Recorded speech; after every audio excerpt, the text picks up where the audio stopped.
Little Mexican and Other Stories ***** Little Mexican and Other Stories. By the same author. Antic Hay, a novel. Chrome Yellow, a novel. Mortal Coils, short stories. Limbo, short stories. Leader, and other poems on the margin. Notes and Essays. Little Mexican and Other Stories by Aldous Huxley. London, Chatto and Windus, 1924. Printed in Great Britain. All rights reserved. Contents: Uncle Spencer, page 1. Little Mexican 155, Hubert and Minnie 213, Fard 236, The Portrait 247, Young Archimedes 271.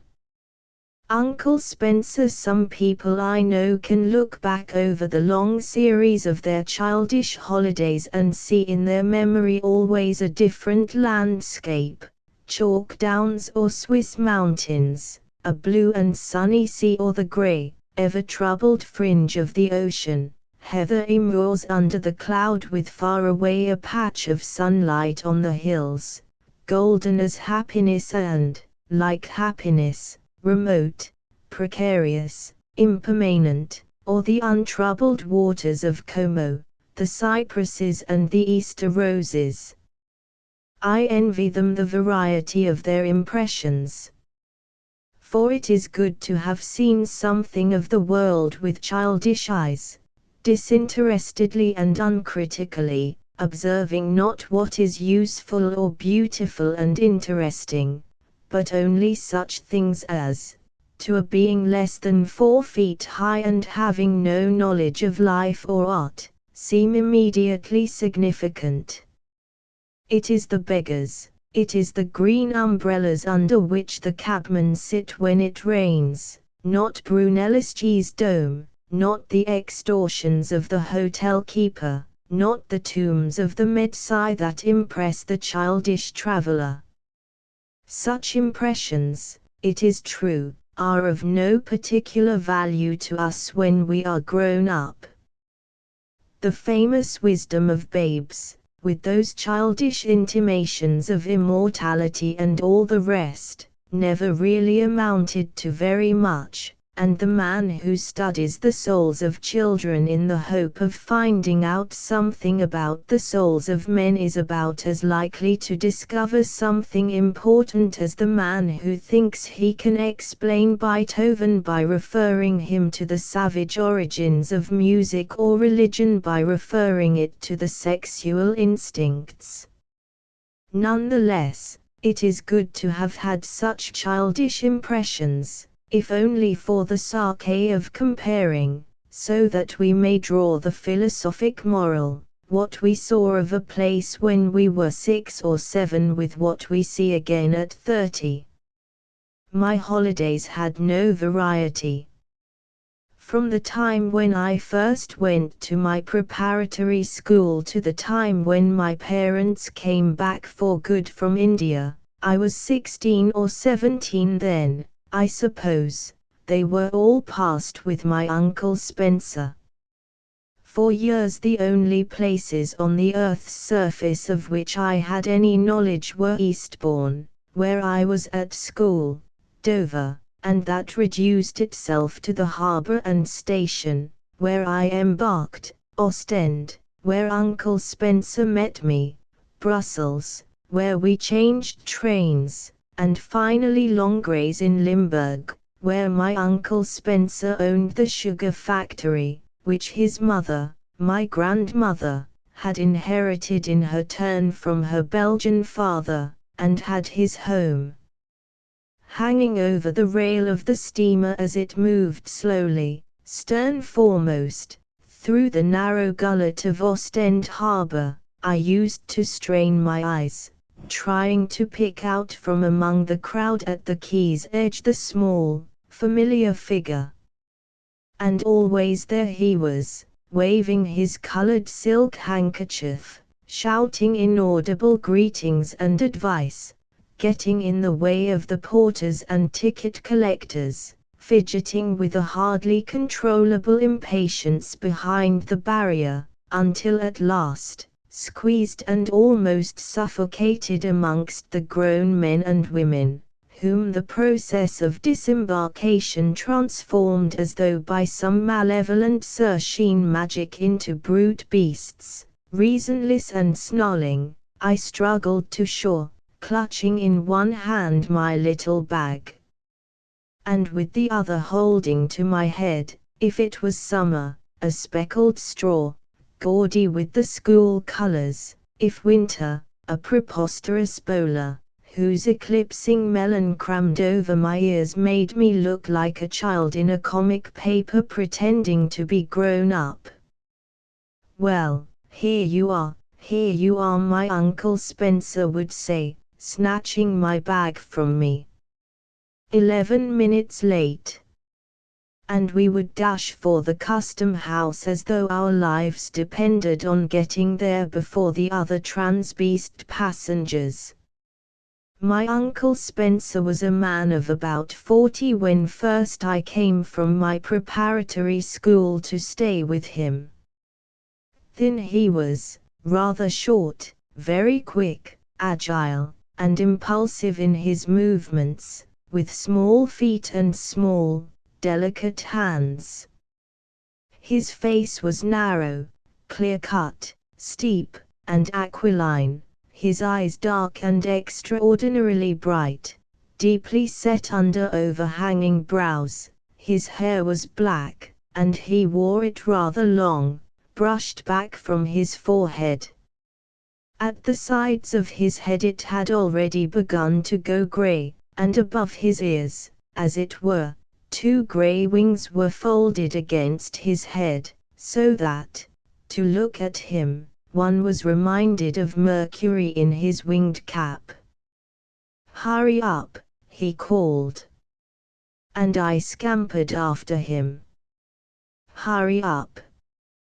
But of course there was no use whatever in our hurrying, for even when we had had my little handbag examined, there was always the registered trunk to wait for, and that, for my Uncle Spencer, was agony.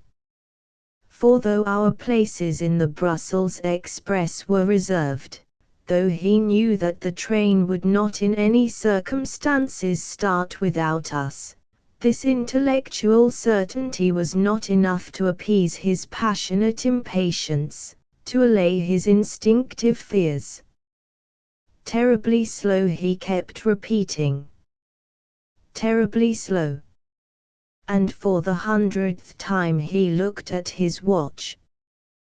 "Dites-moi," he would say, yet once more, to the sentry at the door of the customs house, "le grand baggage," until in the end the fellow, exasperated by these questions which it was not his business to answer, would say something rude, upon which my Uncle Spencer, outraged, would call him mal-élève and a grossier personage, to the fury of the sentry but correspondingly great relief of his own feelings, for after such an outburst he could wait in patience for a good 5 minutes, so far forgetting his anxiety about the trunk that he actually began talking to me about other subjects, asking how I had got on this term at school, what was my batting average, whether I liked Latin, and whether Old Thunderguts,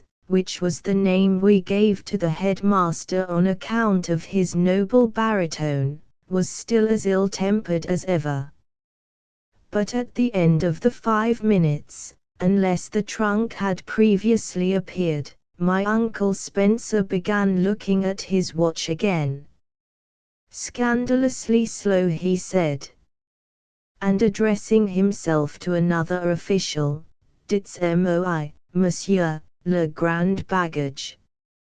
But when at last we were safely in the train and there was nothing to prevent him from deploying all the graces and amiabilities of his character, my Uncle Spencer, all charm and kindness now, devoted himself wholeheartedly to me. "Look," he said, and from the pocket of his overcoat he pulled out a large and dampish parcel of whose existence my nose had long before made me aware. "Guess what's in here?" "Prawns," I said, without an instant's hesitation. And prawns it was, a whole kilo of them. And there we sat in opposite corners of our first-class carriage, with the little folding table opened out between us and the pink prawns on the table, eating with infinite relish and throwing the rosy carapaces, the tails, and the sucked heads out of the window. And the Flemish plane moved past us, the long double files of poplars, planted along the banks of the canals, along the fringes of the high roads, moving as we moved, marched parallel with our course or presented, as we crossed them at right angles, for one significant flashing moment the entrance to Hobbema's Avenue. And now the belfries of Bruges beckoned from far off across the plain, a dozen more shrimps and we were roaring through its station, all gloom and ogives in honor of Mimling and the Gothic past. By the time we had eaten another hectogram of prawns, the modern quarter of Ghent was reminding us that art was only 5 years old and had been invented in Vienna. At Aalst the factory chimneys smoked, and before we knew where we were almost on the outskirts of Brussels, with 200 or 300 grams of sea fruit still intact on the table before us. "Hurry up," cried my Uncle Spencer, threatened by another access of anxiety. "We must finish them before we get to Brussels." And during the last 5 miles we ate furiously, shell and all. There was hardly time even to spit out the heads and tails. "Nothing like prawns," my Uncle Spencer never failed to say, as the express drew slowly into the station at Brussels, and the last tails and whiskers with the fishy paper were thrown out of the window. "Nothing like prawns when the brain is tired. It's the phosphorus, you know. After all your end-of-term examinations you need them." And then he patted me affectionately on the shoulder. How often since then have I repeated in all earnestness my Uncle Spencer's words. It's the phosphorus, I assure my fact friends, as I insist that they shall make their lunch off shellfish. The words come gushing spontaneously out of me. The opinion that prawns and oysters are good for brain fag is very nearly one of my fundamental and, so to say, instinctive beliefs. But sometimes, as I say the words, suddenly I think of my Uncle Spencer. I see him once more sitting opposite me in a corner of the Brussels Express, his eyes flashing, his thin face expressively moving as he talks, while his quick, nervous fingers pick impatiently at the pink carapaces or with a disdainful gesture drop a whiskered head into the Flemish landscape outside the open window. And remembering my Uncle Spencer, I find myself somehow believing less firmly than I did in what I have been saying. And I wonder with a certain sense of disquietude how many other relics of my Uncle Spencer's spirit I still carry, all unconsciously, about with me. How many of our beliefs, more serious even than the belief that prawns revive the tired brain, come to us haphazardly from sources far less trustworthy than my Uncle Spencer. The most intelligent men will be found holding opinions about certain things, inculcated in them during their childhood by nurses or stable boys. And up to the very end of our adolescence, and even after, there are for all of us certain admired beings, whose words sink irresistibly into our minds, generating their beliefs which reason does not presume to question, and which, though they may be quite out of harmony with all our other opinions, persist along with them without our ever becoming aware of the contradictions between the two sets of ideas. Thus an emancipated young man, whose father happens to have been a distinguished Indian civilian, is an ardent apostle of liberty and self-determination, but insists that the Indians are and forever will be completely incapable of governing themselves. And an art critic, extremely sound on Vlaminck and Marie Laurencin, will praise as masterly and in the grand manner, and praise sincerely, for he genuinely finds them so, the works of an artist whose dim pretentious paintings of the Tuscan landscape used to delight, because they reminded her of her youth, an old lady, now dead, but whom as a very young man he greatly loved and admired. My Uncle Spencer was for me, in my boyhood, one of these admired beings, whose opinions possess a more than earthly value for the admiring listener. For years my most passionately cherished beliefs were his. Those opinions which I formed myself, I held more diffidently, with less ardor, for they, after all, were only the fruits of my own judgment and observation, superficial rational growths, whereas the opinions I had taken from my Uncle Spencer, such as this belief in the curative properties of prawns, had nothing to do with my reason, but had been suggested directly into the subrational depths, where they seemed to attach themselves, like barnacles, to the very keel and bottom of my mind. Most of them, I hope, I have since contrived to scrape off, and a long, laborious, painful process it has been.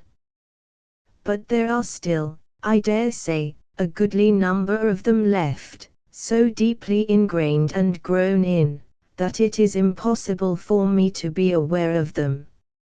And I shall go down to my grave making certain judgments, holding certain opinions, regarding certain things and actions in a certain way, and the way, the opinions, the judgments will not be mine, but my Uncle Spencer's, and the obscure chambers of my mind will to the end be haunted by his bright, erratic, restless ghost. There are some people whose habits of thought a boy or a young man might, with the greatest possible advantage to himself, make his own. But my Uncle Spencer was not one of them. His active mind darted hither and thither too wildly and erratically for it to be a safe guide for an inexperienced understanding.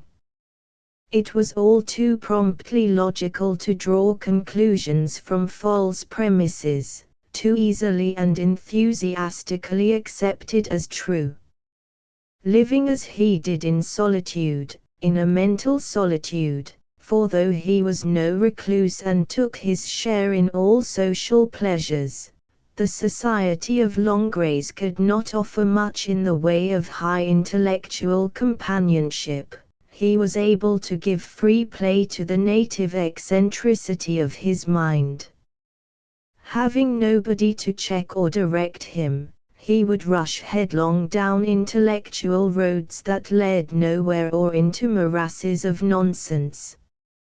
When, much later, I used to amuse myself by listening on Sunday afternoons to the speakers at Marble Arch, I used often to be reminded of my Uncle Spencer. For they, like Uncle Spencer, lived in solitude, apart from the main contemporary world of ideas, unaware, or so dimly aware that it hardly counted, of the very existence of organized and systematic science, not knowing even where to look for the accumulated stores of human knowledge. I have talked in the park to Bible students who boasted that during the day they cobbled or sold cheese, while at night they sat up learning Hebrew and studying the critics of the Holy Book. And I have been ashamed of my own idleness, ashamed of the poor use I have made of my opportunities. These humble scholars heroically pursuing enlightenment are touching and noble figures, but how often, alas, pathetically ludicrous too. For the critics my Bible students used to read and meditate upon were always at least 3/4 of a century out of date, exploded Tübingen scholars or literal inspirationalists. Their authorities were always books written before the invention of modern historical research. Their philology was the picturesque lucus a non lucendo, bloody from by Our Lady type. Their geology had irrefutable proofs of the existence of Atlantis.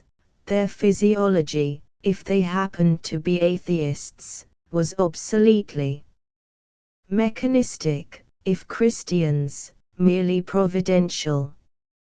All their dogged industry, all their years of heroic striving, had been completely wasted, at any rate, so far as the increase of human knowledge was concerned, but not for themselves, since the labor, the disinterested ambition, had brought them happiness.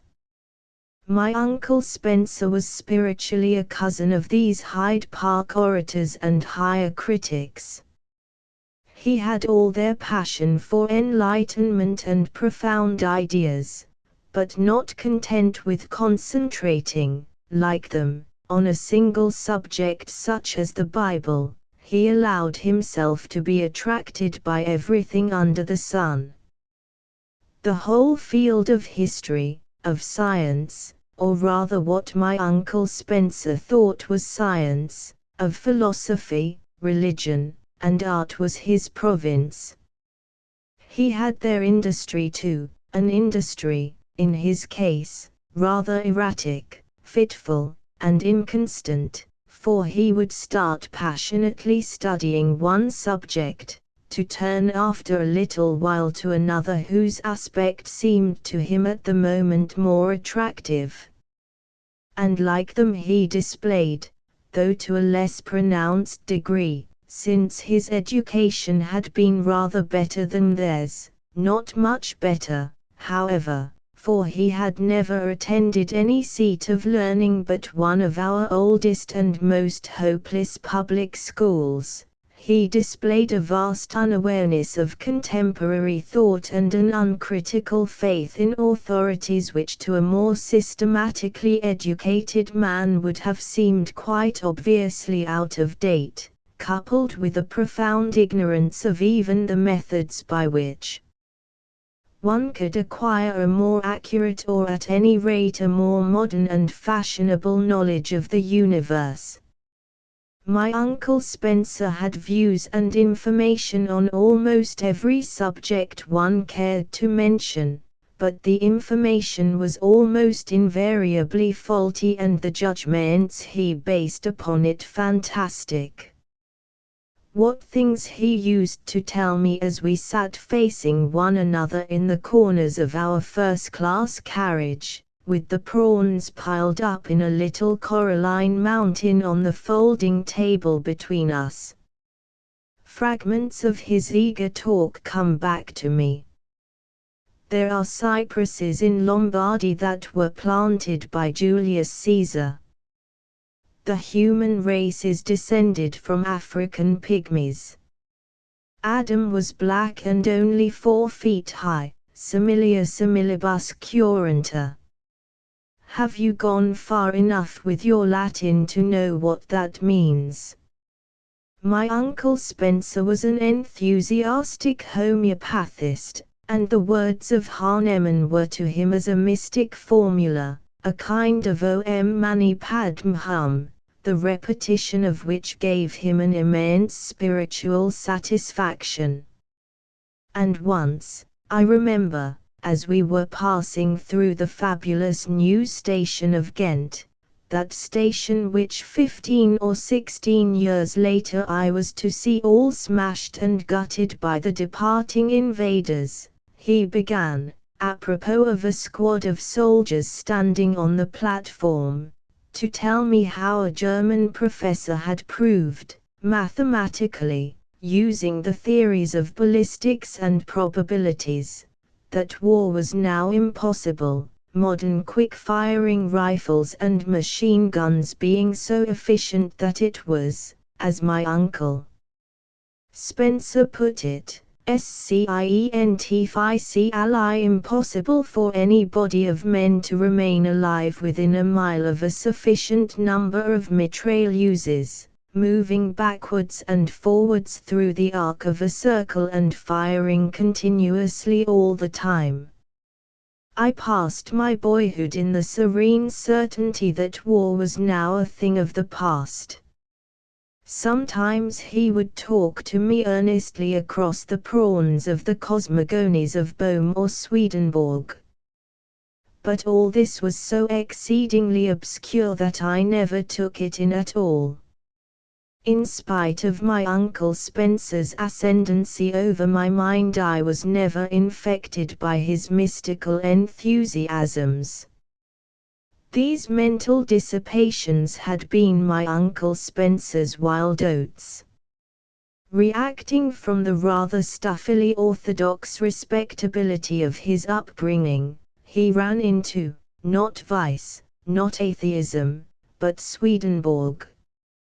He had preserved, a legacy from his prosperous 19th-century youth, an easy optimism, a great belief in progress and the superiority of modern over ancient times, together with a convenient ignorance of the things about which it would have been disquieting to think too much. This agreeable notion of the world I sucked in easily and copiously with my little crustaceans. My views about the universe and the destinies of man were as rosy in those days as the prawns themselves. It was not till 7 or 8 o'clock in the evening that we finally got to our destination. My uncle Spencer's carriage, Victoria or brougham, according to the season and the state of the weather, would be waiting for us at the station door. In we climbed and away we rolled on our rubbered wheels in a silence that seemed almost magical, so deafeningly did common carts and the mere station cabs go rattling over the cobbles of the long and dismal Rue de la Garrière. Even in the winter, when there was nothing to be seen of it but an occasional green gas lamp, with a little universe of pavement, brick wall and shuttered window dependent upon it and created by it out of the surrounding darkness, the Rue de la Garrière was signally depressing, if only because it was so straight and long. But in summer, when the dismal brick houses by which it was flanked revealed themselves in the evening light, when the dust and the waste paper came puffing along it in gusts of warm, stale-smelling wind, then the street seemed doubly long and disagreeable. But, on the other hand, the contrast between its sordidness and the cool, spacious grand place into which, after what seemed a carefully studied preparatory twisting and turning among the narrow streets of the old town, it finally debouched, was all the more striking and refreshing. Like a ship floating out from between the jaws of a canyon into a wide and sunlit lake, our carriage emerged upon the grand place. And the moment was solemn, breathlessly anticipated and theatrical, as though we were gliding in along the suspended calling of the oboes and bassoons, and the violins trembling with amorous anxiety all around us, rolling silently and with not a hitch in the stage carpentry onto some vast and lime-lit stage where, as soon as we had taken up our position well forward and in the center, something tremendous, one imagined, would suddenly begin to happen, a huge orchestral tutti from contrabass, trombone to piccolo, from bell instrument to triangle, and then the tenor and soprano in such a duet as had never in all the history of opera been heard before. But when it came to the point, our entrance was never quite so dramatic as all that. One found, when one actually got there, that one had mistaken one's opera. It wasn't Parsifal or Rigoletto, it was Pellé's or perhaps the village Romeo and Juliet. For there was nothing grandiosely Wagnerian, nothing Italian and showy about the grand place at Langres. The last light was rosy on its towers, the shadows of the promenaders stretched half across the place, and in the vast square the evening had room to be cool and quiet. The Gothic church had a sharp steeple and the seminary by its side a tower, and the little 17th-century Hôtel de Ville, with its slender belfry, standing in the middle of that open space as though not afraid to let itself be seen from every side, was a miracle of gay and sober architecture. And the houses that looked out upon it had faces simple indeed, burgess and ingenuous, but not without a certain nobility, not without a kind of unassuming provincial elegance. In, then, we glided, and the suspended oboings of our entrance, instead of leading up to some grand and gaudy burst of harmony, fruitily protracted themselves in this evening beauty, exulted quietly in the rosy light, meditated among the lengthening shadows, and the violins, ceasing to tremble with anticipation, swelled and mounted, like light and leaping towers, into the serene sky.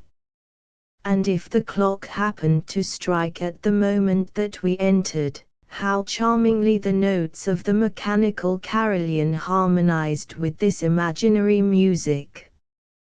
At the hours, the bells in the high tower of the Hôtel de Ville played a minuet and trio, tickly and formal like the first composition of an infant Boccherini, which lasted till fully 3 minutes past. At the half hours it was a patriotic air of the same length. But at the quarters the bells no more than began a tune. 3 or 4 bars and the music broke off, leaving the listener wondering what was to have followed, and attributing to this fragmentary stump of an air some rich outflowering in the pregnant and musical silence, some subtle development which should have made the whole otherwise enchanting than the completed pieces that followed and preceded, and whose charm, indeed, consisted precisely in their old-fashioned mediocrity, in the ancient, cracked, and quavering sweetness of the bells that played them, and the defects in the mechanism, which imparted to the rhythm that peculiar and unforeseeable irregularity which the child at the piano, tongue between teeth, eyes anxiously glancing from printed notes to fingers and back again, laboriously introduces into the flawless evenness of the merry peasant. This regular and repeated carillonage was and indeed still is, for the invaders spared the bells, an essential part of Langres, a feature like the silhouette of its 3 towers seen from far away between the poplars across the wide, flat land, characteristic and recognizable. It is with a little laugh of amused delight that the stranger to Longgrace first hears the jigging airs and the clashes of thin, sweet harmony floating down upon him from the sky, note succeeding unmuted note, so that the vibrations mingle in the air, surrounding the clear outlines of the melody with a faint quivering halo of discord. After an hour or two the minuet and trio, the patriotic air, become all too familiar, while with every repetition the broken fragments at the quarters grow more and more enigmatic, pregnant, dubious, and irritating. The pink light fades from the three towers, the Gothic intricacies of the church sink into a flat black silhouette against the night sky, but still from high up in the topless darkness floats up and out over the house tops, across the flat fields, the minuet and trio. The patriotic air continues still, even after sunset, to commemorate the great events of 1830, and still the fragments between, like pencilings in the notebook of a genius, suggest to the mind in the scribble of 20 notes a splendid theme and the possibility of 1,500 variations.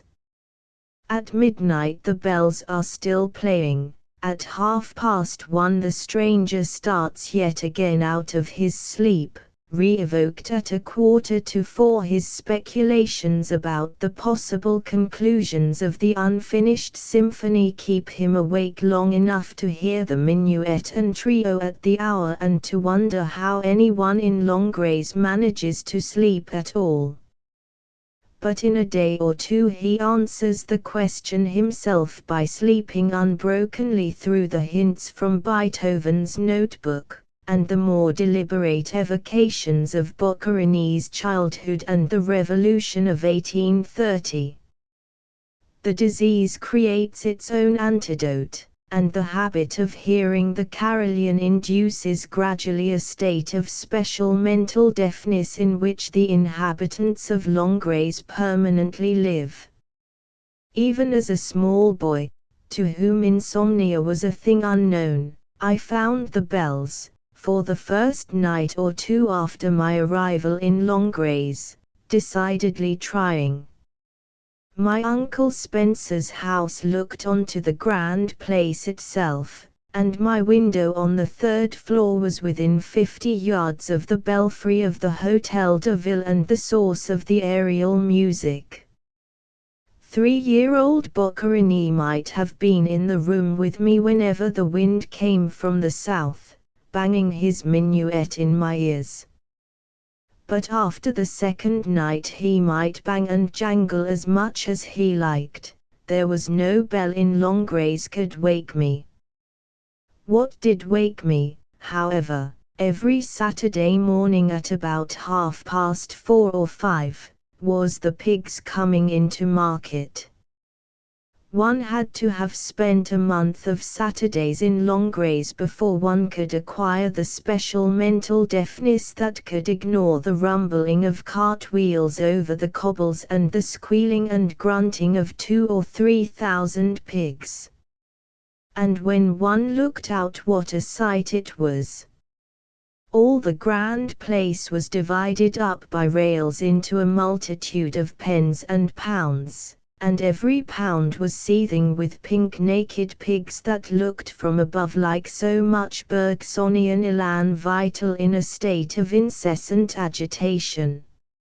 Men came and went between the enclosures, talking, bargaining, critically poking potential bacon or ham with the point of a stick. And when the bargain was struck, the owner would step into the pen, hunt down the victim, and, catching it up by one leather ear and its thin bootlace of a tail, carry it off amid grunts that ended in the piercing, long-drawn harmonics of a squeal to a netted cart or perhaps to some other pen a little farther down the line. brought up in England to regard the infliction of discomfort upon an animal as being, if anything, rather more reprehensible than cruelty to my fellow humans, I remember being horrified by this spectacle. So, too, apparently was the German Army of Occupation. For between 1914 and 1918 no pig in the Longrays market might be lifted by tail or ear, the penalty for disobedience being a fine of 20 marks for the first offence, 100 for the second, and after that a term of forced labour on the lines of communication. Of all the oppressive measures of the invader there was hardly one which more profoundly irritated the Limburgian peasantry. Nero was unpopular with the people of Rome, not because of his crimes and vices, not because he was a tyrant and a murderer, but for having built in the middle of the city a palace so large that it blocked the entrance to several of the main roads. If the Romans hated him, it was because his golden house compelled them to make a circuit of 1/4 of a mile every time they wanted to go shopping. The little customary liberties, the right to do in small things what we have always done, are more highly valued than the greater, more abstract, and less immediate freedoms. And, similarly, most people will rather run the risk of catching typhus than take a few irksome sanitary precautions to which they are not accustomed. In this particular case, moreover, there was the further question, how is one to carry a pig except by its tail and ears? One must either throw the creature on its back and lift it up by its 4 cloven feet, a process hardly feasible, since a pig's center of gravity is so near the ground that it is all but impossible to topple him over. Or else, and this is what the people of Longrays found themselves disgustedly compelled to do, one must throw one's arms round the animal and carry it clasped to one's bosom as though it were a baby, at the risk of being bitten in the ear and with the certainty of stinking like a hog for the rest of the day. The first Saturday after the departure of the German troops was a bad morning for the pigs. To carry a pig by the tail was an outward and visible symbol of recovered liberty, and the squeals of the porkers mingled with the cheers of the population and the trills and clashing harmonies of the bells awakened by the carillonneur from their 4 years' silence.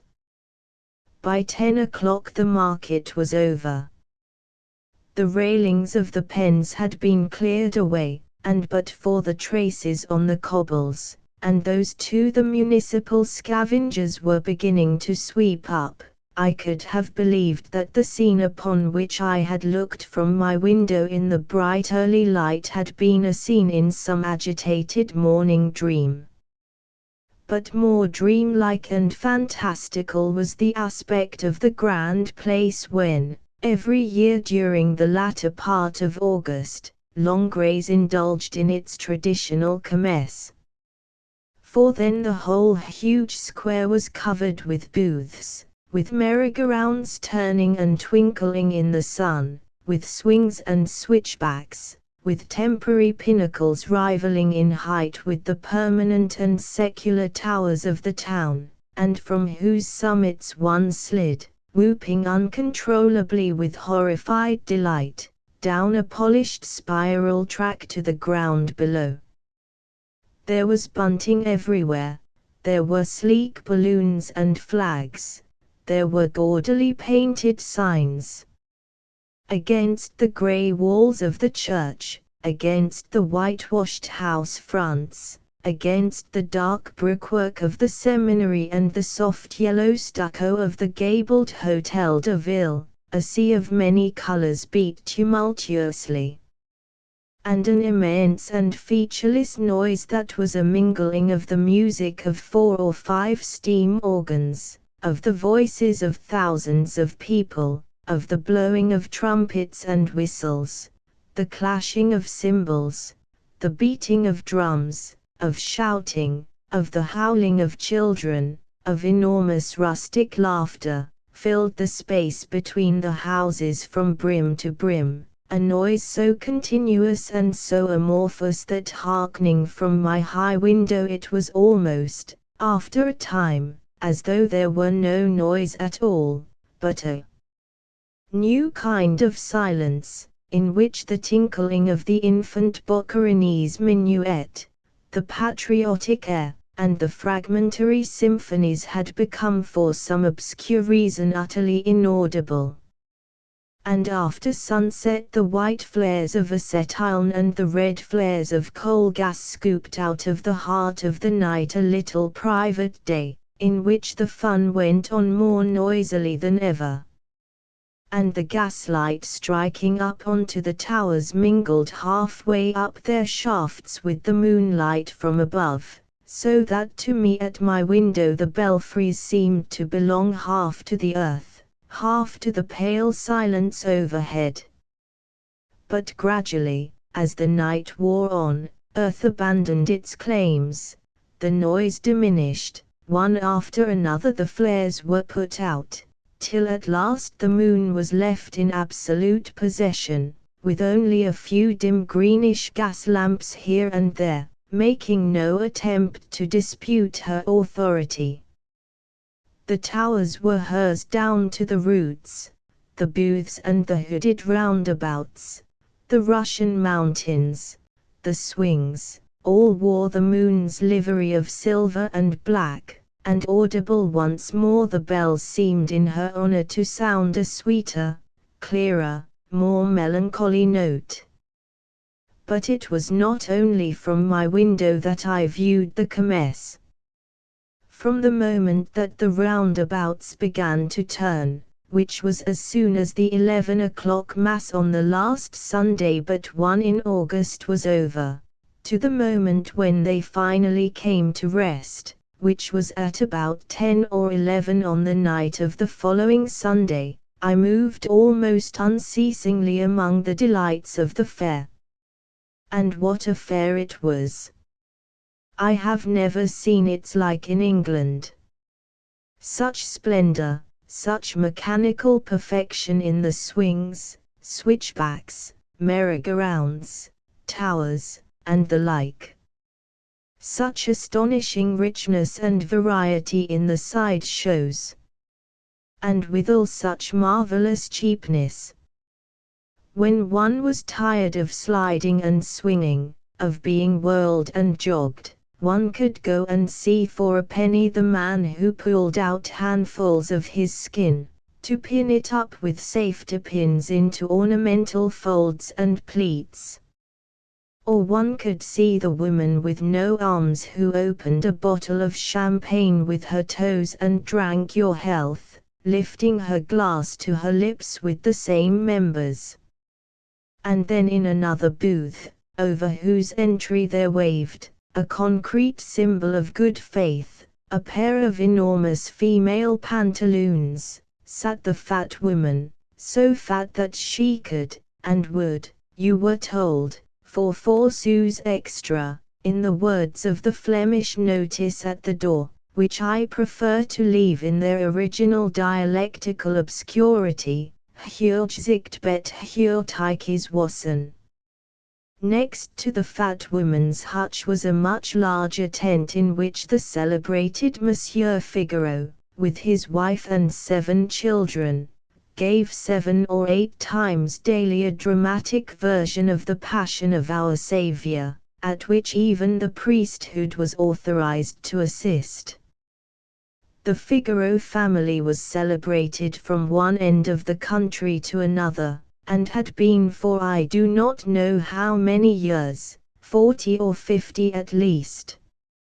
For there were several generations of Figaros, and if 7 charming and entirely genuine children did indeed still tread the boards, It was not that the 7 original sons and daughters of old M. Figaro had remained by some miracle perpetually young, but that marrying and becoming middle-aged they had produced little Figaros of their own, who in their turn gave rise to more, so that the aged and original M. Figaro could count among the 7 members of his supposititious family more than one of his great-grandchildren. So celebrated was M. Figaro that there was even a song about him, of which unfortunately I can remember only 2 lines. It la voila, e Figaro, le plus comique de la Belgique, e Figaro. But on what grounds and in what remote epoch of history he had been called le plus comique de la Belgique I was never able to discover. For the only part I ever saw the venerable old gentleman play was that of Caiaphas in the Passion of our Saviour, which was one of the most moving, or at any rate one of the most harrowingly realistic, performances I ever remember to have seen. So much so, that the voices of the actors were often drowned by sobs and sometimes by the piercing screams of a child who thought that they were really and genuinely driving nails into the graceful young Figaro of the 3rd generation, who played the part of the Saviour. Not a day of my first commesses passed without my going at least once, and sometimes 2 or 3 times, to see the Figaros at their performance, partly, no doubt, because, between the ages of 9 and 13, I was an extremely devout Broad Churchman, and partly because the role of the Magdalene was played by a little girl of 12 or thereabouts, with whom I fell in love, wildly, extravagantly, as one only can love when one is a child. I would have given fortunes and years of my life to have had the courage to go round to the back after the performance and talk to her.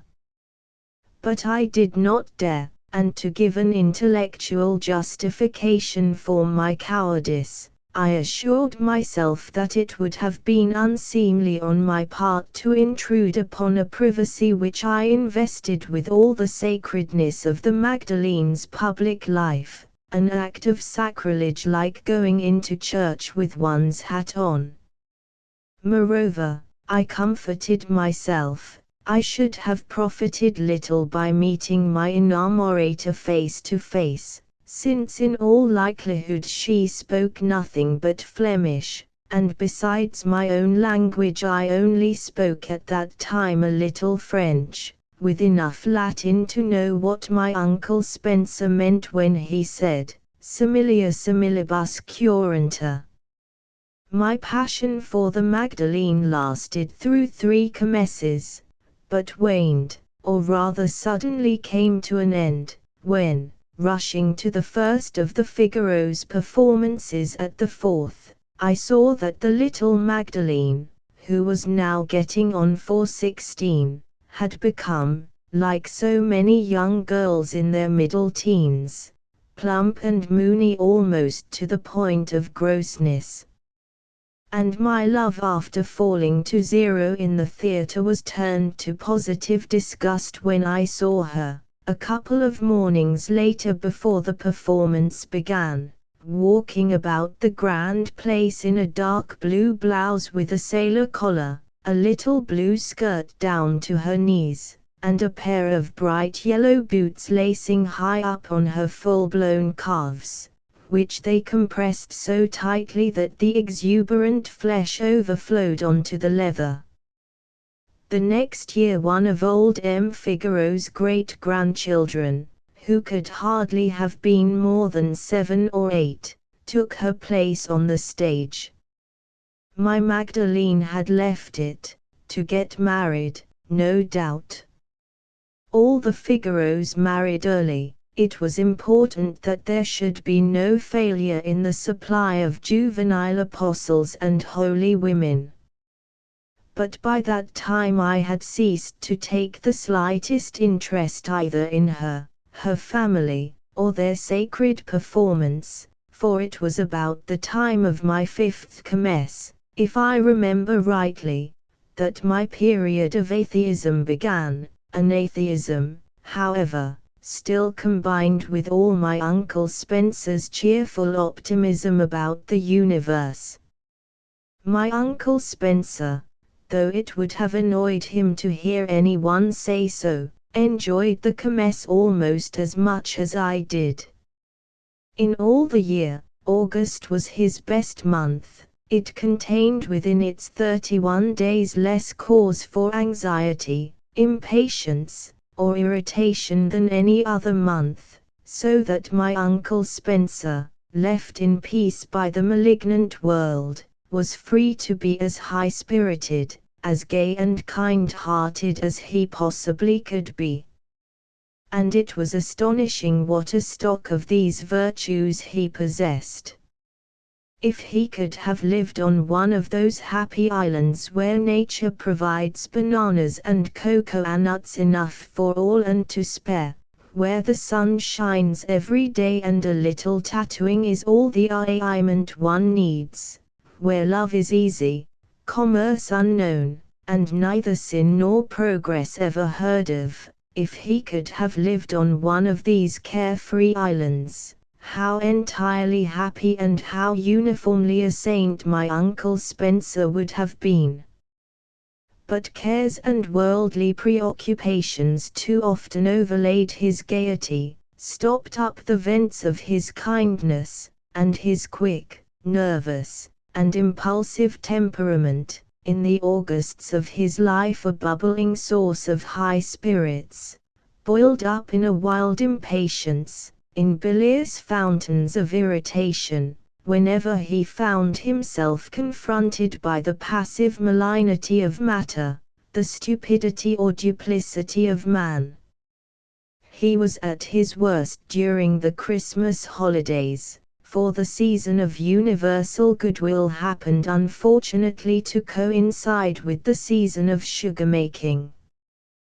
With the first frosts the beetroots were taken out of the ground, and every day for 3 or 4 months 300,000 kilograms of roots went floating down the labyrinth of little canals that led to the washing machines and the formidable slicers of my Uncle Spencer's factory. From every vent of the huge building issued a sickening smell of boiled beetroot, mingled with the more penetrating stink of the waste products of the manufacture. The vegetable fiber drained of its juice, which was converted on the upper floors of the building into cattle food and in the backyard into manure. The activity during those few months of the beetroot season was feverish, was delirious. A wild orgy of work, day and night, 3 shifts in the 24 hours. And then the factory was shut up, and for the rest of the year it stood there, alone, in the open fields beyond the fringes of the town, desolate as a ruined abbey, lifeless and dumb. During the beetroot season my Uncle Spencer was almost out of his mind. Rimmed with livid circles of fatigue, his eyes glittered like the eyes of a madman, his thin face was no more than pale skin stretched over the starting bones. The slightest contrariety set him cursing and stamping with impatience. It was a torture for him to sit still. One Christmas holidays, I remember, something went wrong with the machinery at the factory, and for nearly 5 hours the slicers, the churning washers were still. My Uncle Spencer was almost a lost man when he got back to the grand place for dinner that evening. It was as though a demon had possessed him, and had only been cast out as the result of a horrible labor. If the breakdown had lasted another hour, I really believe he would have gone mad. No, Christmas at Uncle Spencer's was never very cheerful. But by the Easter holidays he was beginning to recover. The frenzied making of sugar had given place to the calmer selling of it. My Uncle Spencer's good nature began to have a chance of reasserting itself. By August, at the end of a long, calm summer, he was perfect, and the kermesse found him at his most exquisitely mellow. But with September a certain premonitory anxiety began to show itself.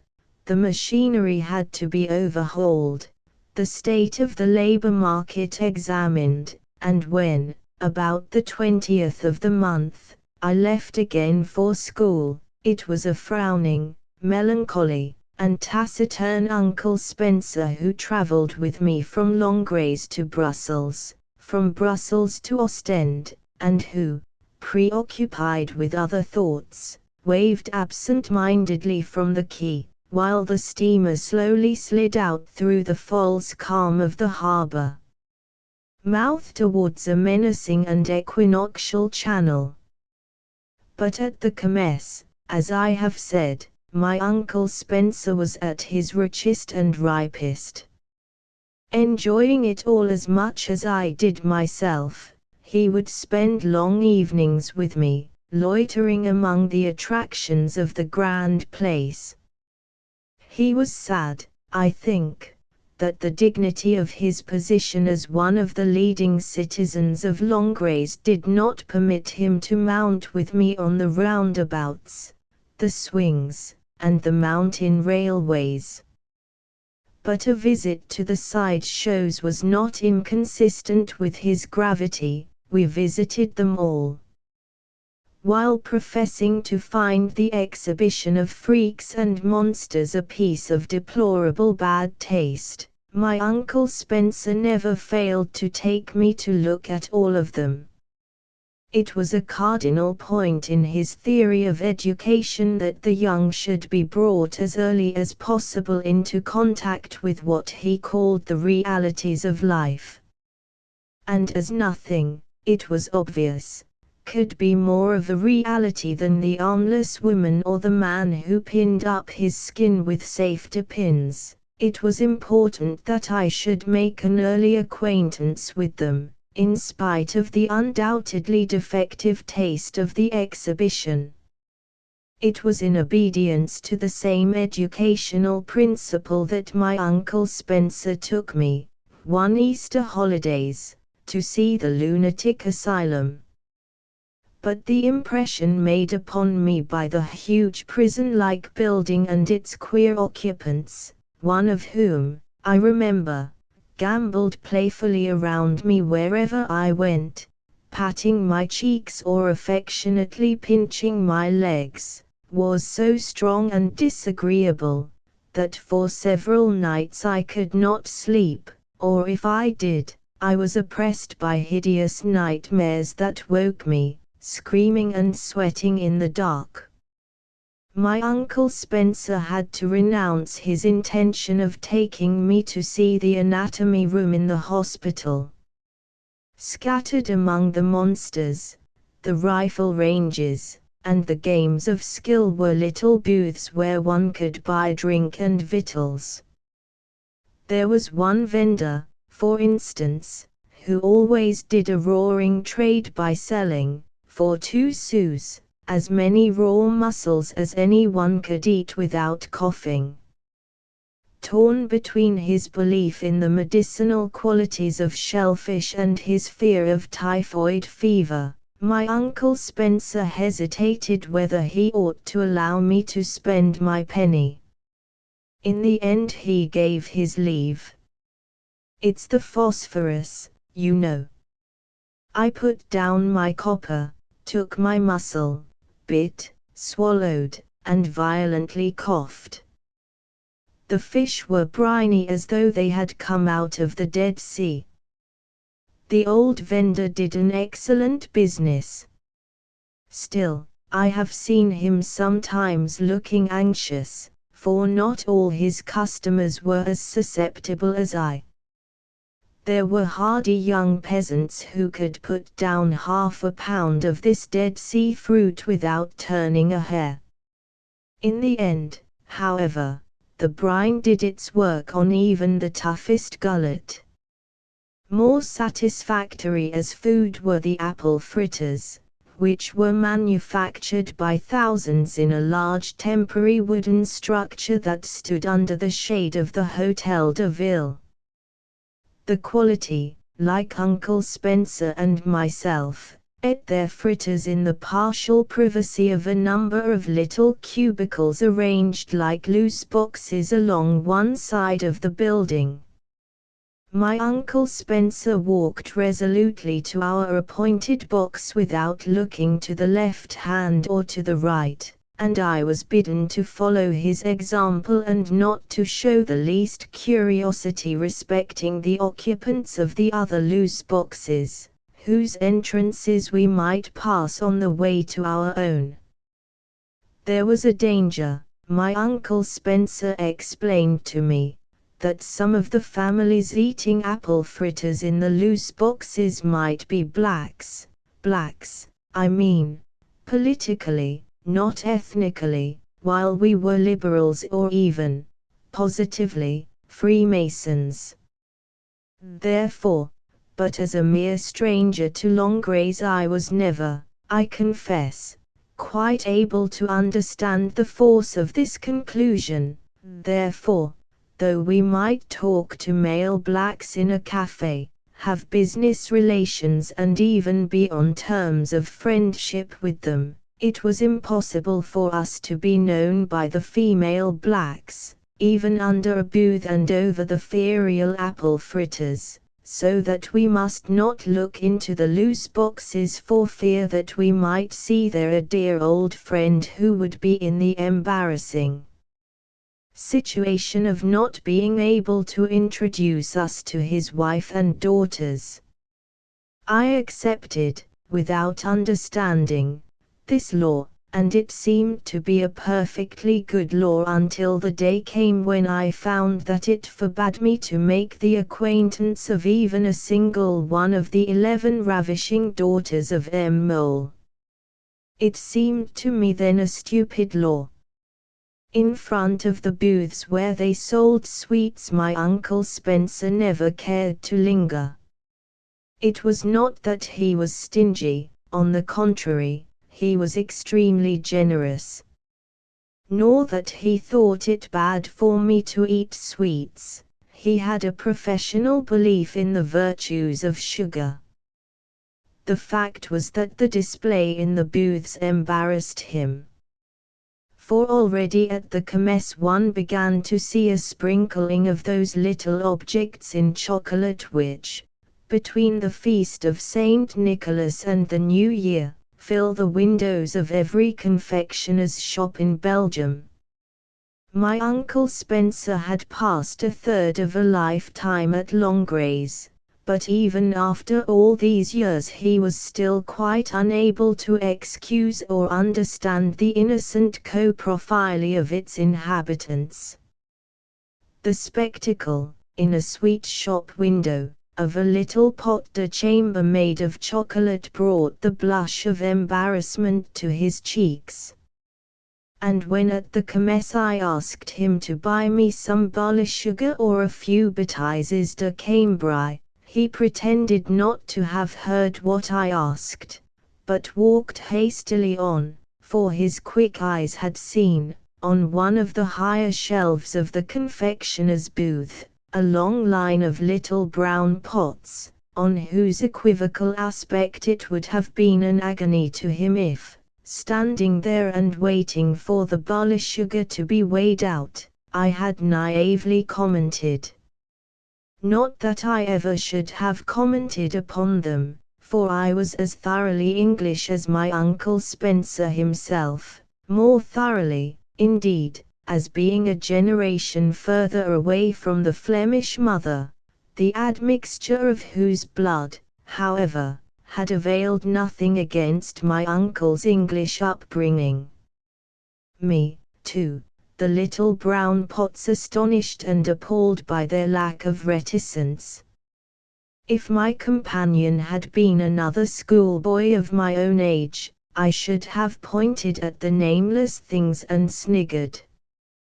But since I was with my Uncle Spencer, I preserved with regard to them an eloquent and pregnant silence. I pretended not to have seen them, but so guiltily that my ignoring of them was in itself a comment that filled my poor Uncle Spencer with embarrassment. If we could have talked about them, if only we could have openly deplored them and denounced their makers, it would have been better. But obviously, somehow, we could not. In the course of years, however, I learned, being young and still malleable, to be less astonished and appalled by the little chocolate pots and the other manifestations of the immemorial Flemish coprofile. In the end I took them almost for granted, like the natives themselves, till finally, when Saint Nicholas had filled the shops with these scatological symbols, I could crunch a pot or two between meals as joyously and with as little self-consciousness as any Belgian child. But I had to eat my chocolate, when it was molded in this particular form, out of my Uncle Spencer's sight. He, poor man, would have been horrified if he had seen me on these occasions. On these occasions, then, I generally took refuge in the housekeeper's room, and in any case, at this Christmas season, when the sugar was being made, it was better to sit in the cheerful company of Mademoiselle Leo than with my gloomy, irritable, demon-ridden Uncle Spencer. Mademoiselle Leo was almost from the first one of my firmest and most trusted friends. She was a woman of, I suppose, about 35 when I first knew her, rather worn already by a life of active labor, but still preserving a measure of that blonde, decided, and regular beauty which had been hers in girlhood.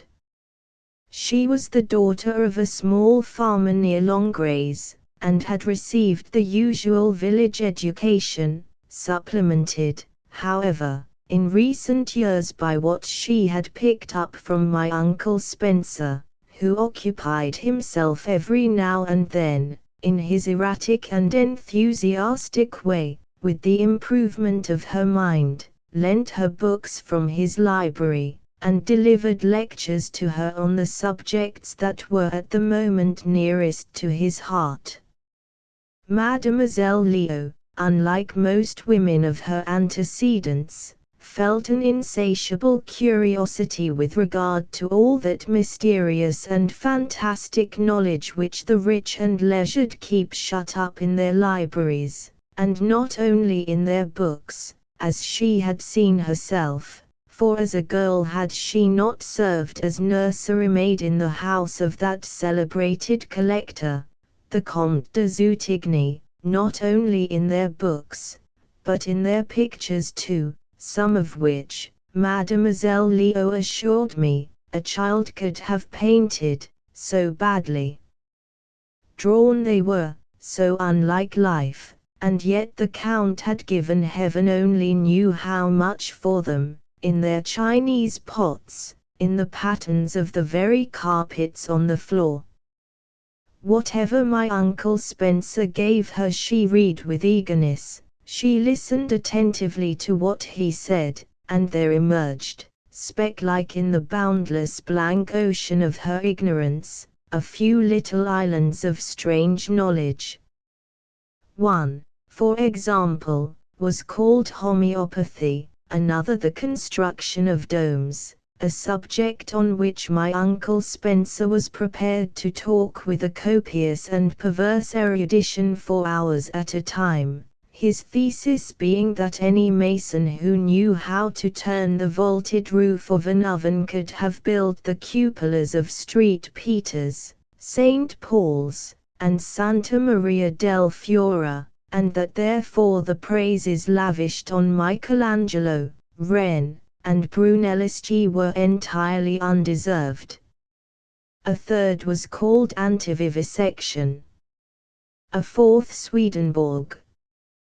The result of my Uncle Spencer's teaching was to convince Mademoiselle Leo that the knowledge of the rich was something even more fantastic than she had supposed, something unreal and utterly remote from life as it is actually lived, artificial and arbitrary, like the social activities of these same rich, who pass their time in one another's houses, eating at one another's expense, and being bored.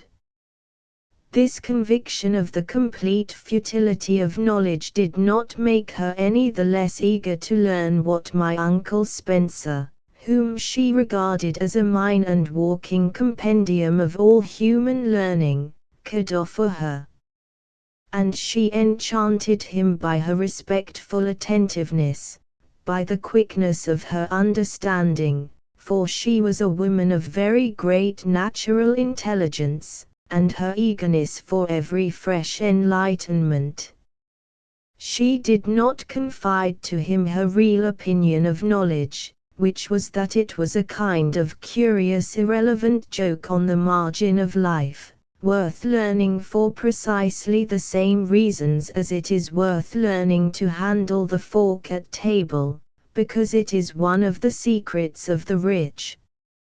Admiring my Uncle Spencer sincerely, she yet took nothing that he taught her seriously, and though, when with him, she believed in millionth of a grain doses and high spiritual potencies, she continued, when she felt out of sorts or I had overeaten, to resort to the old tablespoonful of castor oil. Though with him she was a convinced Swedenborgian, in church she was entirely orthodox, though in his presence she thought vivisection monstrous, she would tell me with gusto of those happy childish days on the farm, when her father cut the pig's throat, her mother held the beast by the hind legs, her sister danced on the body to make the blood flow, and she held the pail under the spouting artery. If to my Uncle Spencer his housekeeper appeared as he liked to see her, and not as at ordinary times she really was, it was not that she practiced with him a conscious insincerity.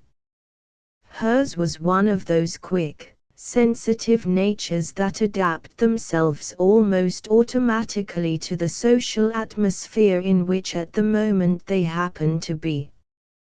Thus with well-bred people she had beautiful manners, but the peasants from whose stock she had sprung found her as full of a hearty Flemish gusto, as grossly and innocently coarse as themselves.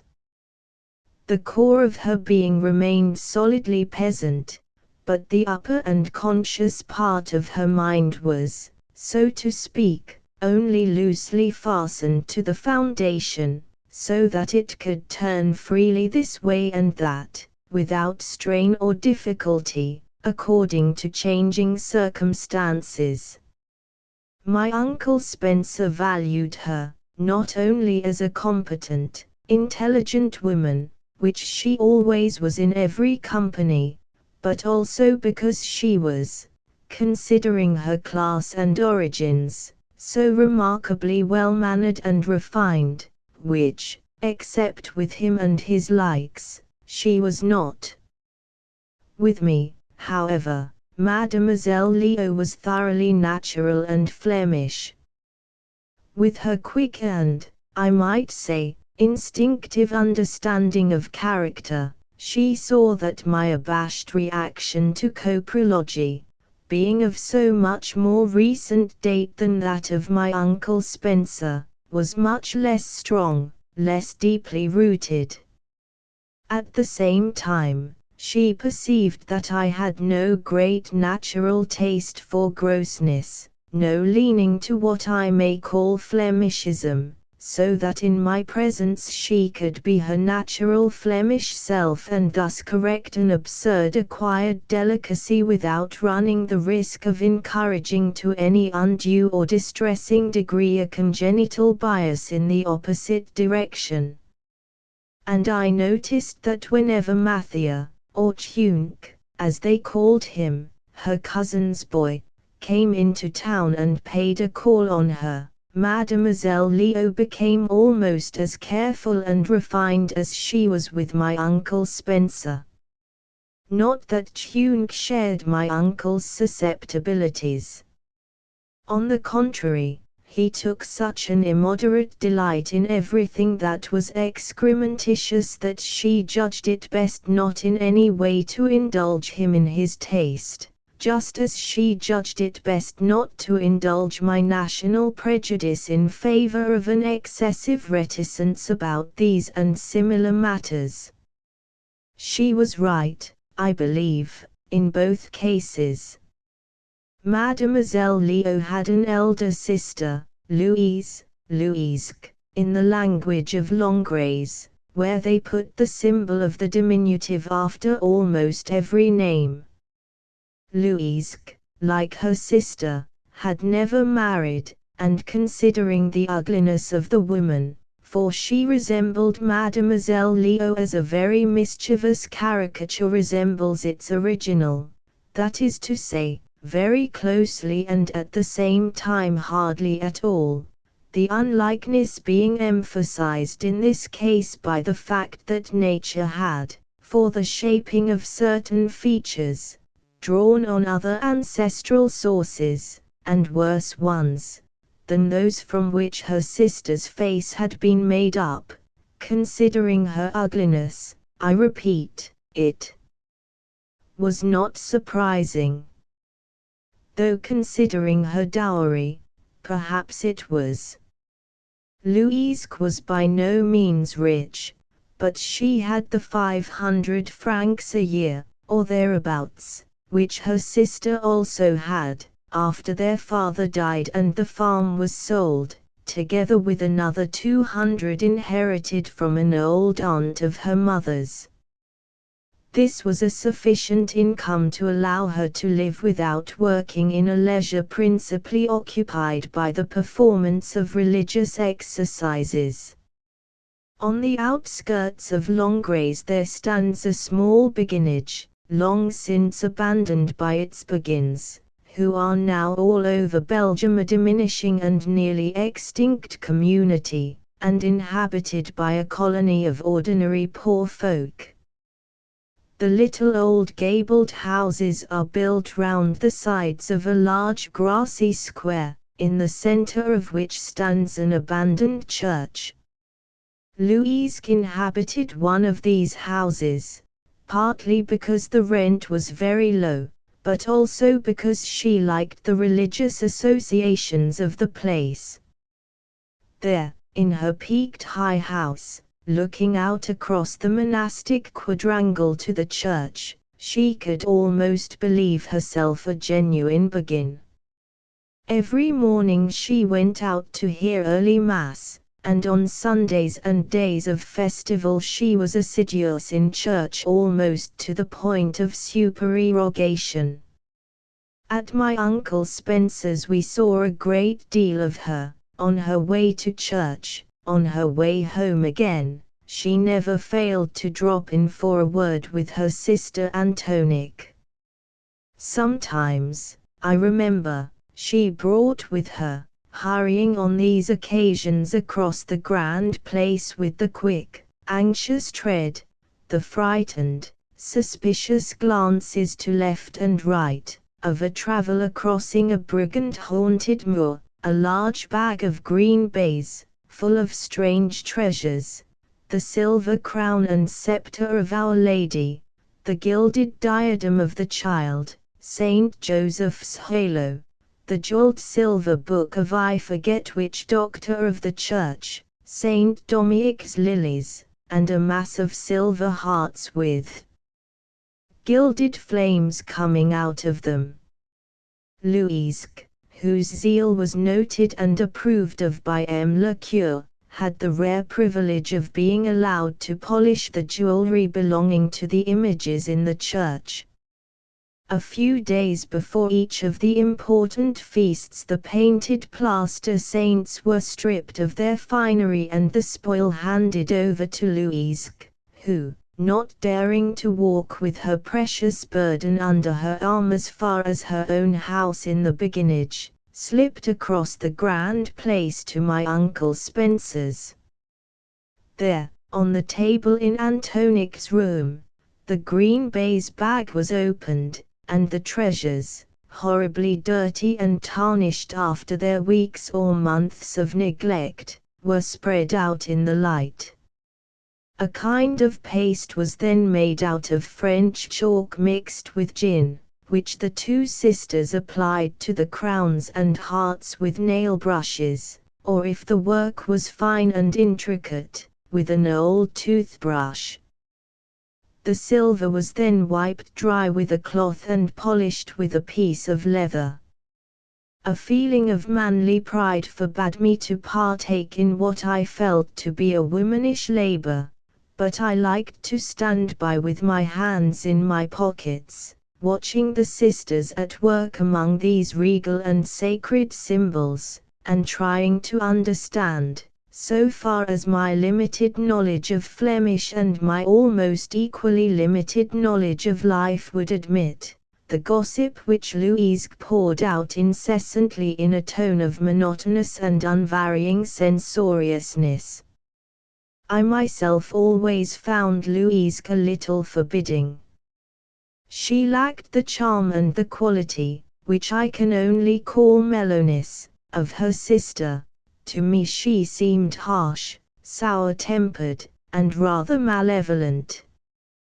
But it is very possible that I judged her unfairly, for, I confess, I could never quite get over her ugliness.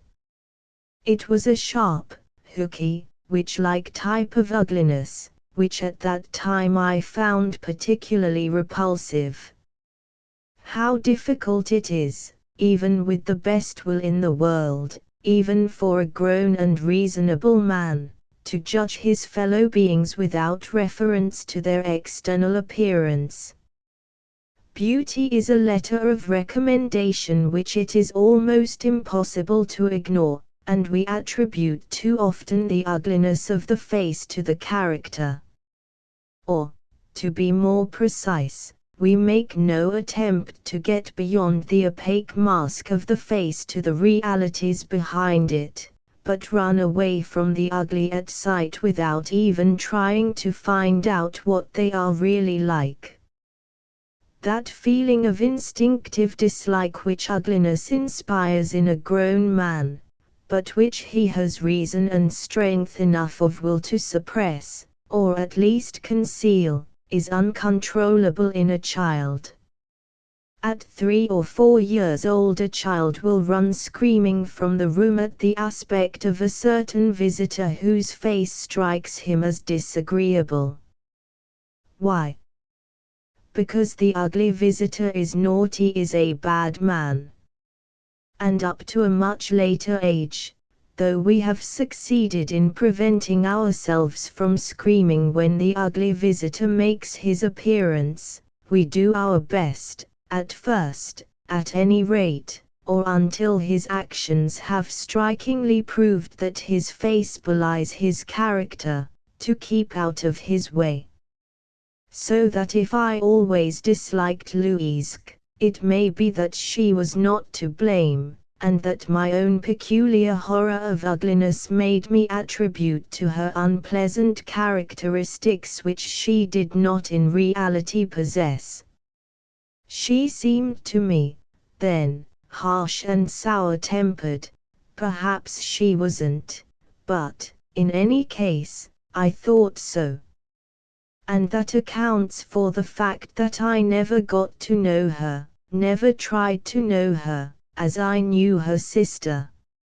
Even after the extraordinary event which, a year or two after my first visit to Longrays, was to alter completely the whole aspect of her life, I still made no effort to understand Louise's character. How much I regret my remissness now.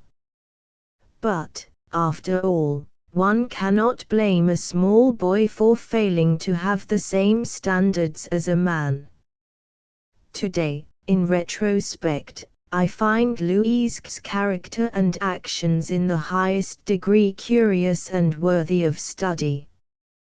But 20 years ago, when I knew her, her ugliness at first appalled me, and always, even after I had got over my disgust, surrounded her, for me, with a kind of unbreathable atmosphere, through which I could never summon the active interest to penetrate. Moreover, the event which now strikes me as so extraordinary, seemed to me then almost normal and of no particular interest. And since she died before my opinion about it had had time to change, I can only give a child's impression of her character and a bald recital of the facts so far as I knew them.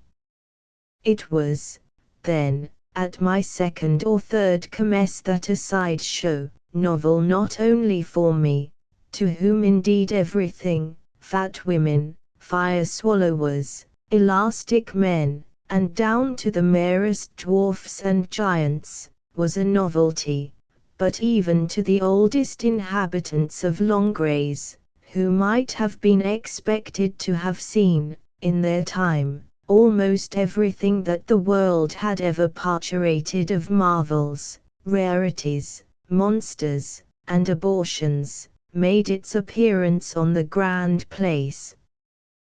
This was a troupe of devil dancers, self-styled Tibetan for the sake of the name's high-sounding and mysterious ring, but actually made up of 2 expatriated Hindus and a couple of swarthy meridional Frenchmen, who might pass at a pinch as the Aryan compatriots of these dark Dravidians. Not that it mattered much what the nationality or color of the dancers might be, for on the stage they wore enormous masks, huge false heads, grinning, horned, and diabolic, which, it was claimed in the announcement, were those in which the ritual dances were performed before the Dalai Lama in the principal convent of Lhasa. Comparing my memories of them with such knowledge of Oriental art as I now possess, I imagine that they came in reality from the shop of some theatrical property maker in Marseilles, from which place the devil dancers had originally started.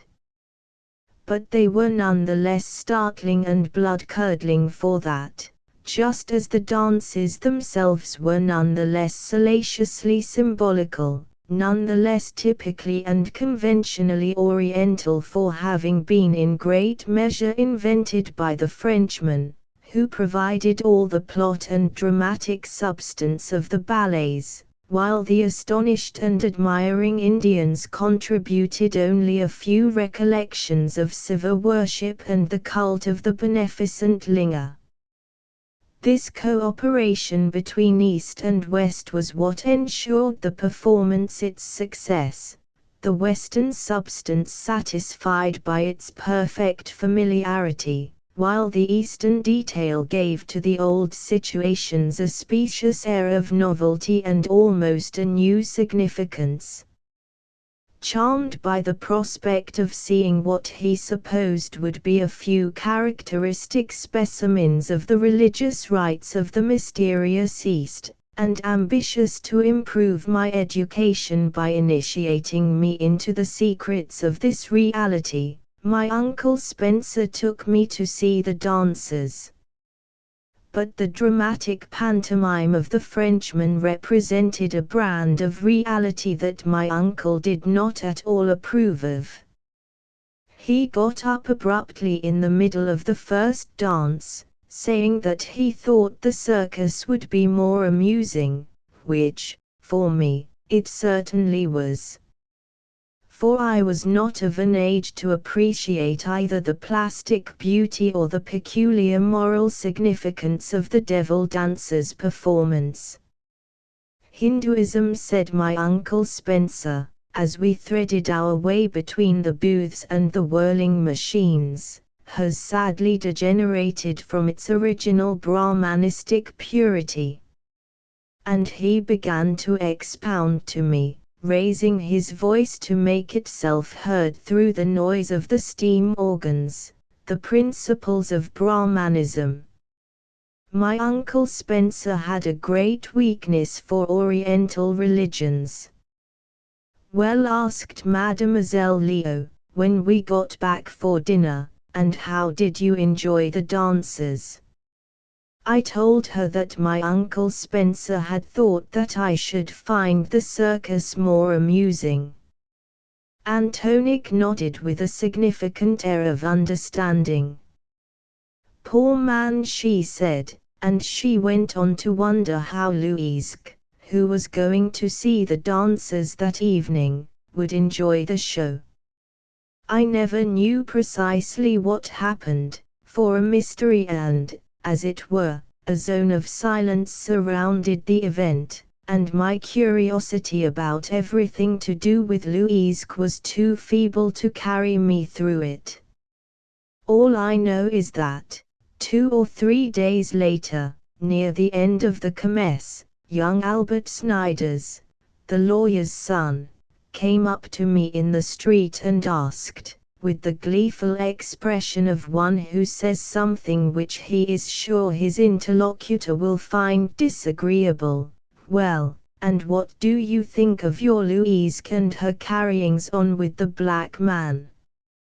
I answered truthfully that I had heard nothing about any such thing, and that in any case Louise wasn't our Louise, and that I didn't care in the least what she did or what might happen to her. Not heard about it, said young Snyders incredulously. But the black man goes to her house every evening, and she gives him gin, and they sing together, and people see their shadows dancing on the curtains.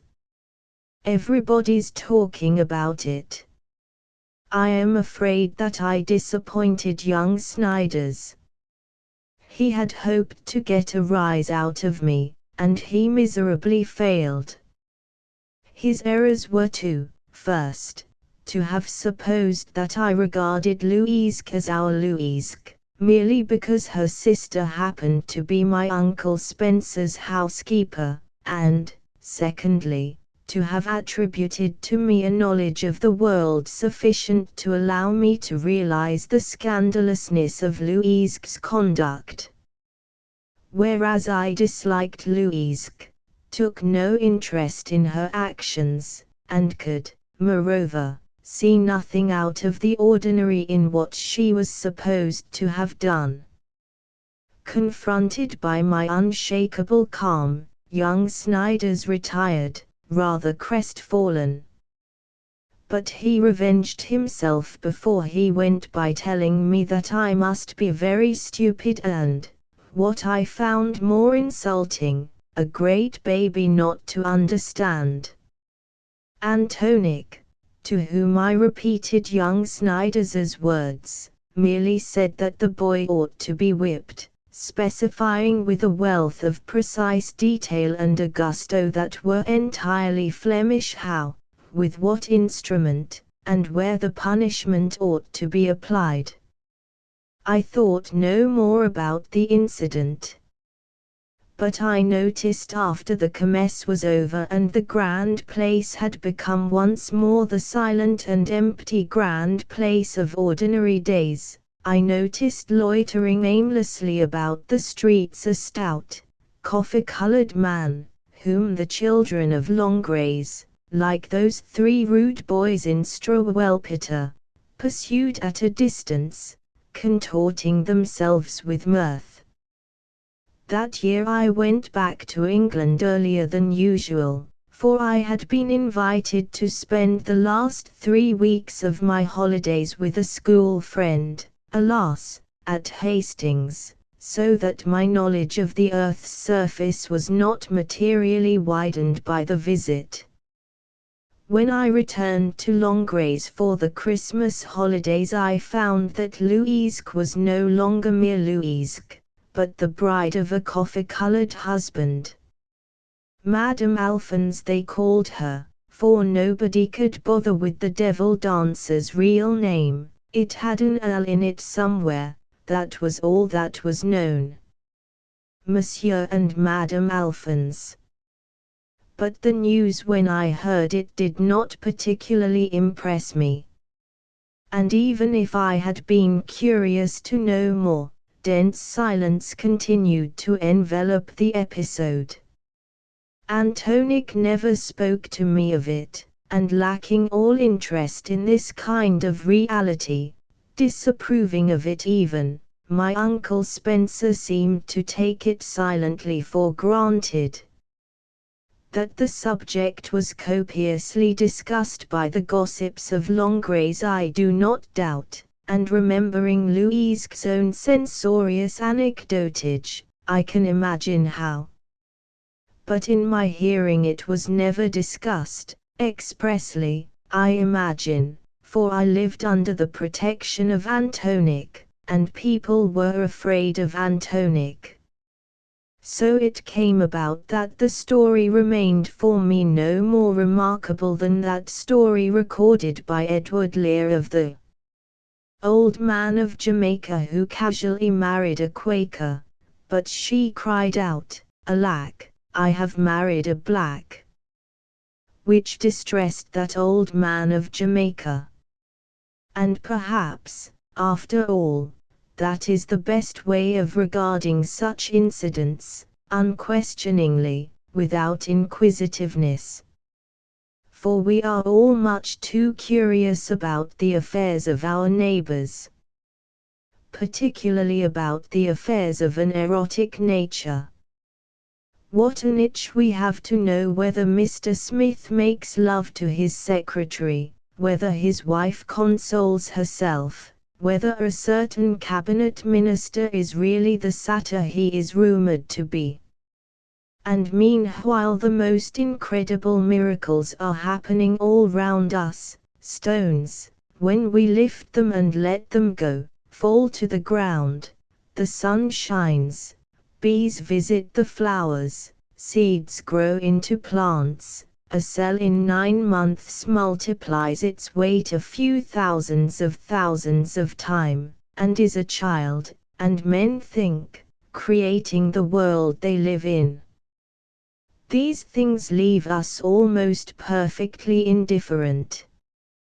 But concerning the ways in which different individuals satisfy the cravings of one particular instinct we have, in spite of the frightful monotony of the situation, in spite of the one well-known, inevitable consummation, an endless and ever-fresh curiosity. Some day, perhaps, we may become a little tired of books whose theme is always this particular instinct. Some day, it may be, the successful novelist will write about man's relation to God, to nature, to his own thoughts and the obscure reality on which they work, not about man's relation with woman. Meanwhile, however, by what stages the old maid passed from her devoutness and her censorious condemnation of love to her passion for the Dravidian, I can only guess. Most likely there were no stages at all, but the conversion was sudden and fulgurating, like that upon the road to Damascus, and like that, secretly and unconsciously prepared for, long before the event. It was the sheer wildness, no doubt, the triumphant bestiality and paganism of the dances that bowled her over, that irresistibly broke down the repressive barriers behind which, all too human, Louise's nature had so long chafed. As to Alphonse himself, there could be no question about his motives. Devil dancing, he had found, was an exhausting, precarious, and not very profitable profession. He was growing stout, his heart was not so strong as it had been, he was beginning to feel himself middle-aged. Louise and her little income came as a providence. What did her face matter? He did not hesitate. Monsieur and Madame Alphonse took a little shop in the Rue Neuve. Before he left India and turned devil dancer, Alphonse had been a cobbler in Madras, and as such was capable of contaminating a Brahmin at a distance of 24 feet. Now, having become an eater of beef and an outcast, he was morally infectious at no less than 64 feet. But in Langres, luckily, there were no Brahmins. He was a large, fat, snub-faced, and shiny man, constantly smiling, with a smile that reminded me of a distended accordion. Many a pair of boots I took to him to be sold, for Antonique, though she was horrified at having what she called a Negro for her brother-in-law, though she had quarreled with her sister about her insane and monstrous folly, and would hardly be reconciled to her. Antonique insisted that all our custom should go to the new cobbler. That, as she explained, owed itself the duty of members of one family to forward one another's affairs overrode, in her estimation, the mere personal quarrels that might arise between them. My Uncle Spencer was a frequent caller at the cobbler's shop, where he would sit for hours, while M. Alphonse tapped away at his last, listening to mythological anecdotes out of the Ramayana or Mahabharata and discussing the Brahmanistic philosophy, of which, of course, he knew far more than a poor Sudra like Alphonse. My Uncle Spencer would come back from these visits in the best of humors. "A most interesting man, your brother-in-law," he would say to Antonique. "We had a long talk about Siva this afternoon." "Most interesting." But Antonique only shrugged her shoulders. "My say un nigre," she muttered.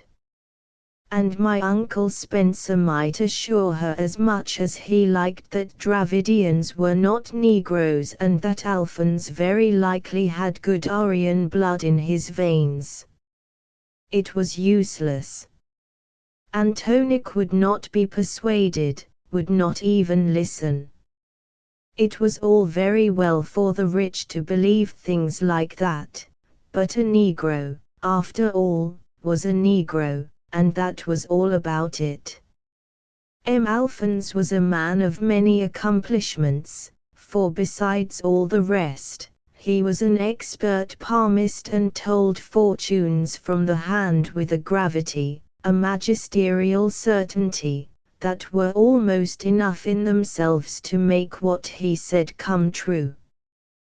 This Magian and typically Oriental accomplishment was learnt on the road between Marseilles and Langres from a charlatan in the travelling company of amusement makers with whom he had come. But he did the trick in the grand prophetic style, so that people credited his chiromancy with all the magical authority of the mysterious East. But M. Alphonse could not be persuaded to prophesy for every comer. It was noticed that he selected his subjects almost exclusively from among his female customers, as though he were only interested in the fates of women. I could hint as much as I liked that I should like to have my fortune told, I could ask him outright to look at my hand, but in vain. On these occasions he was always too busy to look, or was not feeling in the prophetic mood. But if a young woman should now come into the shop, time immediately created itself, the prophetic mood came back.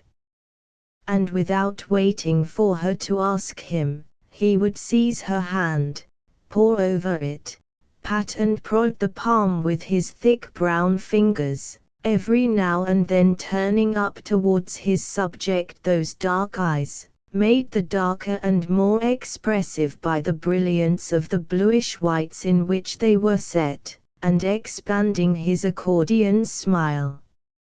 And he would prophesy love, a great deal of it, love with superb dark men, and rows of children, benevolent dark strangers and blonde villains, unexpected fortunes, long life, all, in fact, that the heart could desire. And all the time he squeezed and patted the hand, white between his dark Dravidian paws, from which he read these secrets, he rolled his eyes within their shiny blue enamel setting, and across all the breadth of his fat cheeks the accordion of his smile opened and shut. My pride and my young sense of justice were horribly offended on these occasions.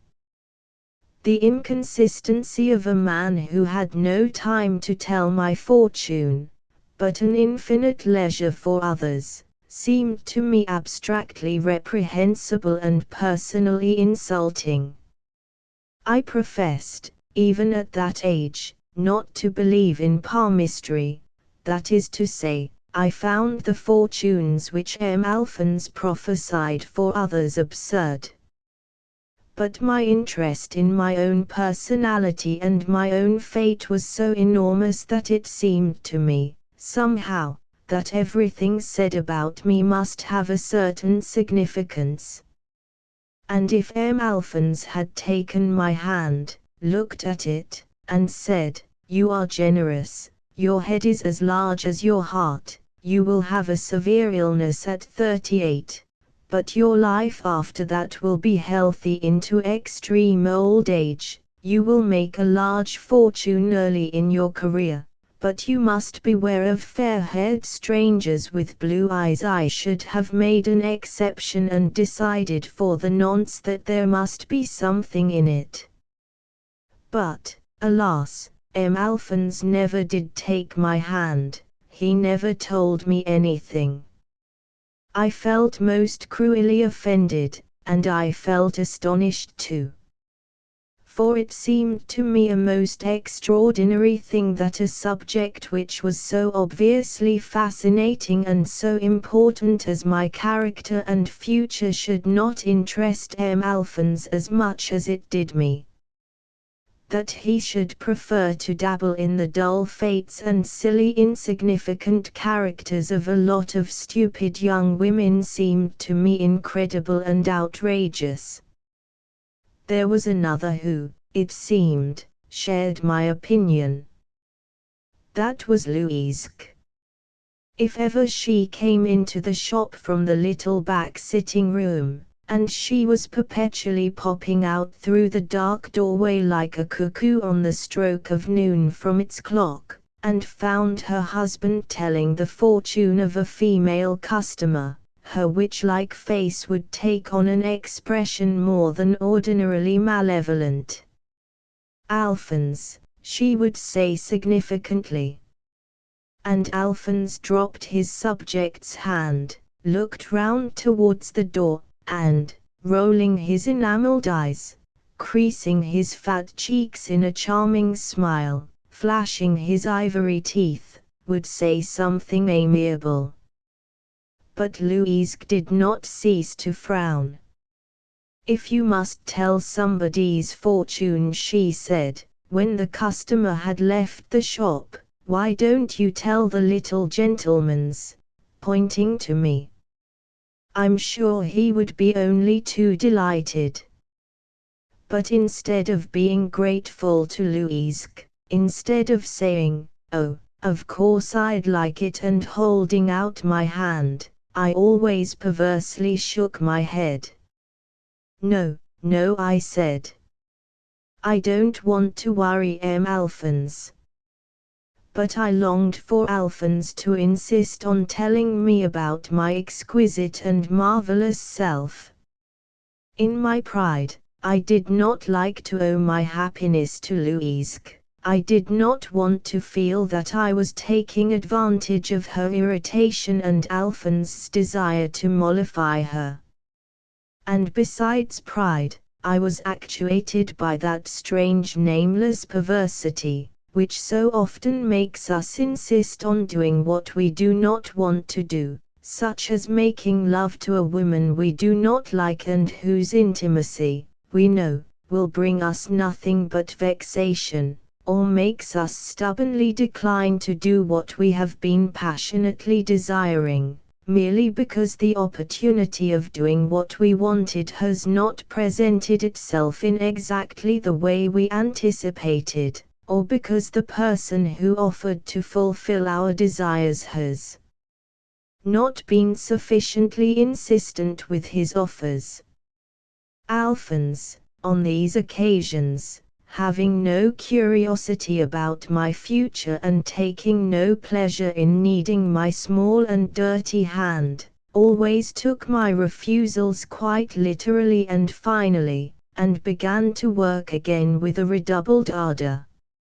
And I would leave the shop, vexed with myself for having let slip the opportunity when it was within my grasp, furious with Louise for having presented it in such a way that the seizing of it would be humiliating, and with Alphonse for his obtuseness in failing to observe how much I desired that he should look at my hand, and his gross discourtesy for not insisting even in the teeth of my refusal. Years passed, my holidays and the seasons succeeded one another with regularity. Summer and the green poplars and my Uncle Spencer's amiability gave place to the cold season of sugar-making, to scatological symbols in chocolate, to early darkness and the moral gloom of my Uncle Spencer's annual neurasthenia. And halfway between the two extremes came the Easter holidays, pale green and hopefully burgeoning, tepid with temperate warmth and a moderate amiability. There were terms, too, as well as holidays. Eastbourne knew me no more, my knowledge of the globe expanded, I became a public schoolboy. At 15, I remember, I entered upon a period of priggishness which made me solemn beyond my years. There are many boys who do not know how young they are till they have come of age, and a young man is often much less on his dignity than a growing schoolboy, who is afraid of being despised for his callowness. It was during this period that I wrote from Longrays a letter to one of my school friends, which he fortunately preserved, so that we were able to re-read it, years later, and to laugh and marvel at those grave, academic old gentlemen we were in our youth. He had written me a letter describing his sister's marriage, to which I replied in these terms: "How rapidly, my dear Henry, the saffron robe and hymen's torches give place to the naonia, the funeral urn, and the cypress. While your days have been passed among the jocondities of a marriage feast, mine have been darkened by the circumambient horrors of death. Such, indeed, is life." And I underlined the philosophic reflection. The horrors of death made more show in my sonorous antitheses than they did in my life. For though the event made a certain impression upon me, for it was the first thing of the kind that had happened within my own personal orbit, I cannot pretend that I was very seriously moved when Louise died, too old to have attempted the experiment, in giving birth to a half-Flemish, half-Dravidian daughter, who died with her. My Uncle Spencer, anxious to introduce me to the realities of life, took me to see the corpse. Death had a little tempered Louise's ugliness. In the presence of that absolute repose I suddenly felt ashamed of having always disliked Louise so much. I wanted to be able to explain to her that, if only I had known she was going to die, I would have been nicer to her, I would have tried to like her more. And all at once I found myself crying. Downstairs in the back parlor Alphonse was crying too, noisily, lamentably, as was his duty. 3 days later, when his duty had been sufficiently done and the conventions satisfied, he became all at once exceedingly philosophic about his loss. Louise's little income was now his, and adding to it what he made by his cobbling, he could live in almost princely style. A week or 2 after the funeral the kermesse began. His old companions, who had danced several times backwards and forwards across the face of Europe since they were last in Langres, reappeared unexpectedly on the Grand Place.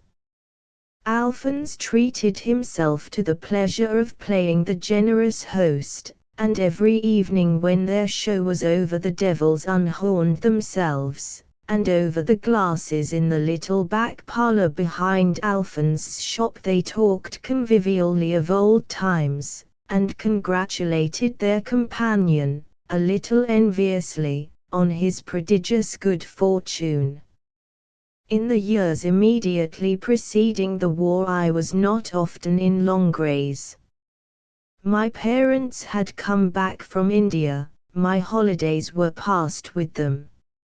And when holidays transformed themselves into university vacations and I was old enough to look after myself, I spent most of my leisure in traveling in France, Italy, or Germany, and it was only rarely and fleetingly, on the way to Milan, on my way back from Cologne, or after a fortnight among the Dutch picture galleries, that I now revisited the house on the Grand Place, where I had passed so many, and on the whole such happy, days.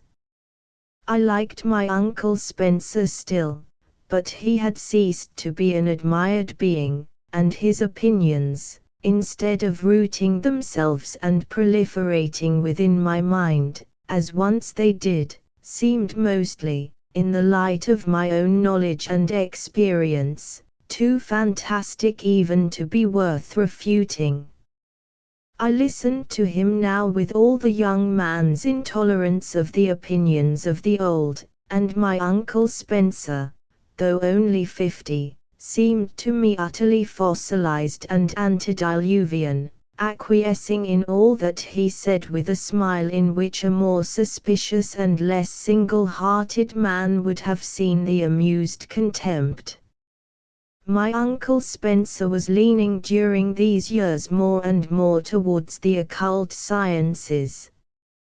He talked less of the construction of domes and more of Hahnemann's mystic high potentials, more of Swedenborg, more of Brahmanistic philosophy, in which he had by this time thoroughly indoctrinated Alphonse, and he was enthusiastic now about a new topic, the calculating horses of Elbfeld, which, at that time, were making a great noise in the world by their startling ability to extract cube roots in their heads.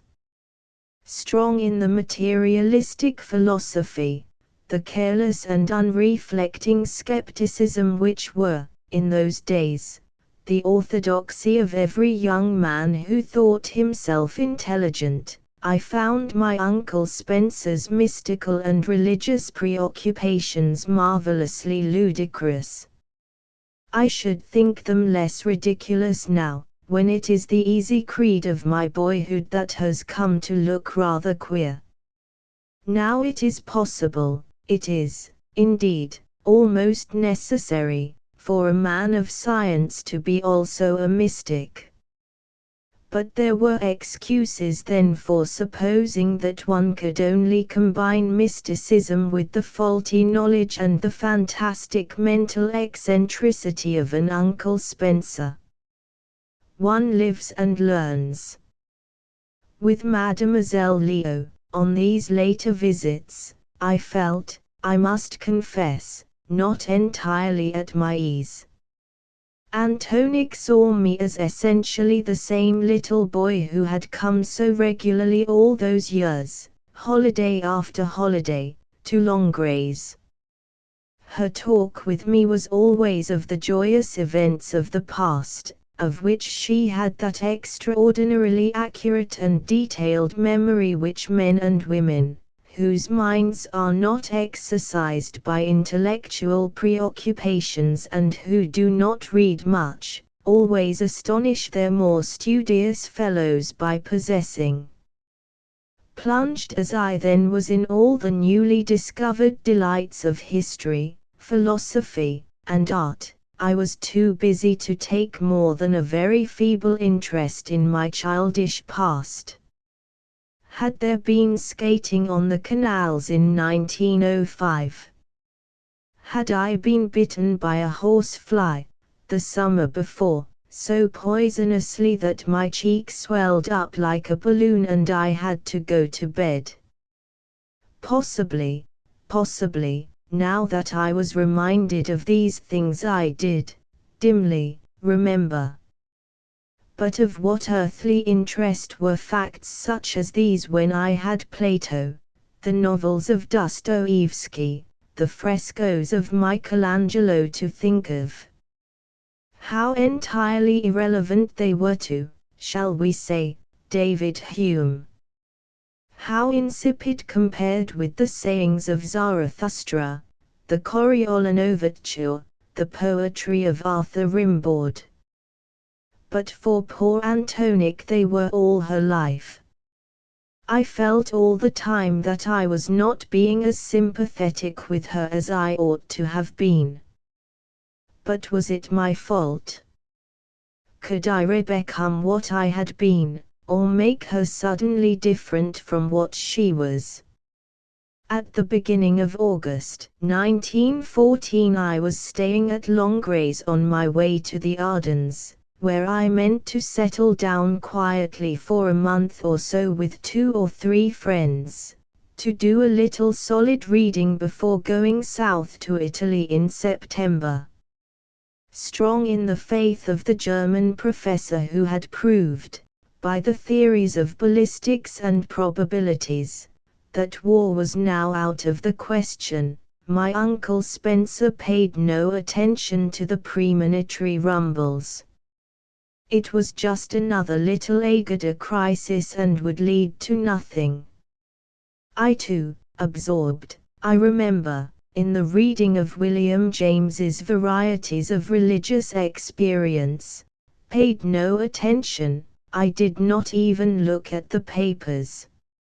At that time, still, my Uncle Spencer's convictions about the impossibility of war were also mine. I had had no experience to make me believe them unfounded, and, besides, they fitted in very well with my hopes, my aspirations, my political creed, for at that time I was an ardent syndicalist and internationalist.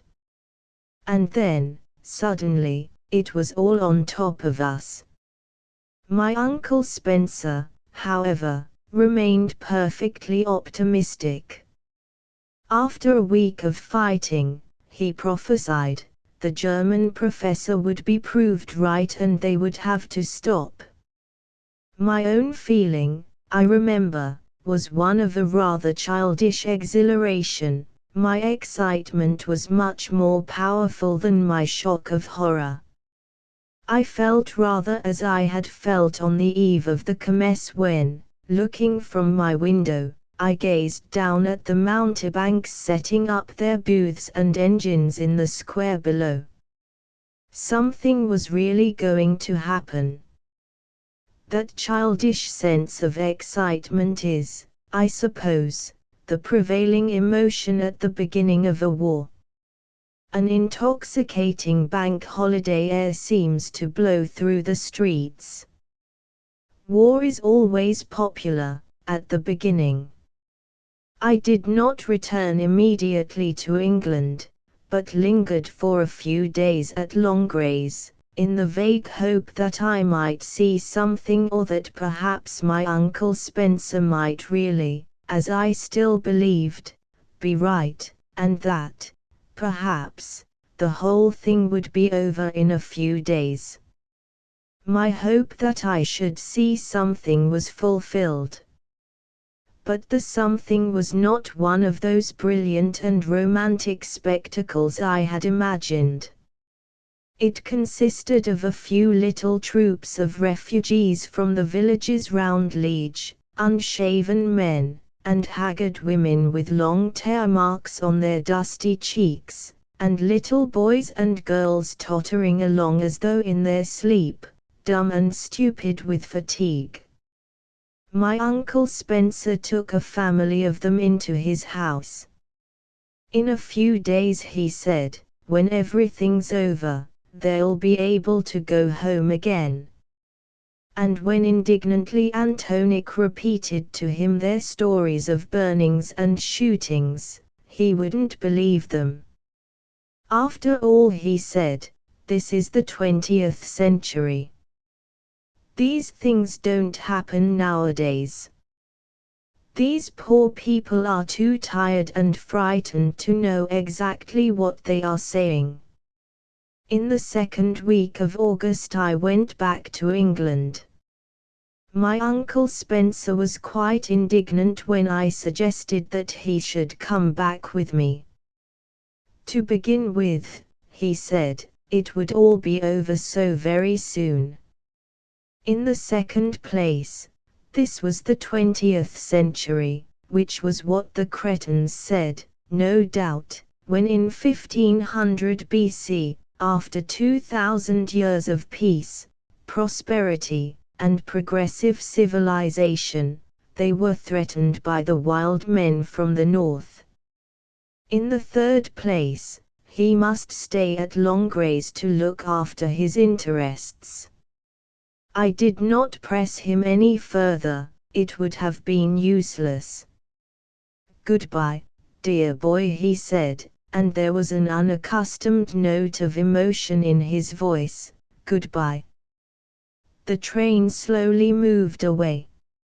Looking out of the window, I could see him standing on the platform, waving his hat. His hair was white all over now, but his face was as young, his eyes as darkly bright, his small spare body as straight and agile as when I had known him first. Goodbye, goodbye. I was not to see him again for nearly 5 years. Louvain was burnt on the 19th of August. The Germans entered Brussels on the 20th. Longgrays, though farther east than Louvain, was not occupied till 2 or 3 days later, for the town lay off the direct route to Brussels and the interior. One of the first acts of the German commandant was to put my Uncle Spencer and M. Alphonse under arrest. It was not that they had done anything, it was merely to their existence that he objected. The fact that they were British subjects was in itself extremely incriminating. Aber was signed. My Uncle Spencer protested in his rather rudimentary German, im Zwanzigsten Jahrhundert. Und or is it das, Krieg word nicht lang, he stammered, searched hopelessly for the word. Well, in any case, he concluded, relapsing into his own language and happy to be able to express his astonished protest with fluency. "It won't last a week." "So we hope," the commandant replied in excellent English, smiling. "But meanwhile I regret. My Uncle Spencer and his fellow Briton were locked up for the time being in the lunatic asylum. A few days later they were sent under escort to Brussels. Alphonse, my Uncle Spencer told me afterwards, bore his misfortune with exemplary and oriental patience. Mute, uncomplaining, obedient, he stayed where his captors put him, like a large brown bundle left by the traveler on the platform, while he goes to the buffet for a drink and a sandwich.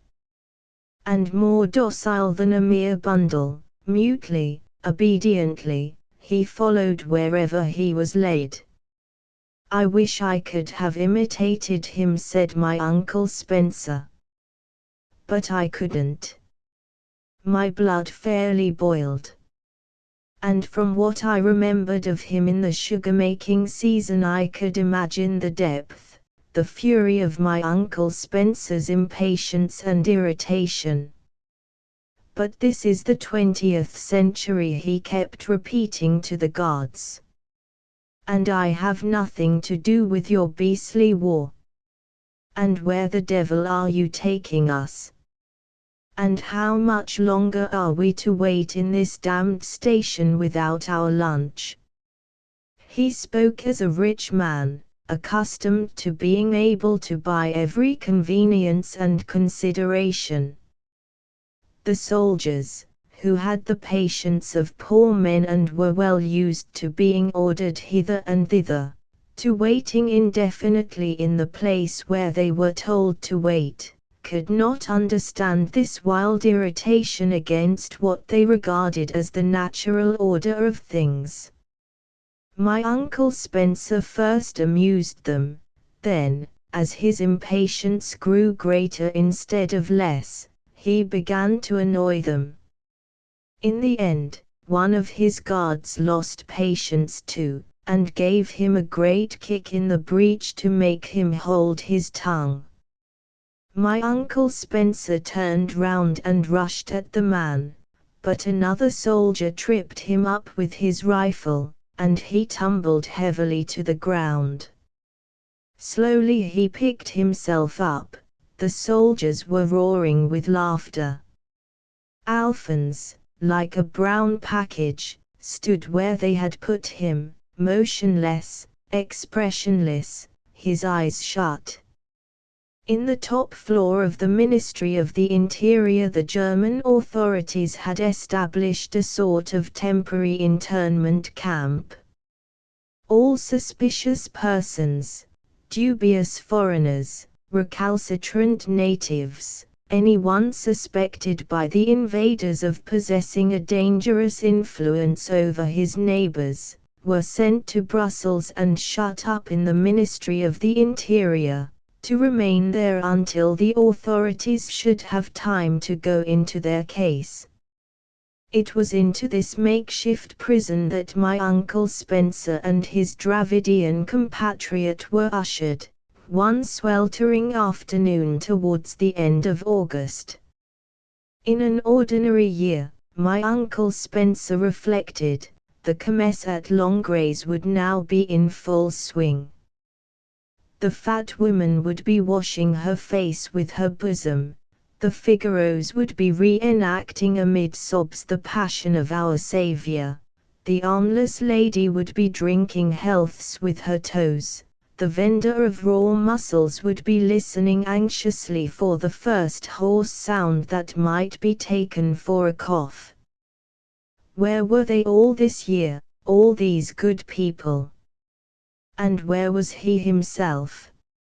Incredulously he looked about him. In the attics of the Ministry of the Interior the company was strange and mixed. There were Belgian noblemen whom the invaders considered it unsafe to leave in their chateaux among their peasantry. There were a Russian countess and an anarchist, incarcerated on account of their nationality. There was an opera singer, who might be an international spy. There was a little golden-haired male impersonator, who had been appearing at a music hall in Liege, and whose offence, like that of my Uncle Spencer and the Dravidian, was to have been a British subject. There were a number of miscellaneous Frenchmen and Frenchwomen, caught on the wrong side of the border. There was an organ grinder, who had gone on playing the Brabançon when told to stop, and a whole collection of other Belgians, of all classes and both sexes, from every part of the country, who had committed some crime or other, or perhaps had contrived merely to look suspicious, and who were now waiting to have their fate decided, as soon as the authorities should have time to pay attention to them. Into this haphazardly assembled society my Uncle Spencer and the Dravidian were now casually dropped. The door closed behind them, they were left, like new arrivals in hell, to make the best of their situation. The top floor of the Ministry of the Interior was divided up into one very large and a number of small rooms, the latter lined, for the most part, with pigeonholes and filing cabinets in which were stored the paper products of years of bureaucratic activity. In the smaller chambers the prisoners had placed the straw mattresses allotted to them by their gaolers. The men slept in the rooms at one end of the corridor, the women in those at the other end. The big room, which must once have housed the staff of the ministry's registry, still contained a number of desks, tables, and chairs. It served now as the prisoners' drawing room, dining room, and recreation ground. There was no bathroom, and only one washing basin and one chalet de nécessité, as my Uncle Spencer, with a characteristic euphemism, always called it. Life in the attics of the Ministry of the Interior was not particularly agreeable. My Uncle Spencer noticed that those of the prisoners who were not sunk in gloom and a sickening anxiety for the future, preserved an almost too boisterous cheerfulness. You had, it seemed, either to take this sort of thing as a prodigious joke, or brood over it as the most horrible of nightmares. There seemed to be no alternative. In time, no doubt, the two extremes would level down to the same calm resignation. But confinement had still been too short for that. The situation was still too new, dreamlike, and phantasmagorical, and fate too uncertain. The cheerful ones abounded in japes, loud laughter, and practical jokes. They had created in the prison a kind of private school atmosphere. Those whose confinement was oldest, and some had been in the ministry for nearly a week now, almost from the day of the German entry into Brussels, assumed the inalienable right of seniors to make the new arrivals feel raw and uncomfortable. Each freshman was subjected to a searching cross-examination, like that which awaits the new boy at his first school. Sometimes, if the latest victim seemed particularly ingenious, they would play a little practical joke on him. The leader of the cheerful party was a middle-aged Belgian journalist, a powerful, stout man, with carroty red moustaches and a high crimson complexion, a huge roaring voice and a boundless gift for laughter and genial Rabelaisian conversation. At the appearance of the meek Dravidian he had fairly whooped with delight. So great, indeed, was his interest in Alphonse that my Uncle Spencer escaped with the most perfunctory examination and the minimum of playful ragging.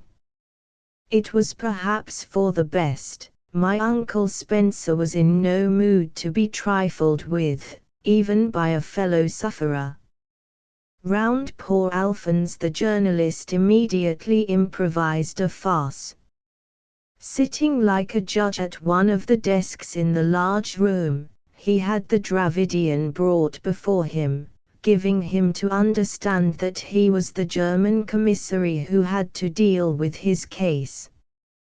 Under cross-examination the Dravidian was made to tell his whole history. Born, Madras, profession, cobbler. A clerk took down all his answers as he delivered them. When he spoke of devil dancing, the judge made him give a specimen of his performance there and then in front of the desk. The question of his marriage with Louise was gone into in the most intimate detail. Convinced that his liberty and probably his life depended on his sincerity, Alphonse answered every question as truthfully as he possibly could. In the end, the journalist, clearing his throat, gravely summed up and gave judgment. Innocent. The prisoner would forthwith be released. On a large sheet of official paper he wrote laissez-passer, signed it von der Goltz, and, opening a drawer of the desk, selected from among the numerous official seals it contained that with which, in happier times, certain agricultural diplomas were stamped. On the thick red wax appeared the figure of a prize short-horn cow with, round it, the words, Pour l'amélioration de la race bovine.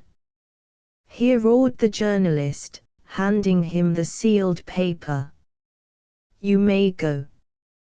Poor Alphonse took his laissez-passer and, bowing at intervals almost to the ground, retreated backwards out of the room. Joyously he picked up his hat and his little bundle, ran to the door, knocked and called. The sentry outside opened to see what was the matter. Alphonse produced his passport. Aber was ist das? Asked the sentry.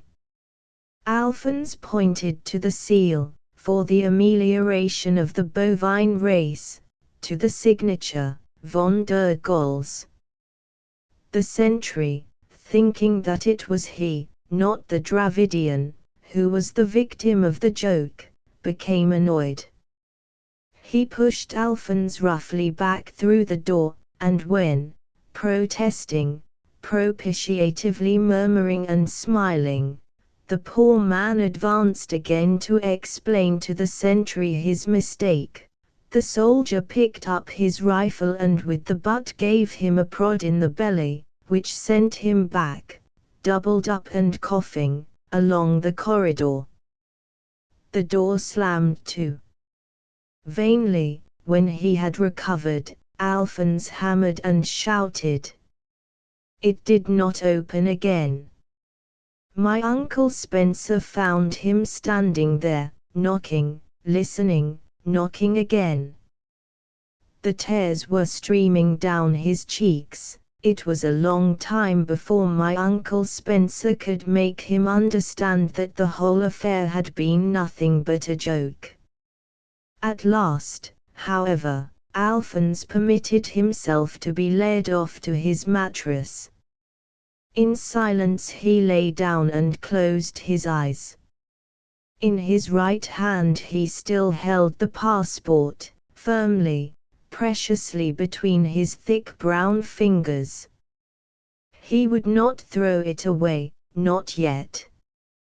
Perhaps if he went to sleep this incident at the door would prove, when he woke up, to have been a dream. The paper would have ceased to be a joke, and when, tomorrow, he showed it again, who knew? The sentry would present arms and he would walk downstairs, and all the soldiers in the courtyard would salute and he would walk out into the sunny streets, waving the signature, pointing to the thick red seal. Quite still he lay there. His arm was crossed over his body. From between the fingers of his hand hung the paper. Bold, as only the signature of a conquering general could be, von der Goltz sprawled across the sheet. And in the bottom right-hand corner, stamped in the red wax, the image of the sacred cow was like a symbol of true salvation from across the separating ocean and the centuries. Pour l'amélioration de la race bovine. But might it not be more reasonable, in the circumstances, to begin with the human race? My Uncle Spencer left him to go and expostulate with the journalist on the barbarity of his joke. He found the man sitting on the floor, for there were not enough chairs to go round, teaching the golden-haired male impersonator how to swear in French.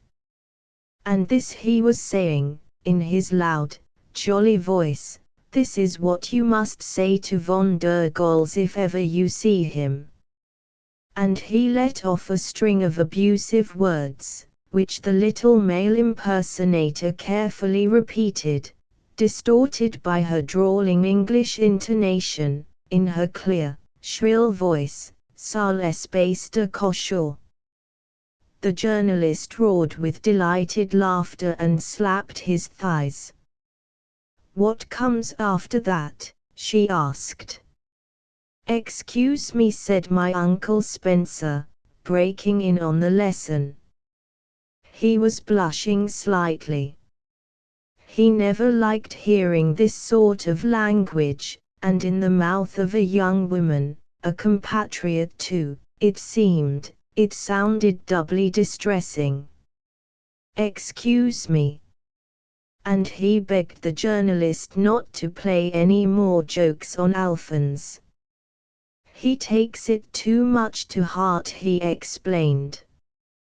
At his description of the Dravidians' despair, the little male impersonator was touched almost to tears.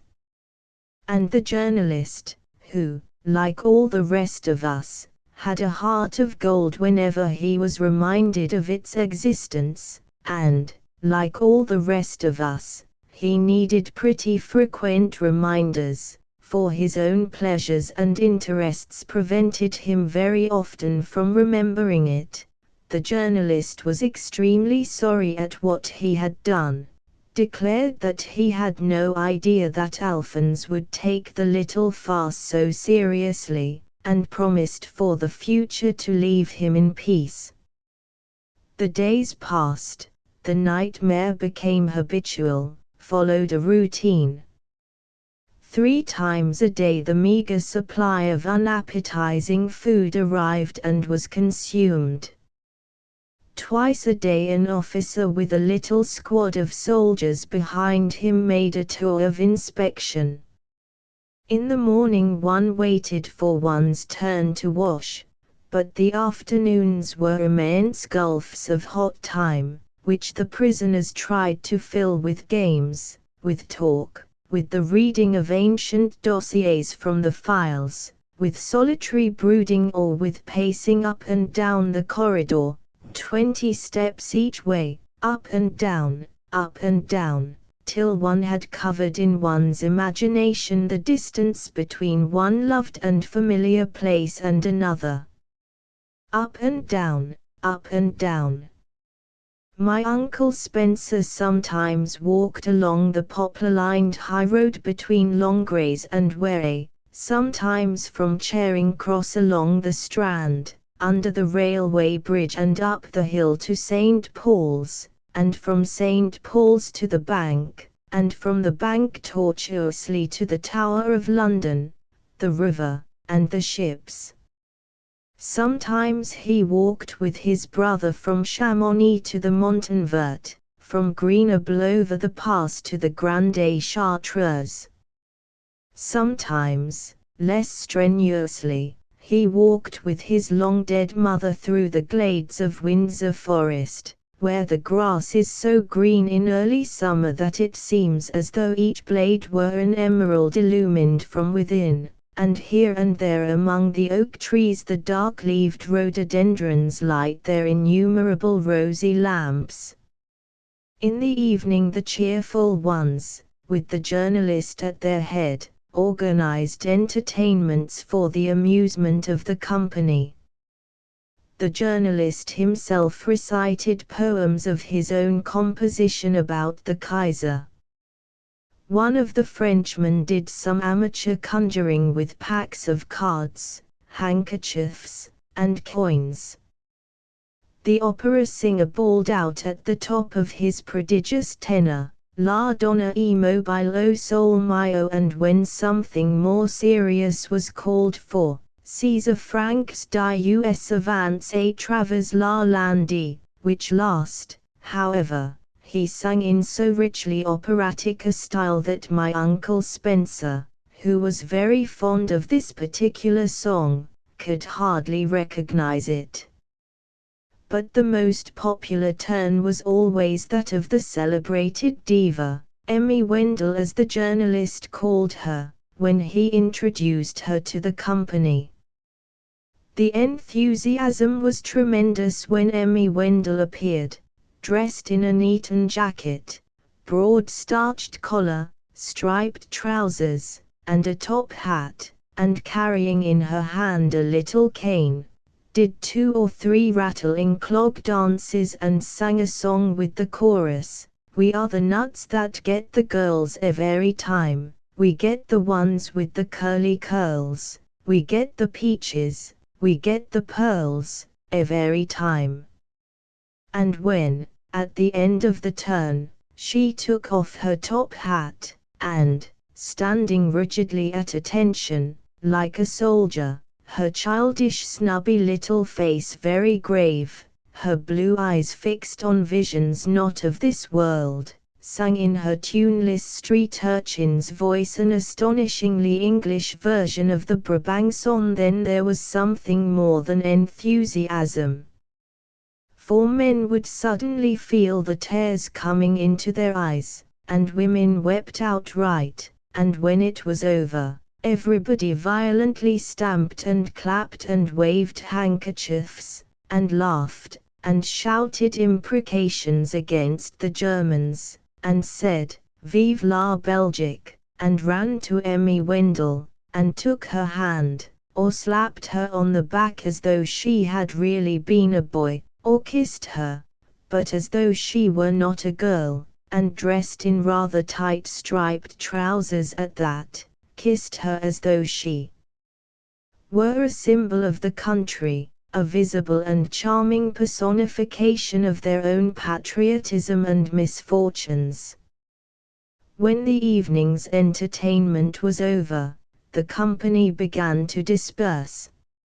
Stretched on their hard mattresses along the floor, the prisoners uneasily slept or lay awake through the sultry nights, listening to the steps of the sentries in the court below and hearing every now and then through the unnatural silence of the invaded town, the heavy beat of a regiment marching along the deserted street, the rumble and sharp, hoofy clatter of a battery on the move towards some distant front. The days passed. My Uncle Spencer soon grew accustomed to the strange little hell into which he had been dropped. He knew it by heart. A huge, square room, low-ceilinged and stifling under the hot leads. Men in their shirt sleeves standing, or sitting, some on chairs, some on the corner of a desk or a table, some on the floor. Some leaned their elbows on the windowsill and looked out, satisfying their eyes with the sight of the trees in the park across the street, breathing a purer air, for the air in the room was stale, twice breathed, and smelt of sweat, tobacco, and cabbage soup. From the first the prisoners had divided themselves, automatically almost, into little separate groups. Equal in their misery, they still retained their social distinctions. The organ grinder and the artisans and peasants always sat together in one corner on the floor, playing games with a greasy pack of cards, smoking and, in spite of expostulations, in spite of sincere efforts to restrain themselves, spitting on the floor all round them. "Mine," the organ grinder would say triumphantly, and plank down his ace of hearts. "Mine." And profusely, to emphasize his satisfaction, he spat. "Ah, pardon." Remembering too late, he looked apologetically round the room. "Excuse me." And he would get up, rub the gob of spittle into the floor with his boot, and going to the window would lean out and spit again, not that he felt any need to, having spat only a moment before, but for the sake of showing that he had good manners and could spit out of the window and not on the floor when he thought of it. Another separate group was that of the aristocracy. There was the little old count with a face like a teapot, such shiny round cheeks, such a thin, irrelevant nose, and the young count with the monocle, the one so exquisitely affable with everyone and yet so remote and aloof under all his politeness, the other so arrogant in manner, but, one could see, so wistfully wishing that his social position would permit him to mingle with his spiritual equals. The old count politely laughed whenever the journalist or some other member of the cheerful party made a joke. The young count scowled, till the only smooth surface left in his corrugated face was the monocle. But he longed to be allowed to join in the horseplay and the jokes. With the two counts were associated 2 or 3 rich and important citizens, among them during the first days my Uncle Spencer. But other interests were to make him abandon their company almost completely after a while. On the fringes of their circle hovered occasionally the Russian countess. This lady spent most of the day in her sleeping apartment, lying on her mattress and smoking cigarettes. She had decided views about the respect that was due to her rank, and expected the wash-house to be immediately evacuated whenever she expressed a desire to use it. On being told that she must wait her turn, she flew into a rage. When she was bored with being alone, she would come into the living room to find somebody to talk to. On one occasion she took my Uncle Spencer aside and told him at great length and with a wealth of intimate detail about the 9th and greatest love affair of her life. In future, whenever my Uncle Spencer caught sight of her turning her large, dark, rather protruding eyes round the room, he took care to be absorbed in conversation with somebody else. Her compatriot, the anarchist, was a Jewish-looking man with a black beard and a nose like the figure 6. He associated himself with none of the little groups, was delighted by the war, which he gleefully prophesied would destroy so-called civilization, and made a point of being as disagreeable as he could to everyone, particularly to the Countess, whom he was able to insult confidentially in Russian.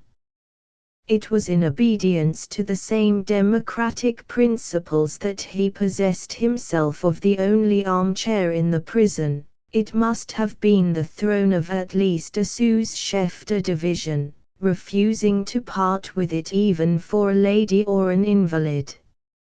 He sat in it immovably all day, put it between his mattress and the wall at night, and took it with him even into the wash-house and the Chalet de Necessite. The cheerful party grouped itself, planet fashion, round the radiant jollity of the journalist. His favorite amusement was hunting through the files for curious dossiers which he could read out, with appropriate comments and improvised emendations to the assembled group. But the most relished of all his jokes was played ritually every morning when he went through the papers of nobility of the whole Belgic aristocracy, discovered, neatly stowed away, in a cupboard in the corridor, selecting from among the noble names a few high-sounding titles which he would carry with him to the Chalet of Necessity.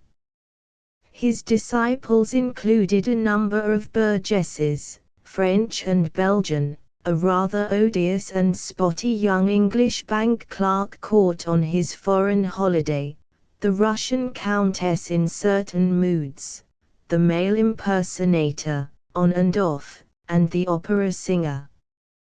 With this last my Uncle Spencer, who was a great lover of music and even a moderately accomplished pianist, made frequent attempts to talk about his favorite art.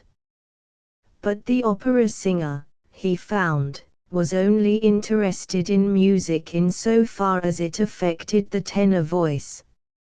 He had consequently never heard of Bach or Beethoven. On Leoncavallo, however, on Puccini, Saint-Saëns, and Gounod he was extremely knowledgeable. He was an imposing personage, with a large, handsome face and the gracious, condescending smile of a great man who does not object to talking even with you. With ladies, as he often gave it to be understood, he had a great success. But his fear of doing anything that might injure his voice was almost as powerful as his lasciviousness and his vanity. He passed his life, like a monk of the Thebaid, in a state of perpetual conflict. Outwardly and professedly a member of the cheerful party, the opera singer was secretly extremely concerned about his future. In private he discussed with my Uncle Spencer the horrors of the situation. More obviously melancholy was the little grey-haired professor of Latin who spent most of the day walking up and down the corridor like a wolf in a cage, brooding and pining. Poor Alphonse, squatting with his back to the wall near the door, was another sad and solitary figure. Sometimes he looked thoughtfully about him, watching his fellow prisoners at their various occupations with the air of an inhabitant of eternity watching the incomprehensible antics of those who live in time. Sometimes he would spend whole hours with closed eyes in a state of meditation. When someone spoke to him, he came back to the present as though from an immense distance. But, for my Uncle Spencer, how remote, gradually, they all became. They receded, they seemed to lose light, and with their fading the figure of Emmy Wendell came closer, grew larger and brighter. From the first moment he set eyes on her, sitting there on the floor, taking her lesson in vituperation from the journalist, my Uncle Spencer had taken particular notice of her.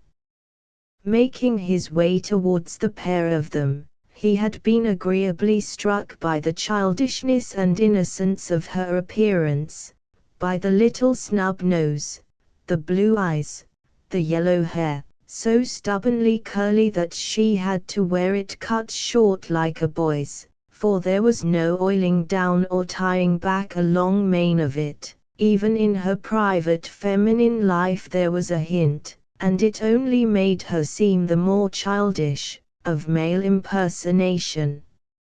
And then, coming within earshot, it had been sans l'espace de cochure and a string besides of less endearing low-cut irons proceeding from these lips. Startling, shocking. But a moment later, when he was telling them how hardly poor Alphonse had taken the joke, she said the most charming things and with such real feeling in her Cockney voice, such a genuine expression of sympathy and commiseration on her face, that my Uncle Spencer wondered whether he had heard aright, or if that sans cochure and all the rest could really have been pronounced by so delicate and sensitive a creature. The state of agitation in which my Uncle Spencer had lived ever since his arrest, the astonishing and horrible novelty of his situation, had doubtless in some measure predisposed him to falling in love.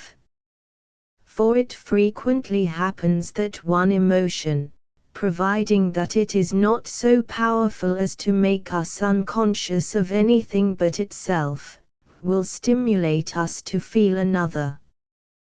Thus danger, if it is not acute enough to cause panic, tends to attach us to those with whom we risk it, the feelings of compassion, sympathy, and even love being stimulated and quickened by apprehension.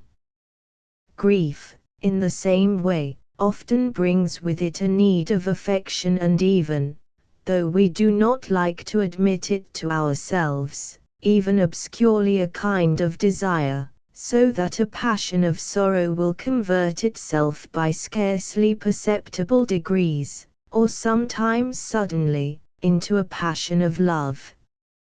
My Uncle Spencer's habitual attitude towards women was one of extreme reserve. Once, as a young man, he had been in love and engaged to be married, but the object of his affections had jilted him for somebody else.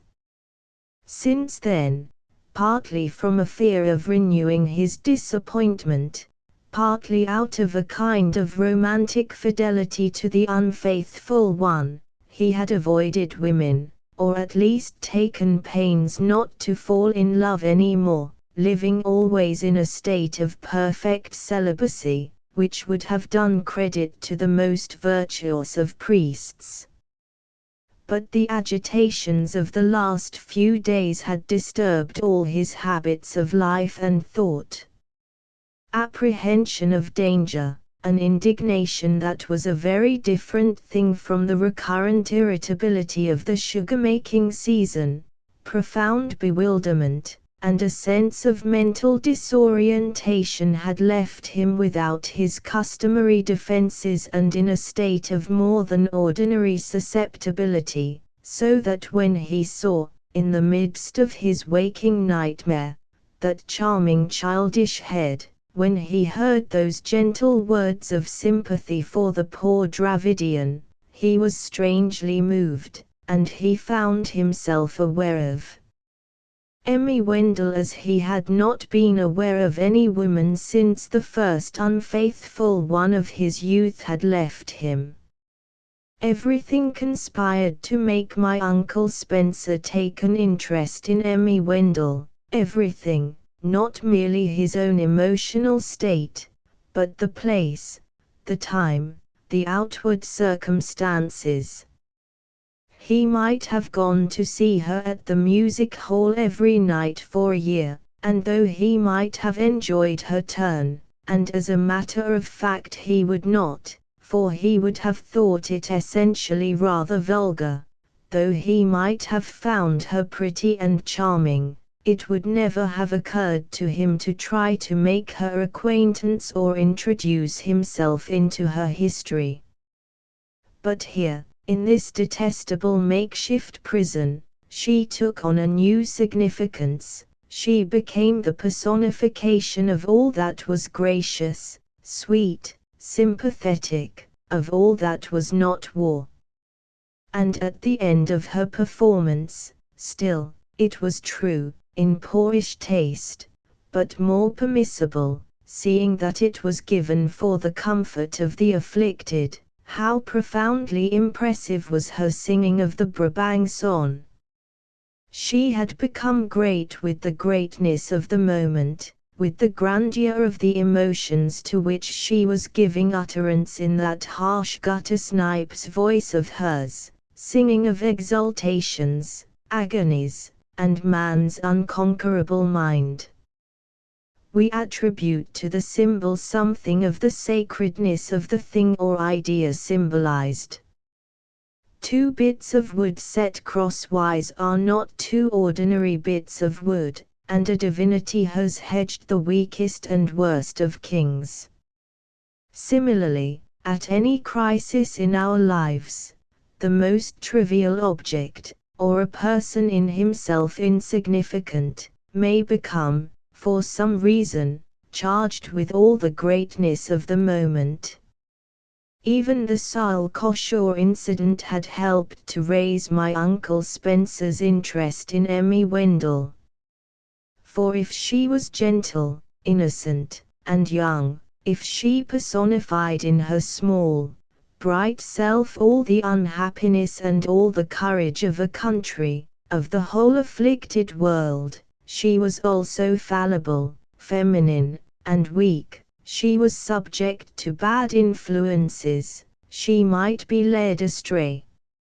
And the recollection of those gross phrases, candidly, innocently, and openly uttered, as the most prudish can always utter them when they happen to be in an unfamiliar language, round whose words custom has not crystallized that wealth of associations which give to the native locutions their peculiar and, from age to age, varying significance, filled my Uncle Spencer with alarm and with a missionary zeal to rescue so potentially beautiful and even grand a nature from corruption. For her part, Emmy Wendell was charmed, at any rate during the first days of their acquaintance, with my Uncle Spencer. He was English, to begin with, and spoke her language. He was also, which the equally English and intelligible bank clerk was not, a gentleman. More important for Emmy, in her present mood, he did not attempt to flirt with her. Emmy wanted no admirers, at the moment. In the present circumstances she felt that it would have been wrong, uncomely, and rather disreputable to think of flirtation. She sang the Brabant song with too much religious ardor for that. The moment was too solemn, too extraordinary. True, the solemnity of the moment and the ardor of her patriotic feelings might, if a suitable young man had happened to find himself with her in the attics of the Ministry of the Interior, have caused her to fall in love with a fervor having almost the religious quality of her other feelings. But no suitable young man, unfortunately, presented himself. The bank clerk had spots on his face and was not a gentleman. The journalist was middle-aged and too stout. Both tried to flirt with her. But their advances had, for Emmy, all the impropriety of a flirtation in a sacred place. With my Uncle Spencer, however, she felt entirely safe. It was not merely that he had white hair. Emmy had lived long enough to know that that symbol was no guarantee of decorous behavior, on the contrary, but because he was, obviously, such a gentleman, because of the signs of unworldliness and mild idealism stamped all over his face. At first, indeed, it was only to escape from the tiresome and indecorous attentions of the bank clerk and the journalist that she addressed herself to Uncle Spencer. But she soon came to like his company for its own sake. She began to take an interest in what he said. She listened seriously to my Uncle Spencer's invariably serious conversation, for he never talked except on profitable and intellectual themes, having no fund of ordinary small talk. During the first days Emmy treated him with the respectful courtesy which, she felt, was due to a man of his age, position, and character. But later, when he began to follow her with his abject adoration, she became more familiar. Inevitably, for one cannot expect to be treated as old and important by someone at whom one looks with the appealing eyes of a dog. She called him Uncle Spenny and ordered him about, made him carry and fetch as though he were a trained animal. My Uncle Spencer was only too delighted, of course, to obey her. He was charmed by the familiarities she took with him.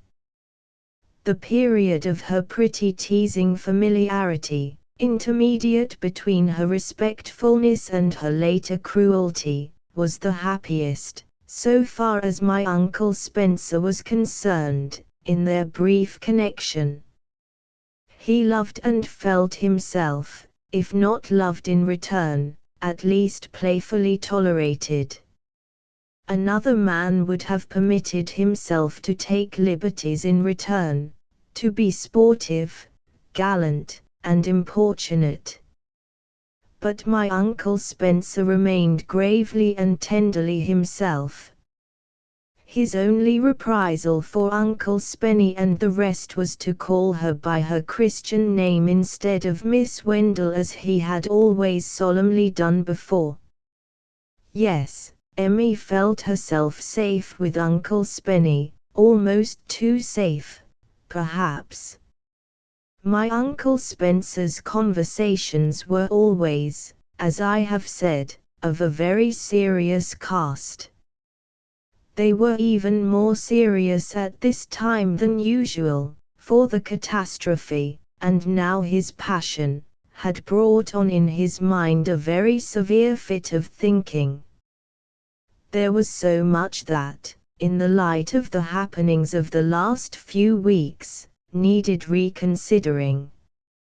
From the German professor's theory to the problem of good and evil, from the idea of progress, for, after all, was not this the 20th century, to the austere theory and the strange new fact of love, from internationalism to God, everything had to be considered afresh. And he considered them out loud with Emmy Wendell. Goodness, for example, was that no more than a relative thing, an affair of social conventions, gauged by merely local and accidental standards? Or was there something absolute, ultimate, and fundamental about the moral idea? And God, could God be absolutely good? And was there such a vast difference between the 20th and other centuries? Could fact ever rhyme with ideal? All these disturbing questions had to be asked and answered to his own satisfaction once again. It was characteristic of my Uncle Spencer that he answered them all, even after taking into consideration everything that had happened, on the hopeful side, just as he had done before the catastrophe, and what was more, with a deeper conviction. Before, he had accepted the cheerful idealistic view a little too easily. He had inherited it from the century in which he was born, had sucked it in from the respectable and ever-prospering elders among whom he had been brought up. Circumstances were now making that facile cheerfulness seem rather stupid.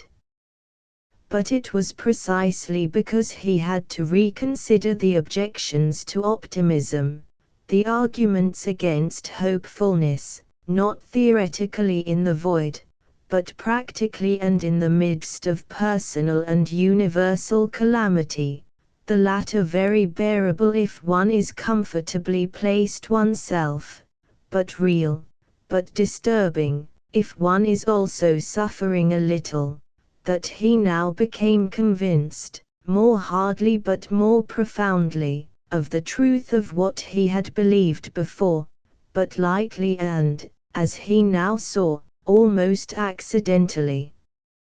Events were shortly to disturb this new-found conviction. Emmy listened to him with rapture. The circumstances, the time, the place, inclined her to the serious and reflective mood. My Uncle Spencer's discourses were just what she needed at this particular moment. Naturally superstitious, she lived at all times under the protection of a small gold lucky pig and a coral cross which had once belonged to her mother. And when luck was bad, she went to church and consulted crystal gazers. That time she broke her leg and had to cancel that wonderful engagement to tour in Australia. She knew it was because she had been neglecting God in all the prosperous months before. She prayed and she promised amendment. When she got better, God sent her an offer from Cohen's Provincial Alhambras Limited, in token that her repentance was accepted and she was forgiven. And now, though she had seemed to belong to the cheerful party in the attics of the Ministry of the Interior, her thoughts had secretly been very grave.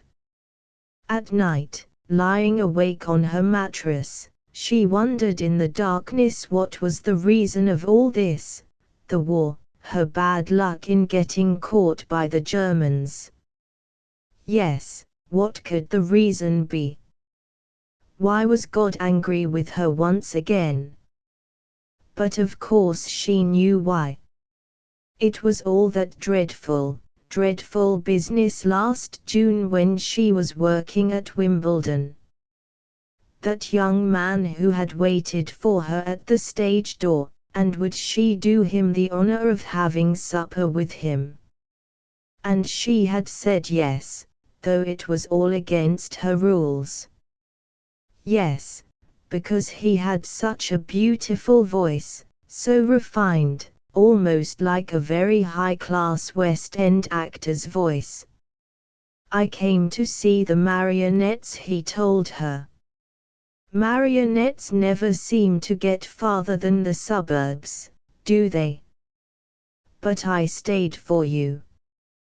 They drove in a taxi all the way from Wimbledon to Piccadilly. Some day, she said, pointing to the pavilion, you'll see my name there, in big electric letters, Emmy Wendell. £100 a week and the real West End. What a dream! He had such beautiful manners and he looked so handsome when you saw him in the light. They had champagne for supper. In the darkness, Emmy blushed with retrospective shame. She buried her face in the pillow as though she were trying to hide from some searching glance. No wonder God was angry. In an agony she kissed the coral cross. She pulled at the blue ribbon, at the end of which, between her two small breasts, hung the golden pig. She held the musket in her hand, tightly, as though hoping to extract from it something of that power for happiness stored mysteriously within it. as the power to attract iron filings is stored within the magnet. A few feet away the Russian countess heavily breathed. At the stertorous sound Emmy shuddered, remembering the wickedness that slumbered so near her. For if she herself had ceased to be, technically, a good girl, she was, now that her luck had turned, ashamed of it. She knew, from God's anger, that she had done wrong. But the countess, if sleep had not overtaken her, would have gone on boasting all night about her lovers. To middle-class Emmy the countess's frankness, her freedom from the ordinary prejudices, her aristocratic contempt for public opinion, and her assumption, the assumption of almost all idle women and of such idle men as have nothing better to do or think about, that the only end of life is to make love, complicatedly, at leisure and with a great many people, seemed profoundly shocking. It didn't so much matter that she wasn't a good girl, or rather a good ripe widow. What seemed to Emmy so dreadful was that she should talk about it as though not being good were natural, to be taken for granted, and even positively meritorious. No wonder God was angry. To Emmy my Uncle Spencer, or shall I call him now her Uncle Spenny, came as a comforter and sustainer in her remorseful misery. His wandering speculations were not, it was true, always particularly relevant to her own trouble, nor did she always understand what he was talking about. But there was a certain quality in all his discourses, whatever the subject, which she found uplifting and sustaining. Thus my Uncle Spencer, quoting Swedenborg to prove that, in spite of all present appearances to the contrary, things were probably all right, was the greatest of comforts. There was something about him like a very high-class clergyman, a West End clergyman, so to say. When he talked she felt better and in some sort safer. He inspired in her so much confidence that one day, while the journalist was playing some noisy joke that kept all the rest of the company occupied, she took him aside into the embrasure of one of the windows and told him all, or nearly all, about the episode on account of which God was now so angry. My Uncle Spencer assured her that God didn't see things in quite the way she imagined, and that if he had decided that there must be a European war, it was not, in all human probability, to provide an excuse for getting Emmy Wendell, however guilty, locked up in the attics of the Ministry of the Interior at Brussels. As for the sin itself, my Uncle Spencer tried to make her believe that it was not quite so grave as she thought. He did not know that she only thought it grave because she was in prison and, naturally, depressed. No, no, he said comfortingly, you mustn't take it to heart like that. But the knowledge that this exquisite and innocent young creature had once, and if once, why not twice, why not, my Uncle Spencer left to his own midnight thoughts feverishly speculated, why not 50 times, fallen from virtue distressed him. He had imagined her, it was true, surrounded by bad influences, like the journalist, but between being taught to say sale cochon and an actual lapse from virtue, there was a considerable difference. It had never occurred to my Uncle Spencer that Emmy could have got beyond the cochon stage. And now he had it from her own lips that she had.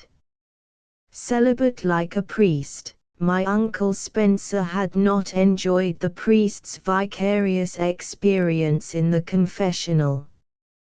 He had not read those astonishing handbooks of practical psychology, fruit of the accumulated wisdom of centuries, from which the seminarist learns to understand his penitents, to classify and gauge their sins, and, incidentally, so crude, bald, and uncompromising are the descriptions of human vice that they contain, to load the temptations which, when rosily and delicately painted, can seem so damnably alluring. His ignorance of human beings was enormous. In his refinement he had preferred not to know, and circumstances, so far, had wonderfully conspired to spare him knowledge. Years afterwards, I remember, when we met again, he asked me after a silence, and speaking with an effort, as though overcoming a repugnance, what I really thought about women and all that sort of thing. It was a subject about which at that time I happened to feel with the bitterness and mirthful cynicism of one who has been only too amply successful in love with the many in whom he took no interest, and lamentably and persistently unsuccessful with the one being, in whose case success would have been in the least worthwhile.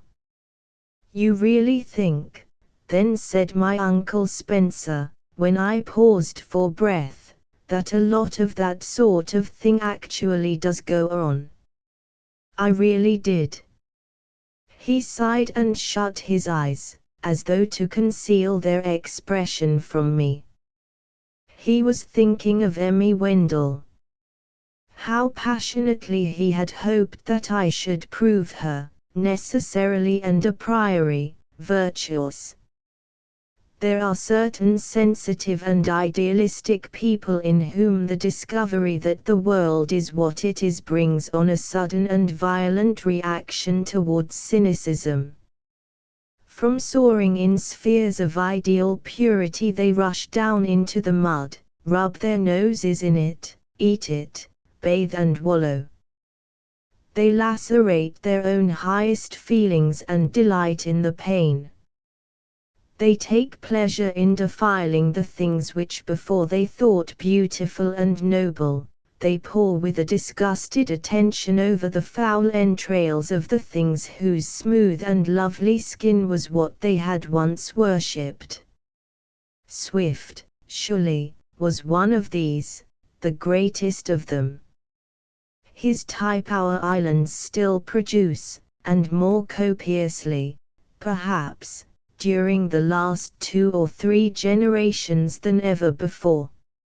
For the 19th century specialized in that romantic, optimistic idealism which postulates that man is on the whole good and inevitably becoming better.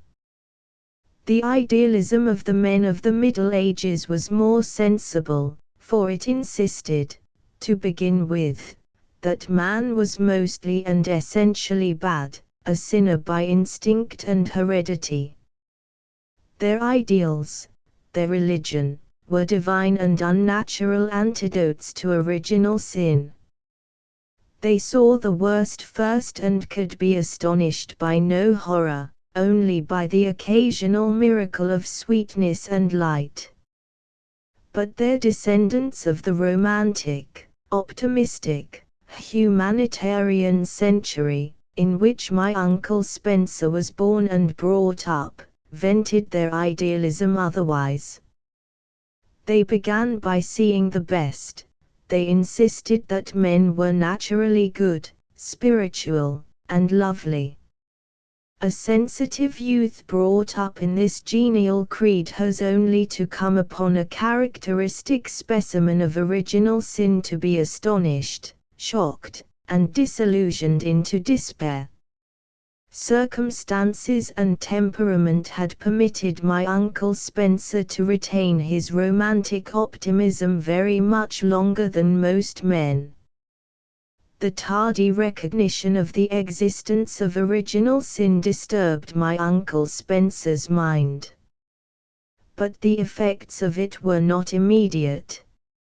At the moment, while he was in Emmy's pretty and intoxicating presence, and while she was still kind, he could not believe that she too had her share of original sin. And even when he forced himself to do so, her childish ingenuous face was in itself a complete excuse. It was later, and especially when he was separated from her, that the poison began slowly to work, embittering his whole spirit. At present Emmy's confession only served to increase his passion for her. For, to begin with, it made her seem more than ever in need of protection.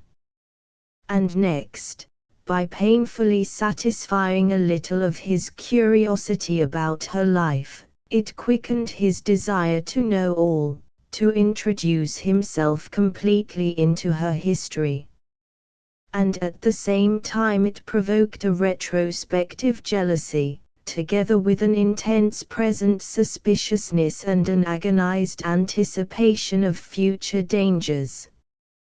His passion became like a painful disease. He pursued her with an incessant and abject devotion. Relieved, partly by my Uncle Spencer's spiritual ministrations, partly by the medicating power of time, from her first access of remorse, depression, and self-reproach, Emmy began to recover her normal high spirits. My Uncle Spencer became less necessary to her as a comforter. His incomprehensible speculations began to bore her. Conversely, the jokes of the cheerful ones seemed more funny, while the gallantries of the journalist and the bank clerk appeared less repulsive, because, now that her mood had changed, they struck her as less incongruous and indecorous. She was no longer, spiritually speaking, in church. In church, my Uncle Spencer's undemonstrative and unimportunate devotion had seemed beautifully in place. But now that she was emerging again out of the dim religious into the brightly secular mood, she found it rather ridiculous and, since she did not return the adoration, tiresome. "If you could just see yourself now, Uncle Spenny," she said to him, "the way you look." And she drew down the corners of her mouth, then opened her eyes in a fishy, reverential stare. Then the grimace in which my Uncle Spencer was supposed to see his adoration truly mirrored, disintegrated in laughter. The eyes screwed themselves up, a little horizontal wrinkle appeared near the tip of the snub nose, the mouth opened, waves of mirth seemed to ripple out from it across the face, and a shrill peal of laughter mocked him into an attempted smile. "Do I really look like that?" he asked. "You really do," Emmy nodded.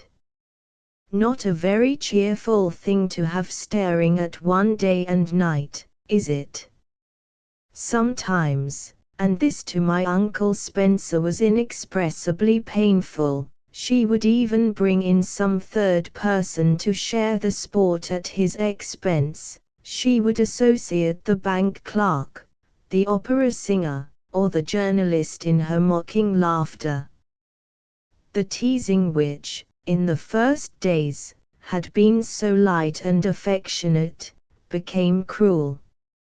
Emmy would have been distressed, no doubt, if she had known how much she hurt him. But he did not complain. All she knew was that my Uncle Spencer was ridiculous. The temptation to say something smart and disagreeable about him was irresistible. To my Uncle Spencer's company she now preferred that of the journalist, the bank clerk, and the opera singer. With the bank clerk she talked about West End actors and actresses, music hall artists, and cinema stars. True, he was not much of a gentleman, but on this absorbing subject he was extremely knowledgeable. The singer revealed to her the gorgeous and almost unknown universe of the operatic stage, a world of art so awe-inspiringly high that it was above even the West End. The journalist told her spicy stories of the Brussels stage. My Uncle Spencer would sit at the fringes of the group, listening in silence and across a gulf of separation, while Emmy and the bank clerk agreed that Clarice Mayne was sweet, George Robey a scream, and Florence Smithson a really high-class artist.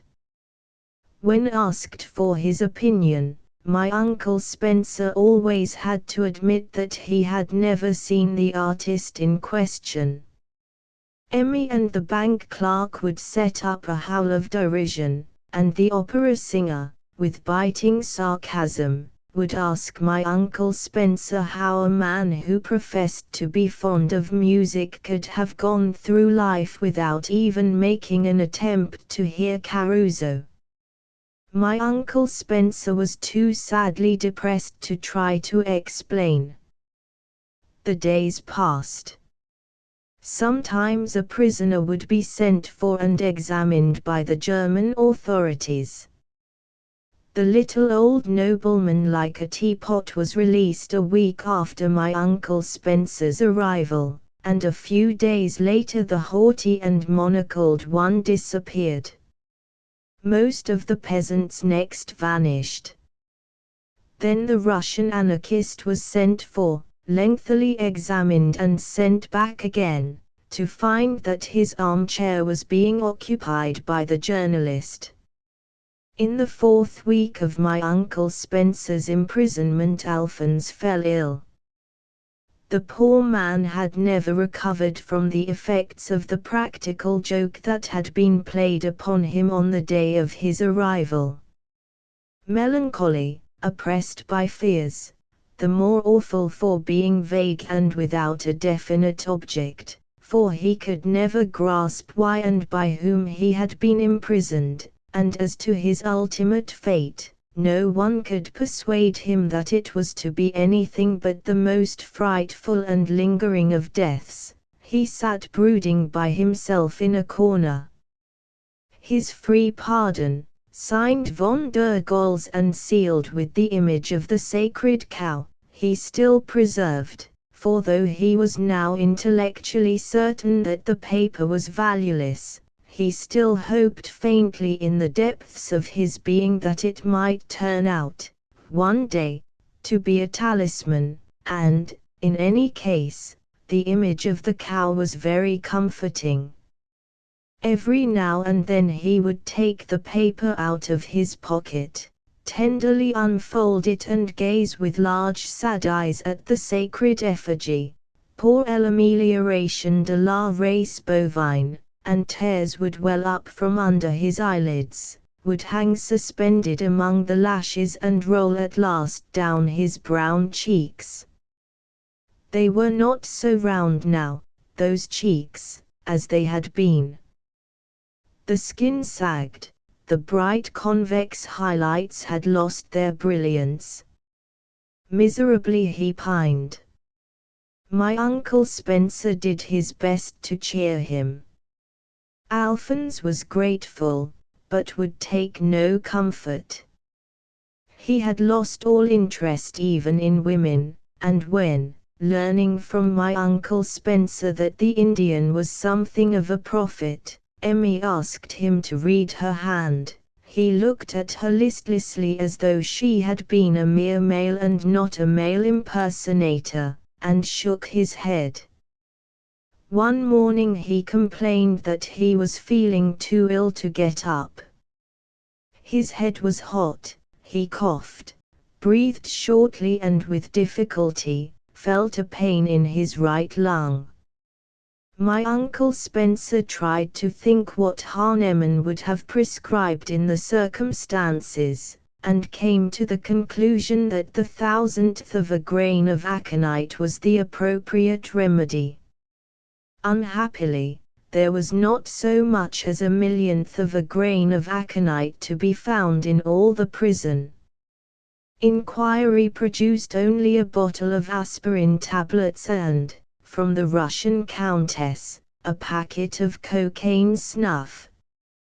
It was thought best to give the Dravidian a dose of each and wait for the doctor.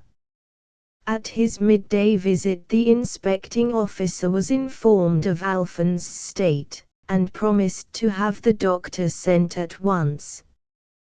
But it was not, in point of fact, till the next morning that the doctor came. My Uncle Spencer, meanwhile, constituted himself the Dravidian's nurse. The fact that Alphonse was the widower of his housekeeper's sister, and had lived in his city of adoption, made my Uncle Spencer feel somehow responsible for the poor Indian. Moreover, he was glad to have some definite occupation which would allow him to forget, if only partially and for an occasional moment, his unhappy passion. From the first, Alphonse was certain that he was going to die. To my Uncle Spencer he foretold his impending extinction, not merely with equanimity, but almost with satisfaction. For by dying, he felt, he would be spiting and cheating his enemies, who desired so fiendishly to put an end to him at their own time and in their own horrible fashion. It was in vain that my Uncle Spencer assured him that he would not die, that there was nothing serious the matter with him. Alphonse stuck to his assertion. In 8 days, he said, I shall be dead. And shutting his eyes, he was silent. The doctor, when he came next day, diagnosed acute lobar pneumonia. Through the oppression of his fever, Alphonse smiled at my Uncle Spencer with a look almost of triumph. That night he was delirious and began to rave in a language my Uncle Spencer could not understand. My Uncle Spencer listened in the darkness to the Dravidian's incomprehensible chattering, and all at once, with a shudder, with a sense of terror he felt, in the presence of this man of another race, speaking in an unknown tongue words uttered out of obscure depths for no man's hearing and which even his own soul did not hear or understand, he felt unutterably alone. He was imprisoned within himself. He was an island surrounded on every side by wide and bottomless solitudes. And while the Indian chattered away, now softly, persuasively, cajolingly, now with bursts of anger, now loudly laughing, he thought of all the millions and millions of men and women in the world, all alone, all solitary and confined. He thought of friends, incomprehensible to one another and opaque after a lifetime of companionship. He thought of lovers remote in one another's arms. And the hopelessness of his passion revealed itself to him, the hopelessness of every passion, since every passion aims at attaining to what, in the nature of things, is unattainable, the fusion and interpenetration of two lives, two separate histories, two solitary and forever sundered individualities. The Indian roared with laughter. But the unattainableness of a thing was never a reason for ceasing to desire it. On the contrary, it tends to increase and even to create desire. Thus our love for those we know, and our longing to be with them, are often increased by their death. And the impossibility of ever communicating with him again will actually create out of indifference an affection, a respect and esteem for someone whose company in life seemed rather tedious than desirable. So, for the lover, the realization that what he desires is unattainable, and that every possession will reveal yet vaster tracts of what is unpossessed and unpossessable, is not a deterrent, is not an antidote to his passion, but serves rather to exacerbate his desire, sharpening it to a kind of desperation, and at the same time making the object of his desire seem more than ever precious. The Indian chattered on, a ghost among the ghosts of his imagination, remote as though he were speaking from another world. And Emmy, was she not as far away, as unattainable?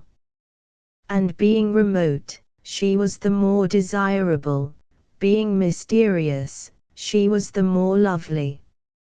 A more brutal and experienced man than my Uncle Spencer would have devoted all his energies to seducing the young woman, knowing that after a time the satisfaction of his physical desire would probably make him cease to take any interest in her soul or her history. But physical possession was the last thing my Uncle Spencer thought of, and his love had taken the form of an immense desire for the impossible union, not of bodies, but of minds and lives. True, what he had so far learned about her mind and history was not particularly encouraging. But for my Uncle Spencer her silliness, love of pleasure, and frivolity were strange and mysterious qualities, for he had known few women in his life and none, before, like Emmy Wendell, rather lovely still in their unfamiliarity, and if recognized as at all bad, excused as being the symptoms of a charming childishness and an unfortunate upbringing. Her solicitude, that first day, about poor Alphonse convinced him that she was fundamentally good-hearted, and if she had proved herself cruel since then towards himself, that was more by mistake and because of surrounding bad influences than from natural malignity. And, then, there was the way in which she sang the Brabant song. It was noble, it was moving. To be able to sing like that one must have a fine and beautiful character. In thinking like this, my Uncle Spencer was forgetting that no characteristic is incompatible with any other, that any deadly sin may be found in company with any cardinal virtue, even the apparently contradictory virtue. But unfortunately that is the kind of wisdom which one invariably forgets precisely at the moment when it might be of use to one. One learns it almost in the cradle, at any rate. I remember at my preparatory school reading, in Professor Oman's shorter history of England, of the heroic though profligate Duke of Ormond and of a great English king who was none the less a stuttering, lolling pedant with a tongue too big for his mouth. But though one knows well enough in theory that a duke can be licentious as well as brave, that majestic wisdom may be combined with pedantry and defective speech, yet in practice one continues to believe that an attractive woman is kind because she is charming, and virtuous because she rejects your first advances, without reflecting that the grace of her manner may thinly conceal an unyielding ruthlessness and selfishness, while the coyness in face of insistence may be a mere device for still more completely ensnaring the victim. It is only in the presence of unsympathetic persons that we remember that the most odious actions are compatible with the most genuinely noble sentiments, and that a man or woman who does one thing, while professing another, is not necessarily a conscious liar or hypocrite. If only we could steadfastly bear this knowledge in mind when we are with persons whom we find sympathetic. Desiring Emmy as passionately as he did, my Uncle Spencer would not have had much difficulty in persuading himself, even in spite of her recent cruelty towards him, that the spirit with which he longed to unite his own was on the whole a beautiful and interesting spirit, would indeed have had no difficulty at all, had it not been for that unfortunate confession of hers. This, though it flattered him as a token of her confidence in his discretion and wisdom, had sadly disturbed him and was continuing to disturb him more and more. For out of all her history, the history in which it was his longing to make himself entirely at home as though he had actually lived through it with her, this episode was almost the only chapter he knew. Like a thin ray of light her confession had picked it out for him, from the surrounding obscurity. And what an episode! The more my Uncle Spencer reflected on it, the more he found it distressing. The brutal practical man my Uncle Spencer was not would have taken this incident from the past as being of good augury for his own future prospects. But since he did not desire, consciously at any rate, the sort of success it augured, the knowledge of this incident brought him an unadulterated distress. For however much my Uncle Spencer might insist in his own mind on the guiltiness of external circumstance and of the other party, he could not entirely exonerate Emmy. Nor could he pretend that she had not in some sort, if only physically, taken part in her own lapse. And perhaps she had participated willingly. And even if she had not, the thought that she had been defiled, however reluctantly, by the obscene contact was unspeakably painful to him. And while the Indian raved, and through the long, dark silences during which there was no sound but the unnaturally quick and shallow breathing, and sometimes a moan, and sometimes a dry cough, my Uncle Spencer painfully thought, and his mind oscillated between a conviction of her purity and the fear that perhaps she was utterly corrupt. He saw in his imagination, now her childish face and the rapt expression upon it while she sang the Brabant song, now the sweet, solicitous look while she commiserated on poor Alphonse's unhappiness, and then, a moment later, endless embracements, kisses brutal and innumerable. And always he loved her. Next day the Dravidian's fever was still high. The doctor, when he came, announced that red hepatization of both lungs was already setting in. It was a grave case which ought to be at the hospital, but he had no authority to have the man sent there. He ordered tepid spongings to reduce the fever. In the face of the very defective sanitary arrangements of the prison, my Uncle Spencer did his best. He had a crowd of willing assistants, everybody was anxious to do something helpful. Nobody was more anxious than Emmy Wendell. The forced inaction of prison life, even when it was relieved by the jokes of the cheerful ones, by theatrical discussions and the facetious gallantry of the bank clerk and the journalist, was disagreeable to her. and the prospect of being able to do something, and particularly, since it was wartime, after all, of doing something useful and charitable, was welcomed by her with a real satisfaction. She sat by the Dravidian's mattress, talked to him, gave him what he asked for, did the disagreeable jobs that have to be done in the sick room, ordered my Uncle Spencer and the others about, and seemed completely happy. For his part, my Uncle Spencer was delighted by what he regarded as a reversion to her true self. There could be no doubt about it now. Emmy was good, was kind, a ministering angel, and therefore, in spite of the professor's heroic though profligate duke, therefore pure, therefore interesting, therefore worthy of all the love he could give her.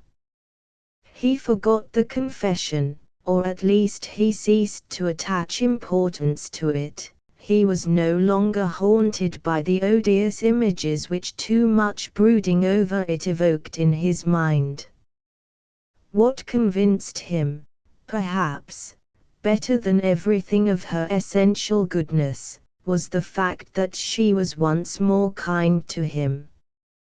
Her young energy, fully occupied in practical work, which was not, however, sufficiently trying to overtax the strength or set the nerves on edge, did not have to vent itself in laughter and mockery, as it had done when she recovered from the mood of melancholy which had depressed it during the first days of her imprisonment. They were fellow workers now. The Dravidian, meanwhile, grew worse and worse, weaker and weaker every day. The doctor was positively irritated. "The man has no business to be so ill as he is," he grumbled. "He's not old, he isn't an alcoholic or a syphilitic, his constitution is sound enough. He's just letting himself die. At this rate he'll never get past the crisis." At this piece of news Emmy became grave. She had never seen death at close quarters, a defect in her education which my Uncle Spencer, if he had had the bringing up of her, would have remedied. For death was one of those realities of life with which, he thought, everyone ought to make the earliest possible acquaintance. Love, on the other hand, was not one of the desirable realities. It never occurred to him to ask himself the reason for this invidious distinction. Indeed, there was no reason, it just was so. "Tell me, Uncle Spenny," she whispered, when the doctor had gone, "what does really happen to people when they die?" Charmed by this sign of Emmy's renewed interest in serious themes, my Uncle Spencer explained to her what Alphonse at any rate thought would happen to him. At midday, over the repeated cabbage soup and the horrible boiled meat, the bank clerk, with characteristically tasteless facetiousness, asked, "How's our one little nigger boy?" Emmy looked at him with disgust and anger.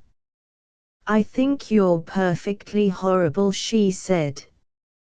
And, lowering her voice reverently, she went on, "The doctor says he's going to die." The bank clerk was unabashed. "Oh, he's going to kick the bucket, is he? Poor old Blackie." Emmy made no answer. There was a general silence. It was as though somebody had started to make an unseemly noise in a church. Afterwards, in the privacy of the little room, where, among the filing cabinets and the dusty papers, the Dravidian lay contentedly dying, Emmy turned to my Uncle Spencer and said, "You know, Uncle Spenny, I think you're a wonderfully decent sort. I do, really. My Uncle Spencer was too much overcome to say anything but Emmy 2 or 3 times. He took her hand and, very gently, kissed it. That afternoon they went on talking about all the things that might conceivably happen after one were dead. Emmy told my Uncle Spencer all that she had thought when she got the telegram, 2 years ago it was, and she was working in a hall at Glasgow, one of her first engagements, too, saying that her father had suddenly died. He drank too much, her father did, and he wasn't kind to Mother when he wasn't himself. But she had been very fond of him, all the same, and when that telegram came she wondered and wondered. My Uncle Spencer listened attentively, happy in having this new glimpse of her past. He forgot the other incident, which the beam of her confession had illumined for him. Late that evening, after having lain for a long time quite still, as though he were asleep, Alphonse suddenly stirred, opened his large black eyes, and began to talk, at first in the incomprehensible language which came from him in delirium, then, when he realized that his listeners did not understand him, more slowly and in his strange pidgin French. "I have seen everything just now," he said, "everything." "But what?" they asked.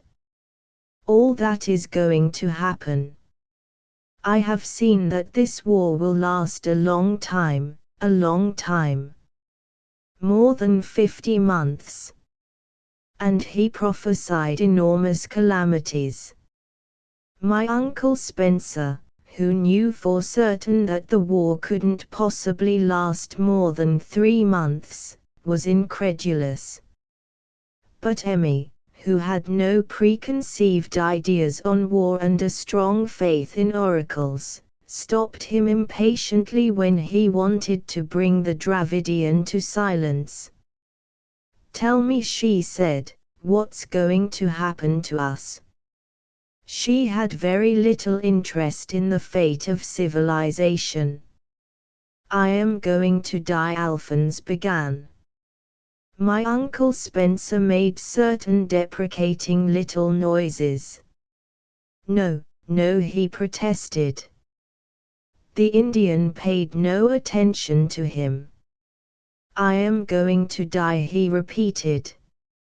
"And you," he said to my Uncle Spencer, "you will be let go and then again be put into prison." "But not here. Somewhere else. A long way off. For a long time, a very long time. You will be very unhappy." He shook his head. "I cannot help it, even though you have been so good to me. That is what I see. But the man who deceived me," he meant the journalist, "he will very soon be set free and he will live in freedom, all the time. In such freedom as there will be here. And he who sits in the chair will at last go back to his own country. And he who sings will go free like the man who deceived me. And the small grey man will be sent to another prison in another country. And the fat woman with a red mouth will be sent to another country, but she will not be in prison. I think she will be married there, again." The portraits were recognizably those of the Russian countess and the professor of Latin. And the man with carbuncles on his face, this was the bank clerk, no doubt, will be sent to another prison in another country, and there he will die. And the woman in black who is so sad, but Emmy could bear to wait no longer. "What about me?" she asked. Tell me what you see about me." The Dravidian closed his eyes and was silent for a moment. "You will be set free," he said. "Soon. And someday," he went on, "you will be the wife of this good man." He indicated my Uncle Spencer. "But not yet, not for a long time, till all this strife is at an end. You will have children, good fortune." His words grew fainter, once more he closed his eyes. He sighed as though utterly exhausted. "Beware of fair strangers," he murmured, reverting to the old familiar formula. He said no more. Emmy and my Uncle Spencer were left looking at one another in silence. "What do you think, Uncle Spenny?" she whispered at last. "Is it true?" 2 hours later the Indian was dead. My Uncle Spencer slept that night, or rather did not sleep, in the living room. The corpse lay alone among the archives. The words of the Indian continued to echo and re-echo in his mind. "Someday you will be the wife of this kind man." Perhaps, he thought, on the verge of death, the spirit already begins to try its wings in the new world. Perhaps already it has begun to know the fringes, as it were, of secrets that are to be revealed to it. To my Uncle Spencer there was nothing repugnant in the idea. There was room in his universe for what are commonly and perhaps wrongly known as miracles. Perhaps the words were a promise, a statement of future fact. Lying on his back, his eyes fixed on the dark blue starry sky beyond the open window, he meditated on that problem of fixed fate and free will, with which the devils in Milton's hell wasted their infernal leisure. And like a refrain the words repeated themselves, "Someday you will be the wife of this good man." The stars moved slowly across the opening of the window. He did not sleep. In the morning an order came for the release of the journalist and the opera singer. Joyfully they said goodbye to their fellow prisoners. The door closed behind them. Emmy turned to my Uncle Spencer with a look almost of terror in her eyes. The Indians' prophecies were already beginning to come true. But they said nothing to one another. 2 days later the bank clerk left for an internment camp in Germany. And then, one morning, my Uncle Spencer himself was sent for. The order came quite suddenly. They left him no time to take leave. He was examined by the competent authority, found harmless, and permitted to return to Longrays, where, however, he was to live under supervision. They did not even allow him to go back to the prison and say goodbye. A soldier brought his effects from the ministry. He was put onto the train, with orders to report to the commandant at Longrays as soon as he arrived. Antonique received her master with tears of joy.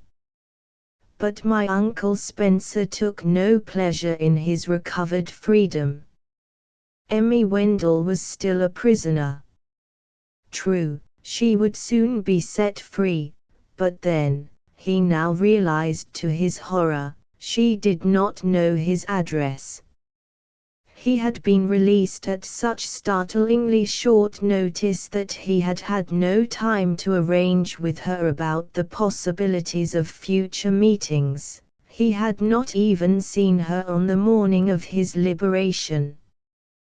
2 days after his return to Longrays, he asked permission from the commandant, to whom he had to report himself every day, whether he might go to Brussels. He was asked why. My Uncle Spencer answered truthfully that it was to visit a friend in the prison from which he himself had just been released. Permission was at once refused. My Uncle Spencer went to Brussels all the same. The sentry at the door of the prison arrested him as a suspicious person. He was sent back to Langres. The commandant talked to him menacingly. The next week, my Uncle Spencer tried again. It was sheer insanity, he knew, but doing something idiotic was preferable to doing nothing. He was again arrested. This time they condemned him to internment in a camp in Germany. The Indians' prophecies were being fulfilled with a remarkable accuracy. And the war did last for more than 50 months. And the carbuncular bank clerk, whom he found again in the internment camp, did, in fact, die. What made him confide in me, whom he had known as a child and almost fathered, I do not know. Or perhaps I do know. Perhaps it was because he felt that I should be more competent to advise him on this sort of subject than his brother, my father, or old Mr. Bullinger, the Dante scholar, or any other of his friends.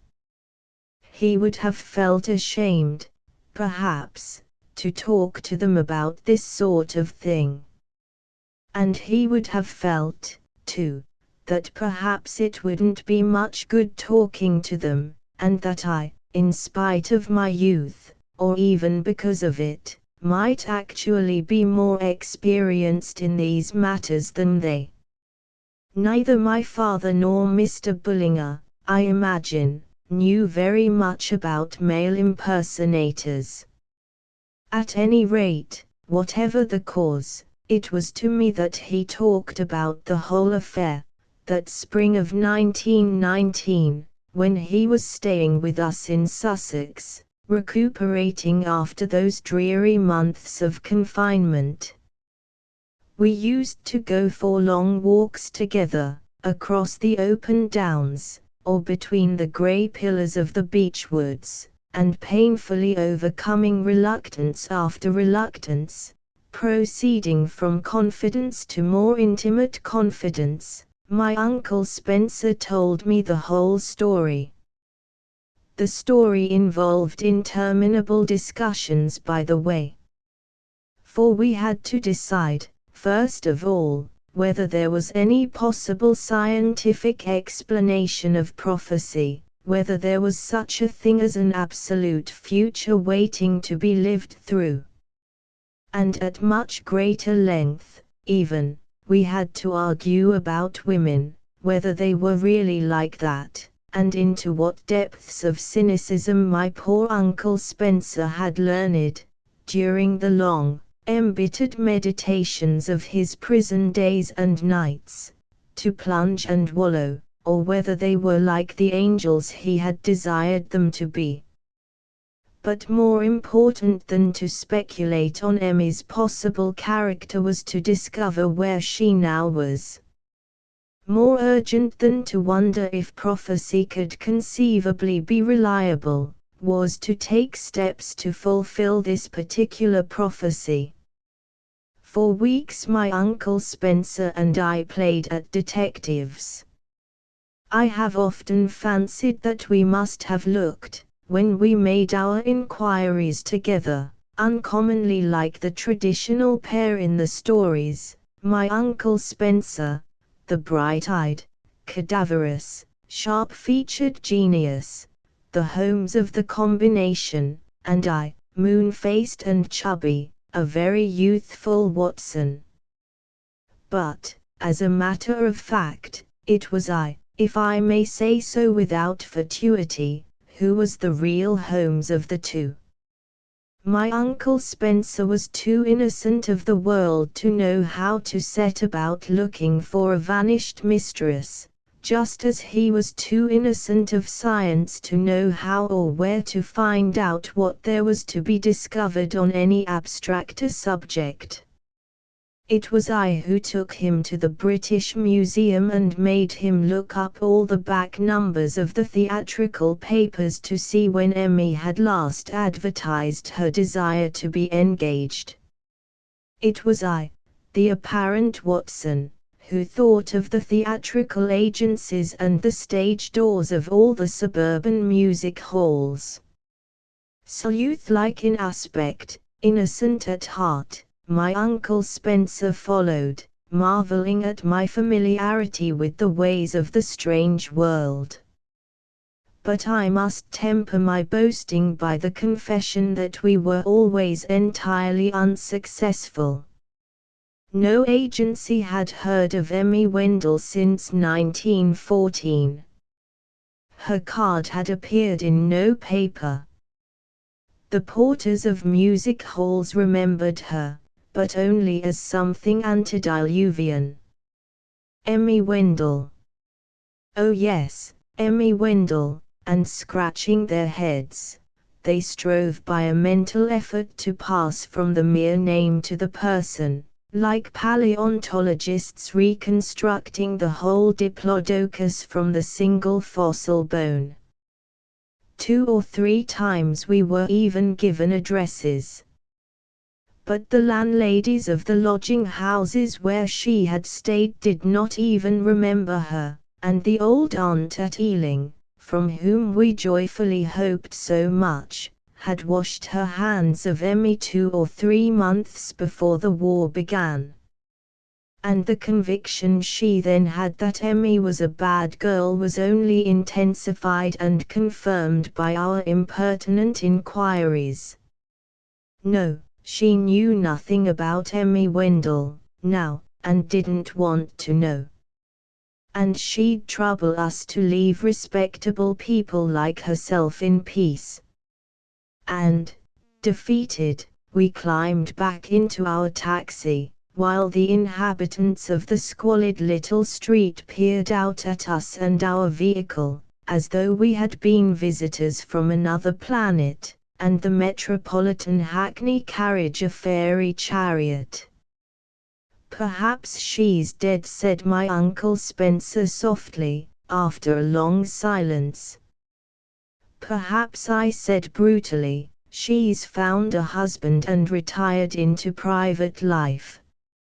My Uncle Spencer shut his eyes, sighed, and drew his hand across his forehead. What dreadful images filled his mind! He would almost have preferred that she should be dead. And yet the Indian, he murmured, he was always right. And perhaps he may still be right in this. Who knows? Little Mexican, the shopkeeper called it, affectionately, a little Mexican, and little, for a Mexican, it may have been. But in this Europe of ours, where space is limited and the scale smaller, the little Mexican was portentous, a giant among hats.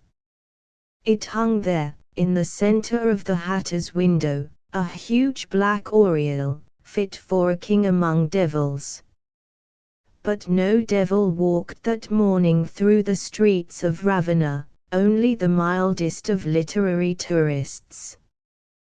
Those were the days when very large hats seemed in my eyes very desirable, and it was on my head, all unworthy, that the aureole of darkness was destined to descend.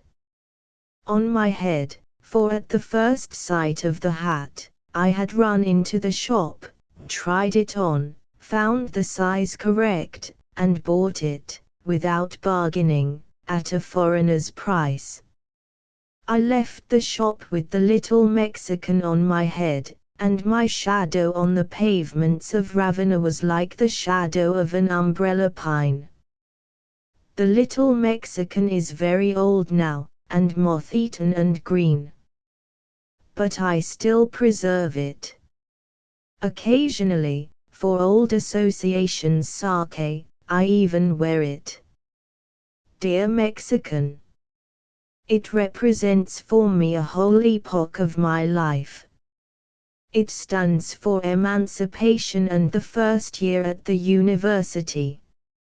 It symbolizes the discovery of how many new things, new ideas, new sensations, of French literature, of alcohol, of modern painting, of Nietzsche, of love, of metaphysics, of Malum, of syndicalism, and of goodness knows what else.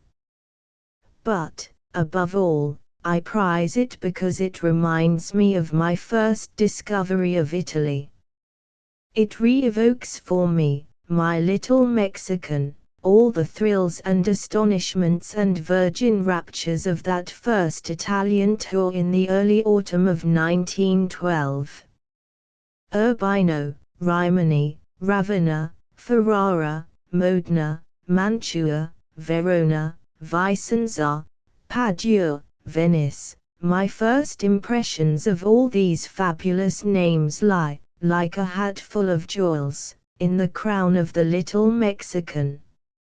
Shall I ever have the heart to throw it away? And then, of course, there is Tirabassi. Without the little Mexican I should never have made Tirabassi's acquaintance. He would never have taken me, in my small unemphatic English hat, for a painter. And I should never, in consequence, have seen the frescoes, never have talked with the old Count, never heard of the Columella. Never. When I think of that, the little Mexican seems to me more than ever precious. It was, of course, very typical of Tirabassi to suppose, from the size of my hat, that I must be a painter. He had a neat military mind that refused to accept the vague disorder of the world. He was forever labeling and pigeonholing and limiting his universe, and when the classified objects broke out of their pigeonholes and tore the labels from off their necks, Tirabassi was puzzled and annoyed. In any case, it was obvious to him from the first moment he saw me in the restaurant at Padua, that I must be a painter. All painters wear large black hats. I was wearing the little Mexican. Ergo, I was a painter. It was syllogistic, unescapable. He sent the waiter to ask me whether I would do him the honor of taking coffee with him at his table. For the first moment, I must confess, I was a little alarmed. This dashing young lieutenant of cavalry, what on earth could he want with me? The most absurd fancies filled my mind. I had committed, all unconsciously, some frightful solecism. I had trodden on the toes of the lieutenant's honor, and he was about to challenge me to a duel. The choice of weapons, I rapidly reflected, would be mine. But what, oh, what on earth should I choose? Swords. I had never learned to fence. Pistols. I had once fired 6 shots at a bottle, and missed it with every shot. Would there be time to write 1 or 2 letters, make some sort of a testament about my personal belongings? From this anguish of mind the waiter, returning a moment later with my fried octopus, delivered me. The Lieutenant Count, he explained in a whisper of confidence, had a villa on the Brenta, not far from Stra. A villa, he spread out his hands in a generous gesture, full of paintings. Full, full. And he was anxious that I should see them, because he felt sure that I was interested in paintings. Oh, of course, I smiled rather foolishly, for the waiter seemed to expect some sort of confirmatory interpolation from me. I was interested in paintings, very much. In that case, said the waiter, the Count would be delighted to take me to see them. He left me, still puzzled, but vastly relieved. At any rate, I was not being called upon to make the very embarrassing choice between swords and pistols. Surreptitiously, whenever he was not looking in my direction, I examined the Lieutenant Count. His appearance was not typically Italian, but then what is a typical Italian? He was not, that is to say, blue-jowled, beady-eyed, swarthy, and aquiline. On the contrary, he had pale ginger hair, grey eyes, a snub nose, and a freckled complexion. I knew plenty of young Englishmen who might have been Count Tirabas's less vivacious brothers. He received me, when the time came, with the most exquisite courtesy, apologizing for the unceremonious way in which he had made my acquaintance. But as I felt sure, he said, that you were interested in art, I thought you would forgive me for the sarcasm of what I have to show you. I couldn't help wondering why the Count felt so certain about my interest in art.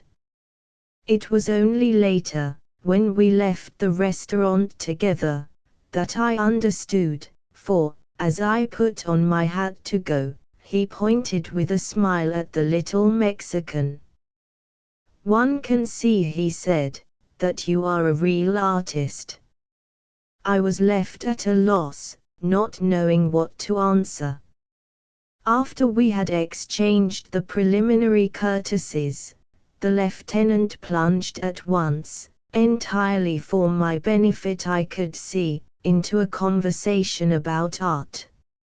Nowadays, he said, we Italians don't take enough interest in art.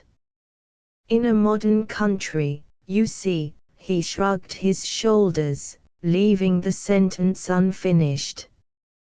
But I don't think that's right. I adore art. Simply adore it. When I see foreigners going round with their guidebooks, standing for half an hour in front of one picture, looking first at the book, then at the picture, and here he gave the most brilliantly finished imitation of an Anglican clergyman conscientiously doing the Mantegna Chapel, first a glance at the imaginary guidebook held open in his two hands, then, with the movement of a chicken that drinks, a lifting of the face towards an imaginary fresco, a long stare between puckered eyelids, a falling open of the mouth, and finally a turning back of the eyes towards the inspired pages of Baedeker. When I see them, I feel ashamed for us Italians. The Count spoke very earnestly, feeling, no doubt, that his talent for mimicry had carried him a little too far. And if they stand for half an hour looking at the thing, I go and stand there for an hour. That's the way to understand great art. The only way. He leaned back in his chair and sipped his coffee. Unfortunately, he added, after a moment, one hasn't got much time. I agreed with him. When one can only get to Italy for a month at a stretch, like myself. Ah, but if only I could travel about the world like you.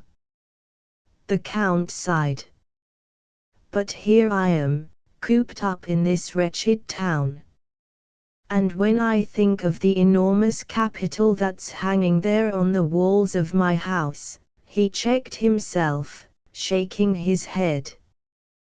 Then, changing his tone, he began to tell me about his house on the Brenta. It sounded altogether too good to be true. Carpiani, yes, I could believe in frescoes by Carpiani, almost anyone might have those. But a hall by Veronese, but rooms by Tiepolo, all in the same house, that sounded incredible. I could not help believing that the Count's enthusiasm for art had carried him away.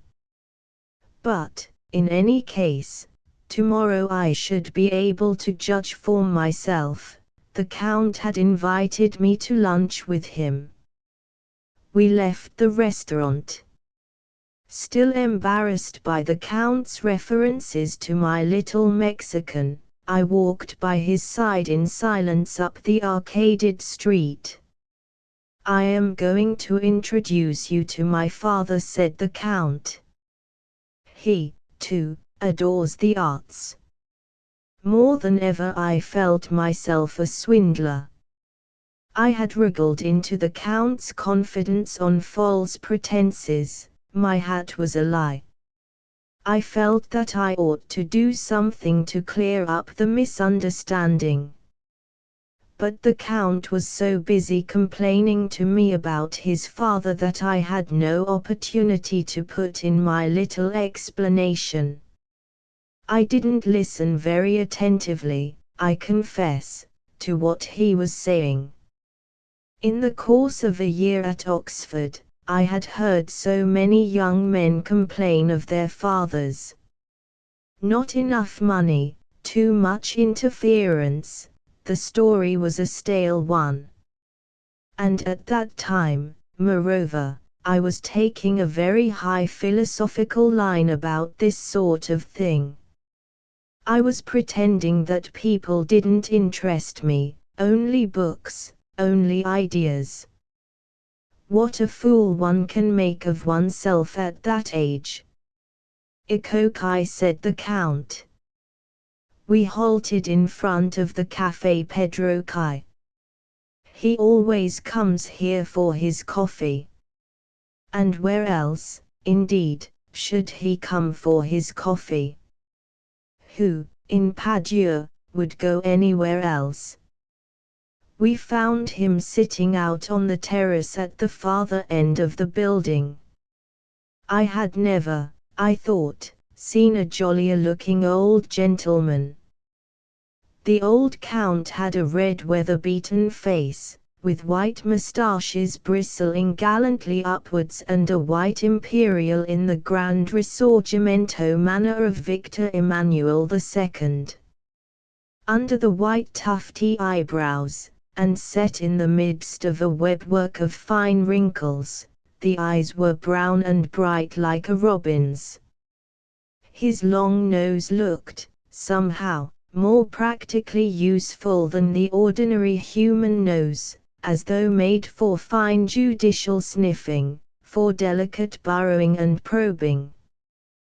Thick-set and strong, he sat there solidly in his chair, his knees apart, his hands clasped over the knob of his cane, carrying his paunch with dignity, nobly I had almost said, before him. He was dressed all in white linen, for the weather was still very hot, and his wide grey hat was tilted rakishly forward over his left eye. It gave one a real satisfaction to look at him, he was so complete, so perfect in his kind. The young Count introduced me. "This is an English gentleman. Signor," he turned to me for the name. "Huxley," I said, having learned by experience that that was as near as any Italian could be expected to get to it. "Signor Huxley," the young Count continued, "is an artist." Well, not exactly an artist, I was beginning, but he would not let me make an end. He is also very much interested in ancient art, he continued. Tomorrow I am taking him to Dolo to see the frescoes. I know he will like them. We sat down at the old Count's table. Critically he looked at me and nodded. Benissimo, he said, and then added, let's hope you'll be able to do something to help us sell the things. This was startling. I looked in some perplexity towards the young Count. He was frowning angrily at his father. The old gentleman had evidently said the wrong thing. He had spoken, I guessed, too soon. At any rate, he took his son's hint and glided off serenely on another tack. The fervid fantasy of Tiepolo, he began rotundly, the cool, unimpassioned splendor of Veronese, at Dolo you will see them contrasted. I listened attentively, while the old gentleman thundered on in what was evidently a set speech. When it was over, the young Count got up. He had to be back at the barracks by 2:30. I too made as though to go, but the old man laid his hand on my arm. Stay with me, he said. I enjoy your conversation infinitely. And as he himself had hardly ceased speaking for one moment since first I set eyes on him, I could well believe it. With the gesture of a lady lifting her skirts out of the mud, and those were the days when skirts still had to be lifted, the young Count picked up his trailing saber and swaggered off, very military, very brilliant and glittering, like a soldier on the stage, into the sunlight, out of sight. The old man's bird-bright eyes followed him as he went. A good boy, Fabio, he said, turning back to me at last, a good son. He spoke affectionately, but there was a hint, I thought, in his smile, in the tone of his voice, a hint of amusement, of irony. It was as though he were adding, by implication, but good boys, after all, are fools to be so good. I found myself, in spite of my affectation of detachment, extremely curious about this old gentleman. And he, for his part, was not the man to allow anyone in his company to remain for long in splendid isolation. He insisted on my taking an interest in his affairs. He told me all about them, or at any rate all about some of them, pouring out his confidences with an astonishing absence of reserve. Next to the intimate and trusted friend, the perfect stranger is the best of all possible confidants. There is no commercial traveler, of moderately sympathetic appearance, who has not, in the course of his days in the train, his evenings in the parlors of commercial hotels, been made the repository of 1,000 intimate secrets, even in England. And in Italy, goodness knows what commercial travelers get told in Italy. Even I, a foreigner, speaking the language badly, and not very skillful anyhow in conducting a conversation with strangers, have heard queer things in the second-class carriages of Italian trains. Here, too, on Pedro Cai's terrace I was to hear queer things. A door was to be left ajar, and through the crack I was to have a peep at unfamiliar lives. What I should do without him, the old gentleman continued, I really don't know. The way he manages the estate is simply wonderful. And he went rambling off into long digressions about the stupidity of peasants, the incompetence and dishonesty of bailiffs, the badness of the weather, the spread of phylloxera, the high price of manure.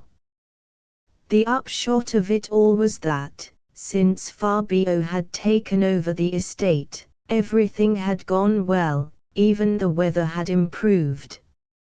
It's such a relief, the Count concluded, to feel that I have someone in charge on whom I can rely, someone I can trust, absolutely. It leaves me free to devote my mind to more important things.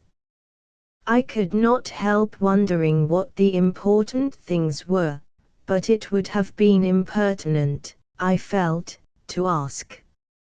Instead, I put a more practical question. But what will happen, I asked, when your son's military duties take him away from Padua?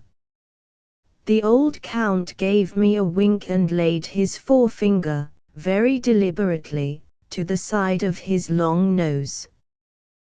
The gesture was rich with significance. They never will, he said.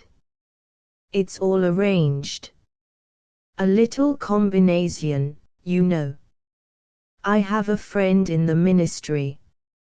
His military duties will always keep him in Padua. He winked again and smiled.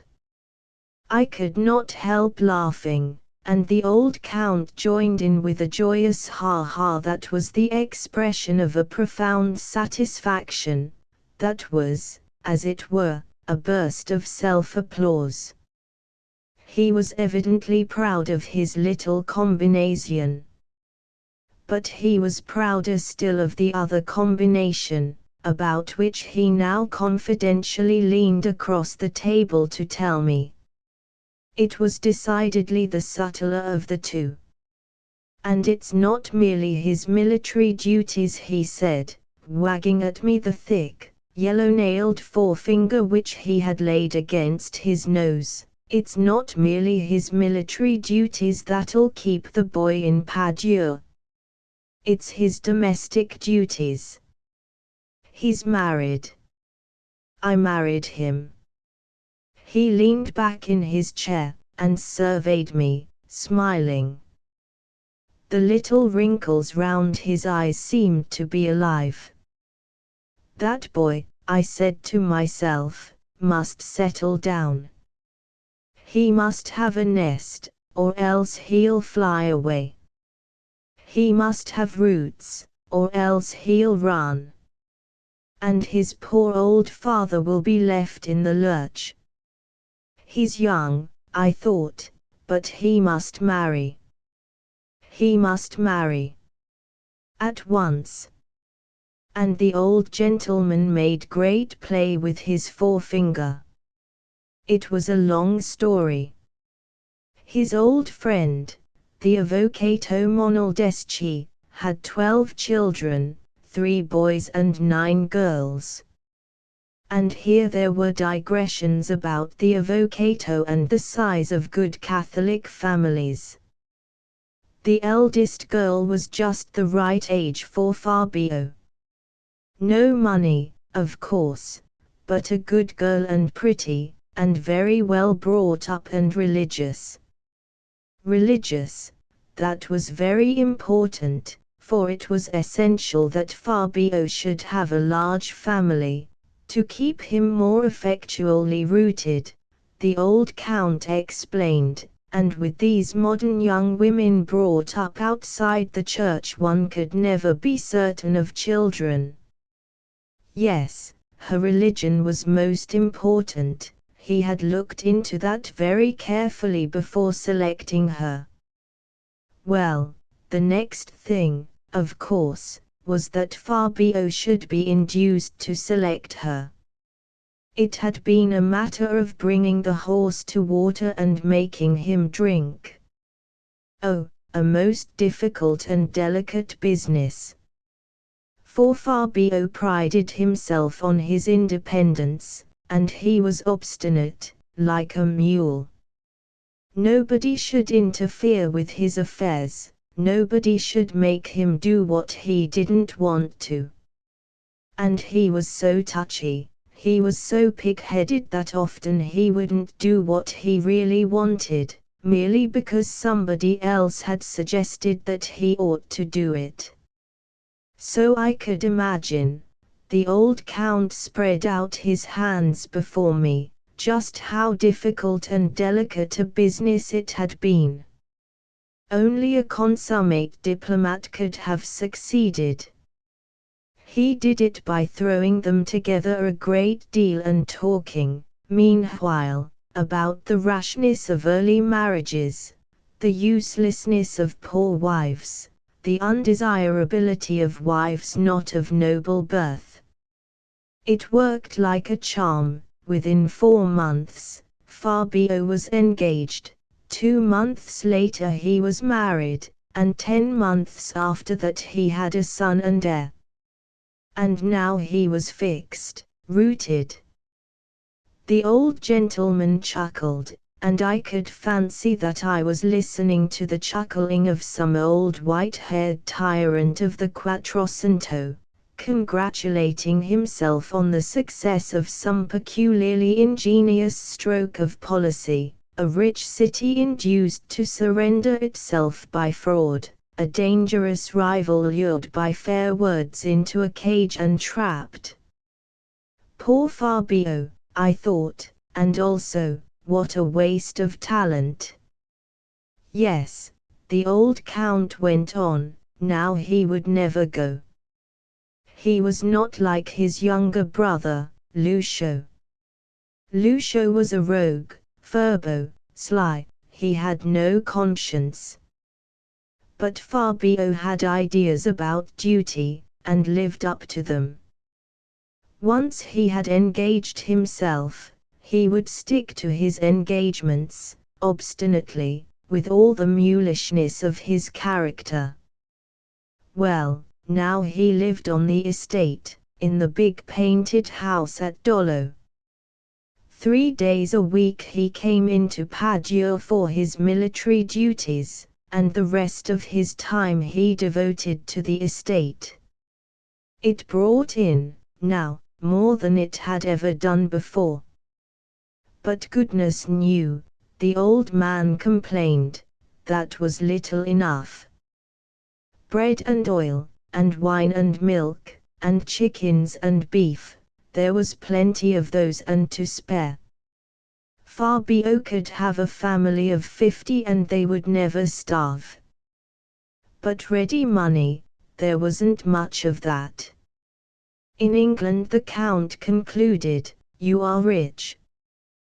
But we Italians, he shook his head. I spent the next quarter of an hour trying to persuade him that we were not all millionaires. But in vain. My statistics, based on somewhat imperfect memories of Mr. and Mrs. Sidney Webb, carried no conviction. In the end I gave it up.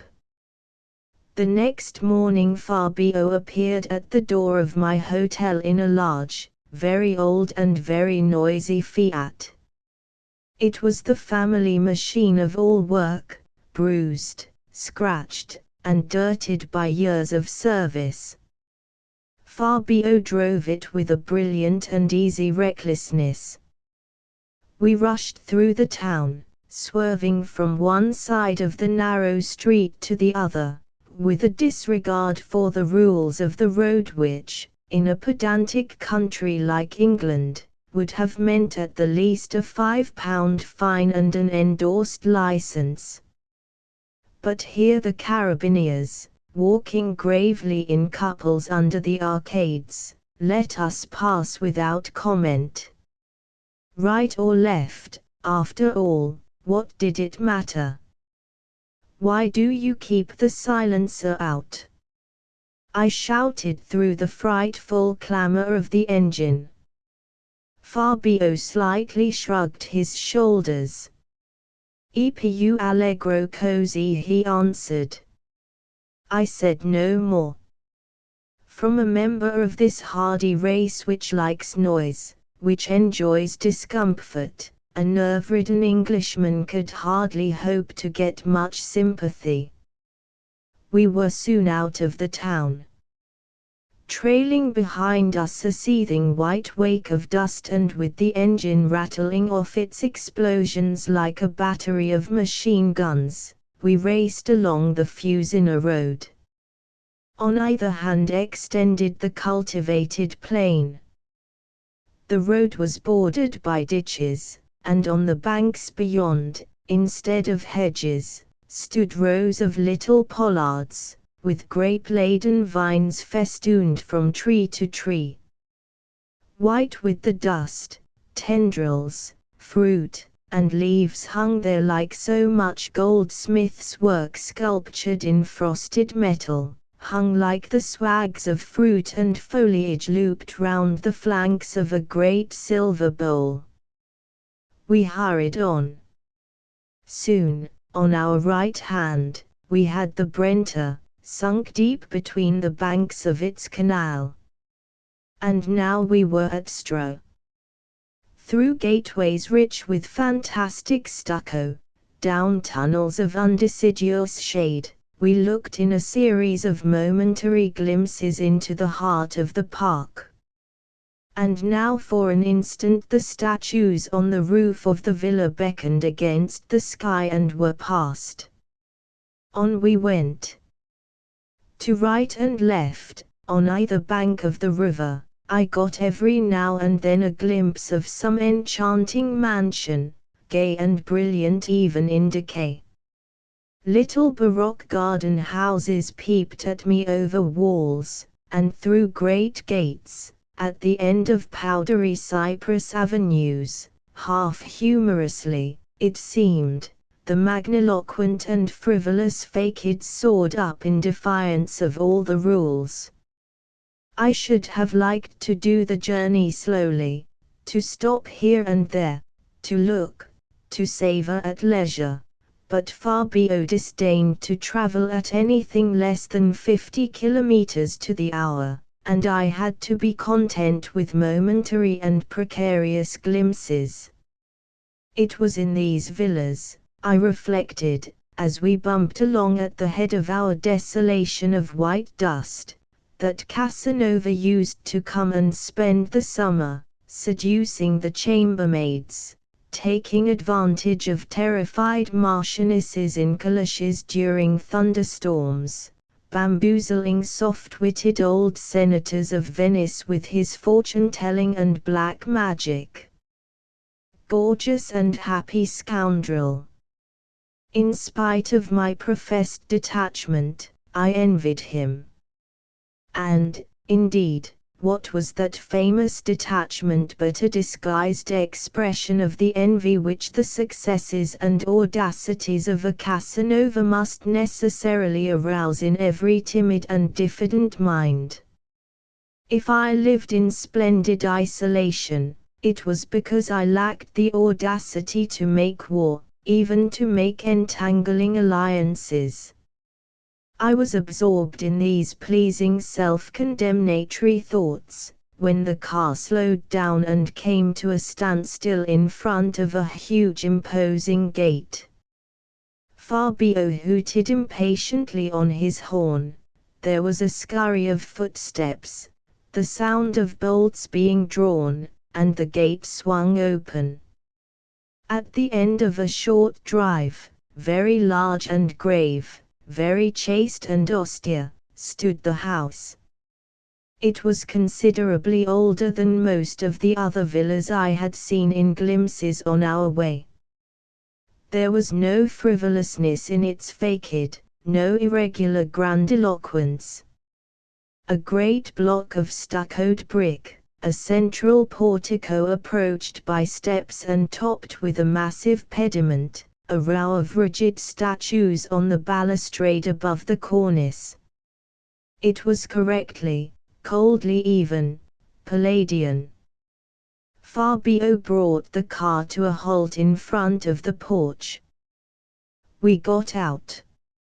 At the top of the steps stood a young woman with a red-headed child in her arms.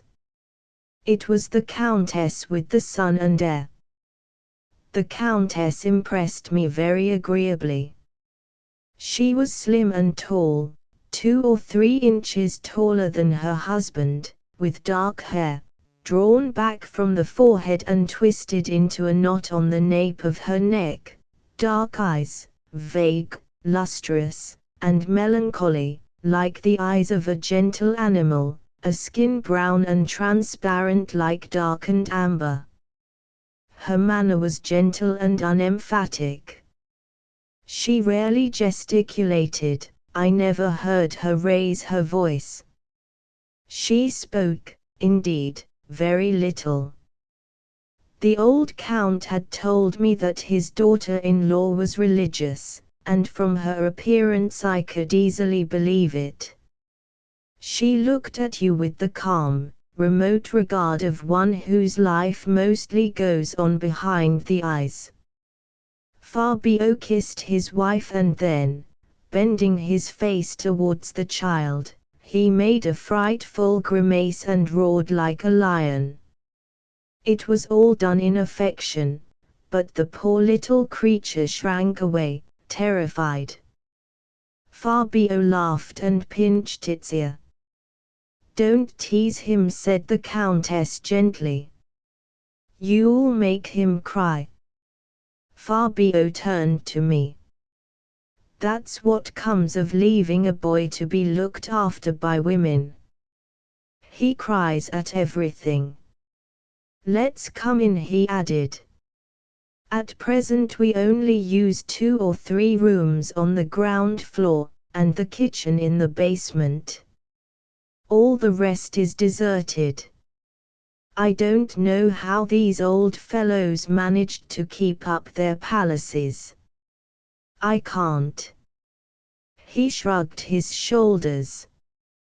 Through a door on the right of the portico we passed into the house. This is our drawing room and dining room combined. It was a fine big room, nobly proportioned, a double cube, I guessed, with doorways of sculptured marble and a magnificent fireplace flanked by a pair of nymphs on whose bowed shoulders rested a sloping overmantel carved with coats of arms and festoons of foliage. Round the walls ran a frieze, painted in grisale, in a graceful litter of cornucopias and panoplies, goddesses sumptuously reclined, cherubs wriggled and flew. The furniture was strangely mixed. Round a 16th-century dining table that was a piece of Palladian architecture in wood, were ranged 8 chairs in the Viennese Secession style of 1905.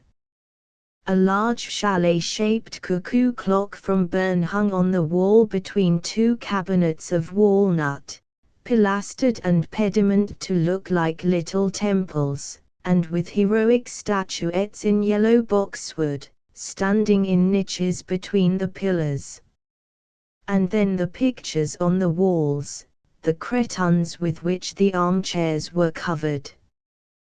Tactfully, however, I admired everything, new as well as old. "And now," said the Count, "for the frescoes." I followed him through one of the marble-framed doorways and found myself at once in the great central hall of the villa. The Count turned round to me. "There," he said, smiling triumphantly with the air of one who has really succeeded in producing a rabbit out of an empty hat. And, indeed, the spectacle was sufficiently astonishing. The walls of the enormous room were completely covered with frescoes which it did not need much critical judgment or knowledge to perceive were genuine Veronese. The authorship was obvious, palpable.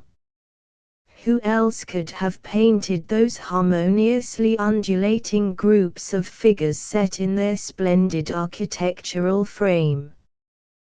Who else but Veronese could have combined such splendor with such coolness, so much extravagant opulence with such exquisite suavity? E grandioso! I said to the Count. And indeed it was. Grandiose, there was no other word. A rich triumphal arcade ran all round the room, 4 or 5 arches appearing on each wall. Through the arches one looked into a garden, and there, against a background of cypresses and statues and faraway blue mountains, companies of Venetian ladies and gentlemen gravely disported themselves. Under one arch they were making music, through another, one saw them sitting round a table, drinking one another's health in glasses of red wine, while a little blackamoor in a livery of green and yellow carried round the silver jug. In the next panel they were watching a fight between a monkey and a cat. On the opposite wall a poet was reading his verses to the assembled company, and next to him Veronese himself, the self-portrait was recognizable, stood at his easel, painting the picture of an opulent blonde in rose-colored satin. At the feet of the artist lay his dog. 2 parrots and a monkey were sitting on the marble balustrade in the middle distance. I gazed with delight. What a marvelous thing to possess! I exclaimed, fairly carried away by my enthusiasm. I envy you. The Count made a little grimace and laughed. Shall we come and look at the Tipalos? He asked. We passed through a couple of cheerful rooms by Carpiani, satyrs chasing nymphs through a romantic forest and, on the fringes of a seascape, a very eccentric rape of mermaids by centaurs, to step across a threshold into that brilliant universe, at once delicate and violently extravagant, wild and subtly orderly, which Tiepolo, in the last days of Italian painting, so masterfully and magically created. It was the story of Eros and Psyche, and the tale ran through 3 large rooms, spreading itself even onto the ceilings, where, in a pale sky dappled with white and golden clouds, the appropriate deities balanced themselves, diving or ascending through the empyrean with that air of being perfectly at home in their element which seems to belong, in nature, only to fishes and perhaps a few winged insects and birds. Fabio had boasted to me that, in front of a picture, he could outstare any foreigner. But I was such a mortally long time admiring these dazzling fantasies that in the end he quite lost patience. I wanted to show you the farm before lunch, he said, looking at his watch. There's only just time. I followed him reluctantly. We looked at the cows, the horses, the prize bull, the turkeys. We looked at the tall, thin haystacks, shaped like giant cigars set on end. We looked at the sacks of wheat in the barn. For lack of any better comment, I told the Count that they reminded me of the sacks of wheat in English barns. He seemed delighted. The farm buildings were set round an immense courtyard. We had explored 3 sides of this piazza, now we came to the 4th, which was occupied by a long, low building pierced with round archways and, I was surprised to see, completely empty. What's this? I asked, as we entered. It is nothing, the Count replied. But it might, some day, become Kaisat. He stood there for a moment in silence, frowning pensively, with the expression of Napoleon on St. Helena, dreaming of the future, regretting past opportunities forever lost. His freckled face, ordinarily a lamp for brightness, became incongruously somber. Then all at once he burst out, damning life, cursing fate, wishing to God he could get away and do something instead of wasting himself here. I listened, making every now and then a vague noise of sympathy. What could I do about it? And then, to my dismay, I found that I could do something about it, that I was expected to do something. I was being asked to help the Count to sell his frescoes. As an artist, it was obvious, I must be acquainted with rich patrons, museums, millionaires. I had seen the frescoes, I could honestly recommend them. And now there was this perfected process for transferring frescoes onto canvas. The walls could easily be peeled of their painting, the canvases rolled up and taken to Venice. And from there it would be the easiest thing in the world to smuggle them on board a ship and get away with them. As for prices, if he could get 1.5 million of lire, so much the better, but he'd take 1 million, he'd even take 3/4. And he'd give me 10% commission. And afterwards, when he'd sold his frescoes, what would he do? To begin with, the Count smiled at me triumphantly. He'd turn this empty building in which we were now standing into an up-to-date cheese factory. He could start the business handsomely on 500,000, and then, using cheap female labor from the country round, he could be almost sure of making big profits at once. In a couple of years, he calculated, he'd be netting 80 or 100,000 a year from his cheeses. And then, he'd be independent, he'd be able to get away, he'd see the world. He'd go to Brazil and the Argentine. An enterprising man with capital could always do well out there. He'd go to New York, to London, to Berlin, to Paris. There was nothing he could not do. But meanwhile the frescoes were still on the walls, beautiful, no doubt, for, the Count reminded me, he adored art, but futile, a huge capital frozen into the plaster, eating its head off, utterly useless. Whereas, with his cheese factory. Slowly we walked back towards the house. I was in Venice again in the September of the following year, 1913. There were, I imagine, that autumn, more German honeymoon couples, more parties of rucksacked wanderbirds than there had ever been in Venice before.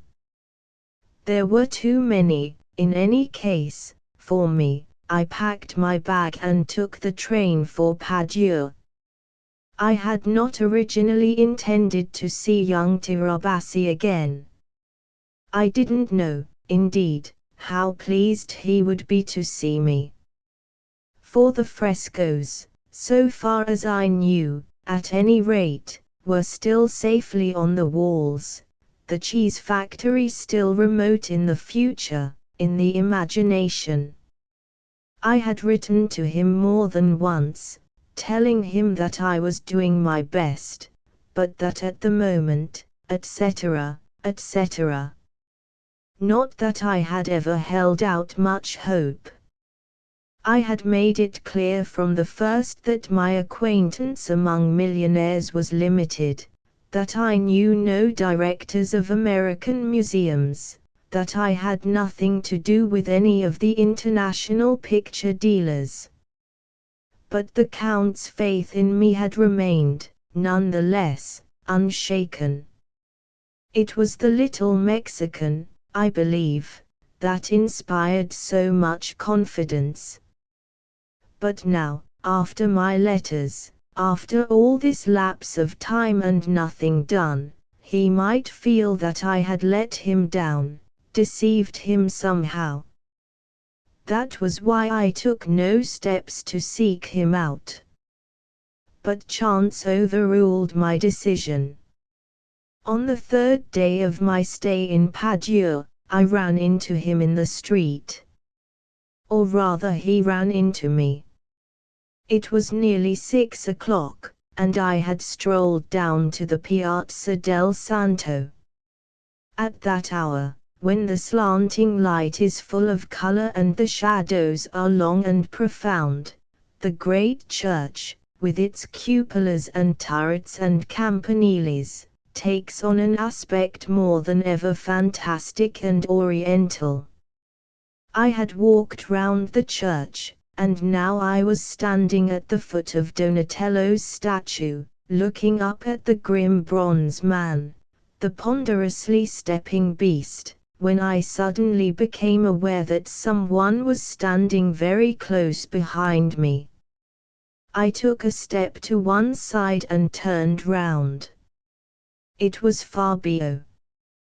Wearing his famous expression of the sight-seeing parson, he was gazing up at the statue, his mouth open in a vacant and fish-like gape. I burst out laughing. Did I look like that? I asked. Precisely. He laughed too. I've been watching you for the last 10 minutes, mooning round the church. You English. Really, he shook his head. Together we strolled up the Via del Santo, talking as we went. I'm sorry I wasn't able to do anything about the frescoes, I said. But really. I entered into explanations. Someday, perhaps. Fabio was still optimistic. And how's the Countess? Oh, she's very well, said Fabio, considering. You know, she had another son 3 or 4 months after you came to see us. No. She's expecting another now. Fabio spoke rather gloomily, I thought. More than ever I admired the old Count's sagacity. But I was sorry, for his son's sake, that he had not a wider field in which to exercise his talents. And your father? I asked. Shall we find him sitting at Pedro Kai's, as usual? Fabio laughed. We shall not, he said significantly. He's flown. Flown. Gone, vanished, disappeared. But where? Who knows, said Fabio. My father is like the swallows, he comes and he goes. Every year. But the migration isn't regular. Sometimes he goes away in the spring, sometimes it's the autumn, sometimes it's the summer. One fine morning his man goes into his room to call him as usual, and he isn't there. Vanished. He might be dead. Oh, but he isn't. Fabio laughed. 2 or 3 months later, in he walks again, as though he were just coming back from a stroll in the botanical gardens. Good evening. Good evening. Fabio imitated the old Count's voice and manner, snuffing the air like a warhorse, twisting the ends of an imaginary white moustache. How's your mother? How are the girls? How have the grapes done this year? Snuff, snuff. How's Lucio? And who the devil has left all this rubbish lying about in my study? Fabio burst into an indignant roar that made the loiterers in the Via Roma turn, astonished, in our direction. "And where does he go?" I asked. "Nobody knows. My mother used to ask, once. But she soon gave it up. It was no good." "Where have you been, Ascanio?" "My dear, I'm afraid the olive crop is going to be very poor this year." Snuff, snuff. And when she pressed him, he would fly into a temper and slam the doors. "What do you say to an aperitif?" Pedro's eyes open doors invited. We entered, chose a retired table, and sat down. "But what do you suppose the old gentleman does when he's away?" "Ah!" And making the richly significant gesture I had so much admired in his father, the young Count laid his finger against his nose and slowly, solemnly winked his left eye. "You mean?" Fabio nodded. "There's a little widow here in Padua." With his extended finger the young Count described in the air an undulating line. "Nice and plump. Black eyes. I've noticed that she generally seems to be out of town just at the time the old man does his migrations. But it may, of course, be a mere coincidence." The waiter brought us our vermouth. Pensively the young Count sipped. The gaiety went out of his open, lamp-like face. And meanwhile he went on slowly and in an altered voice, "I stay here, looking after the estate, so that the old man can go running round the world with his little pigeon, la sua calamella." The expression struck me as particularly choice. "Oh, it's funny," no doubt the young Count went on. "But it isn't right. If I wasn't married, I'd go clean away and try my luck somewhere else. I'd leave him to look after everything himself. But with a wife and 2 children, 3 children soon, how can I take the risk? At any rate, there's plenty to eat as long as I stay here. My only hope," he added, after a little pause, "is in the frescoes." Which implied, I reflected, that his only hope was in me. I felt sorry for him. In the spring of 1914 I sent 2 rich Americans to look at Fabio's villa. Neither of them made any offer to buy the frescoes. It would have astonished me if they had. But Fabio was greatly encouraged by their arrival. "I feel," he wrote to me, "that a beginning has now been made. These Americans will go back to their country and tell their friends. Soon there will be a procession of millionaires coming to see the frescoes. Meanwhile, life is the same as ever. Rather worse, if anything. Our little daughter, whom we have christened Emilia, was born last month. My wife had a very bad time and is still far from well, which is very troublesome."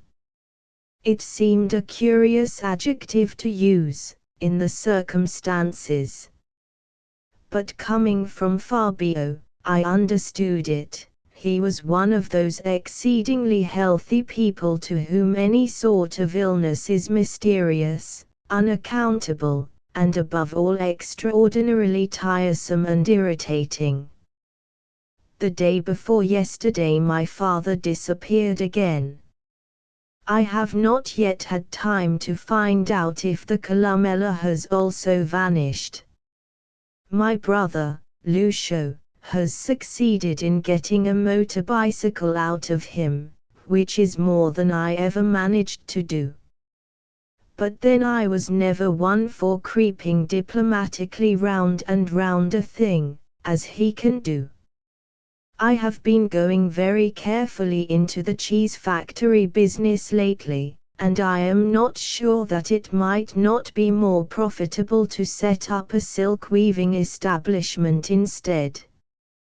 When you next come, I will go into details with you. But it was a very long time before I saw Paggio and the Count again. The war put an end to my yearly visits to Italy, and for various reasons, even when it was over, I could not go south again as soon as I should have liked. Not till the autumn of 1921 did I embark again on the Venice Express. It was in an Italy not altogether familiar that I now found myself, an Italy full of violence and bloodshed. The fascists and the communists were still busily fighting. Roaring at the head of their dust storms, the motor lorries, loaded with cargoes of singing boys, careered across the country in search of adventure and lurking Bolshevism.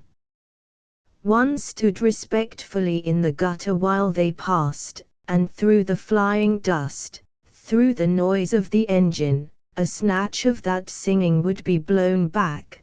Giovinezza, Giovinezza, primavera di bellezza. Youth, youth, springtime of beauty. Where but in Italy would they have put such words to a political song? And then the proclamations, the manifestos, the denunciations, the appeals. Every hoarding and blank wall was plastered with them. Between the station and Pedro Kai's I walked through a whole library of these things. Citizens, they would begin. A heroic wind is today reviving the almost asphyxiated soul of our unhappy Italy, overcome by the poisonous fumes of Bolshevism and wallowing in ignoble abasement at the feet of the nations. And they finished, for the most part, with references to Dante. I read them all with infinite pleasure. I reached Pedro Kai's at last. On the terrace, sitting in the very corner where I had seen him first, years before, was the old Count. He stared at me blankly when I saluted him, not recognizing me at all. I began to explain who I was. After a moment he cut me short, almost impatiently, protesting that he remembered now, perfectly well. I doubted very much whether he really did, but he was too proud to confess that he had forgotten.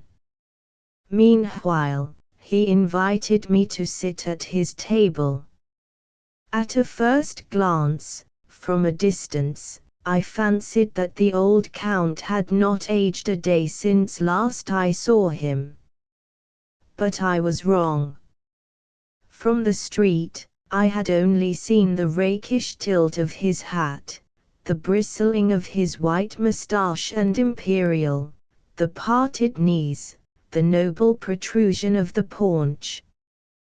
But now that I could look at him closely and at leisure, I saw that he was in fact a very different man. Under the tilted hat his face was unhealthily purple, the flesh sagged into pouches. In the whites of his eyes, discolored and as though tarnished with age, the little broken veins showed red. And, lusterless, the eyes themselves seemed to look without interest at what they saw.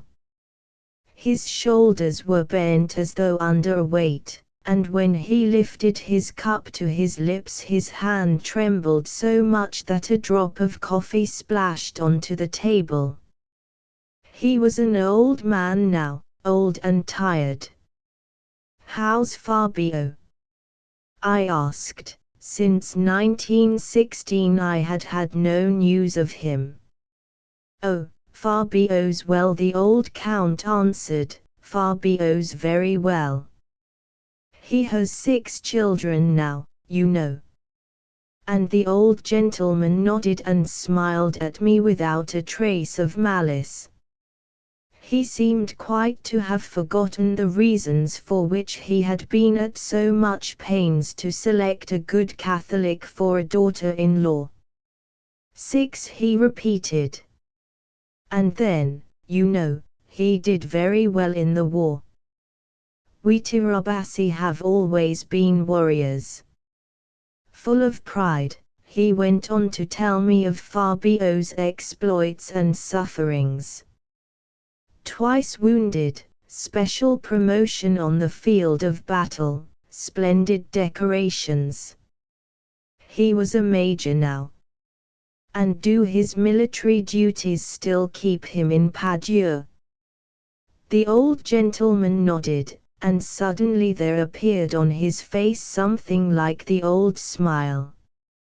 "A little combination of mine," he said, and chuckled. "And the estate?" I asked.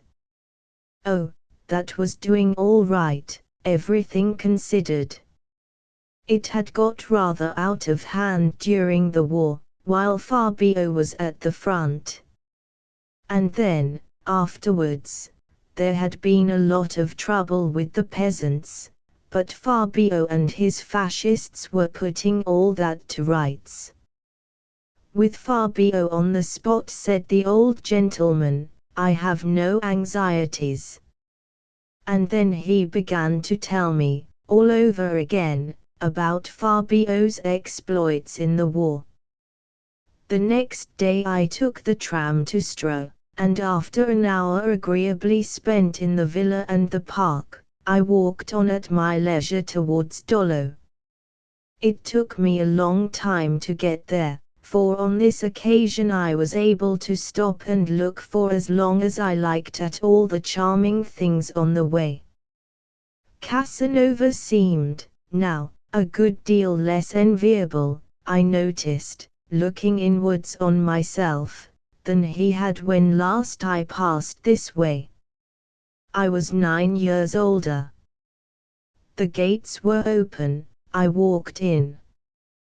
There stood the house, as grave and ponderous as ever, but shabbier than when I saw it last.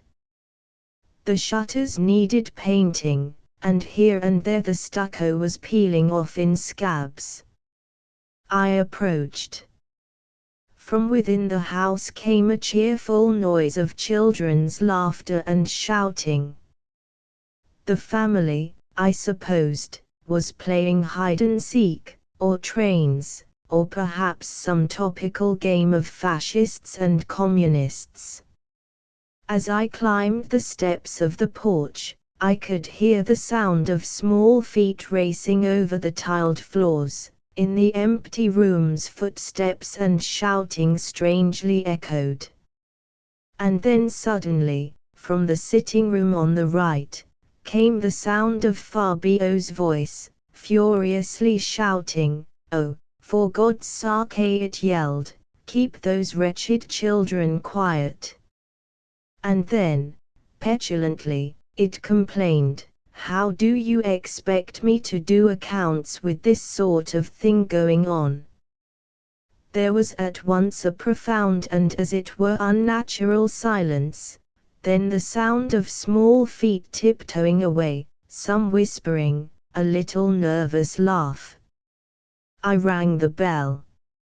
It was the Countess who opened the door. She stood for a moment hesitatingly, wondering who I was, then remembered, smiled, held out her hand. She had grown, I noticed, very thin, and with the wasting of her face, her eyes seemed to have become larger. Their expression was as gentle and serene as ever. She seemed to be looking at me from a distance. Fabio will be delighted to see you, she said, and she took me through the door on the right of the porch straight into the sitting room. Fabio was sitting at the Palladian table in front of a heap of papers, biting the end of his pencil. Even in his grey-green service uniform the young count looked wonderfully brilliant, like a soldier on the stage. His face was still boyishly freckled, but the skin was deeply lined. He looked very much older than when I had seen him last, older than he really was. The open cheerfulness, the shining, lamp-like brightness were gone. On his snub-featured face he wore a ludicrously incongruous expression of chronic melancholy. He brightened, it is true, for a moment when I appeared. I think he was genuinely glad to see me. "Caspita," he kept repeating. "Caspita." It was his favorite expression of astonishment, an odd, old-fashioned word. Who would have thought it? After all this time. And all the eternity of the war as well, I said. But when the first ebullition of surprise and pleasure subsided, the look of melancholy came back. "It gives me the spleen," he said, "to see you again, still traveling about, free to go where you like. If you knew what life was like here, well, in any case," I said, feeling that I ought, for the Countess's sake, to make some sort of protest, "in any case the war's over, and you have escaped a real revolution. That's something." "Oh, you're as bad as Laura," said the Count impatiently. He looked towards his wife, as though hoping that she would say something. But the Countess went on with her sewing without even looking up. The Count took my arm. "Come along," he said, and his tone was almost one of anger. "Let's take a turn outside." His wife's religious resignation, her patience, her serenity angered him, I could see, like a reprimand, tacit, indeed, and unintentionally given, but none the less galling.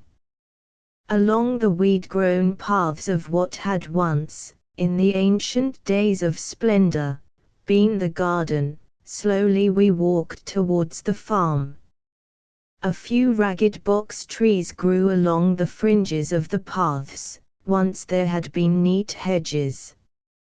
Poised over a dry basin a triton blew his waterless conch. At the end of the vista a pair of rapes, Pluto and Proserpine, Apollo and Daphne, writhed desperately against the sky. "I saw your father yesterday," I said. "He looks aged." "And so he ought," said Fabio murderously. "He's 69. I felt uncomfortably that the subject had become too serious for light conversation. I had wanted to ask after the Columella. In the circumstances, I decided that it would be wiser to say nothing about her. I repressed my curiosity. We were walking now under the lee of the farm buildings. "The cows look very healthy," I said politely, looking through an open doorway. In the twilight within, 6 grey rumps plastered with dry dung presented themselves in file. 6 long leather tails swished impatiently from side to side. Fabio made no comment, he only grunted. "In any case," he went on slowly, after another silence, "he can't live much longer. I shall sell my share and clear off to South America, family or no family." It was a threat against his own destiny, a threat of which he must have known the vanity. He was deceiving himself to keep up his spirits. "But I say," I exclaimed, taking another and better opportunity to change the conversation, "I see you have started a factory here after all." We had walked round to the farther side of the square. Through the windows of the long low building which, at my last visit, had stood untenanted, I saw the complicated shapes of machines, rows of them in a double line down the whole length of the building. Looms. Then you decided against cheese. And the frescoes. I turned questioningly towards the Count. I had a horrible fear that, when we got back to the house, I should find the great hall peeled of its verandas and a blank of plaster where once had been the history of Eros and Psyche. Oh, the frescoes are still there, what's left of them. And in spite of Fabio's long face, I was delighted at the news. I persuaded my father to sell some of his house property in Padua, and we started this weaving business here 2 years ago. Just in time, Fabio added, for the communist revolution. Poor Fabio, he had no luck. The peasants had seized his factory and had tried to possess themselves of his land. For 3 weeks he had lived at the villa in a state of siege, defending the place, with 20 fascists to help him, against all the peasants of the countryside.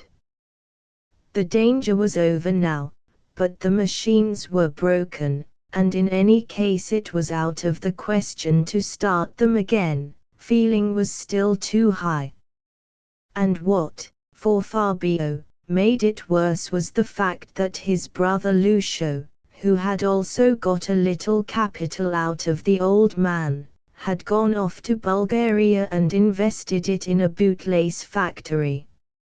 It was the only bootlace factory in the country, and Lucio was making money hand over fist.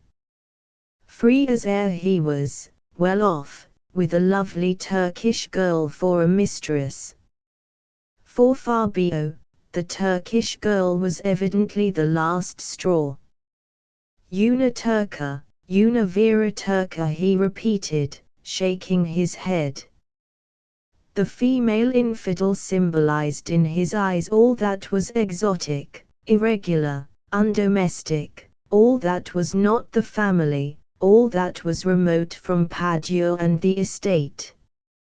"And they were such beautiful machines," said Fabio, pausing for a moment to look in at the last of the long line of windows. "Whether to sell them, whether to wait till all this has blown over and have them put right and try to start again, I don't know." He shrugged his shoulders hopelessly. "Or just let things slide till the old man dies." We turned the corner of the square and began to walk back towards the house. "Sometimes," he added, after a silence, "I don't believe he ever will die." The children were playing in the great hall of the verandas. The majestic double doors which gave onto the portico were ajar. Through the opening we watched them for a moment without being seen. The family was formed up in order of battle.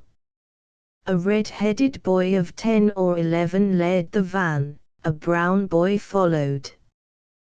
Then came 3 little girls, diminishing regularly in size like graded pearls, and finally a little toddling creature in blue linen crawlers. All 6 of them carried shouldered bamboos, and they were singing in ragged unison to a kind of trumpet call of 3 notes, all armi I fascisti, a mort I communisti, a basso I socialisti, over and over again. and as they sang they marched, round and round, earnestly, indefatigably. The huge empty room echoed like a swimming bath. Remote under their triumphal arches, in their serene world of fantastic beauty, the silken ladies and gentlemen played their music, drank their wine, the poet declaimed, the painter poised his brush before the canvas, the monkeys clambered among the Roman ruins, the parrots dozed on the balustrades. All armiae fascisti, amorti communisti. I should have liked to stand there in silence, merely to see how long the children would continue their patriotic march. But Fabio had none of my scientific curiosity, or if he ever had, it had certainly been exhausted long before the last of his children was born.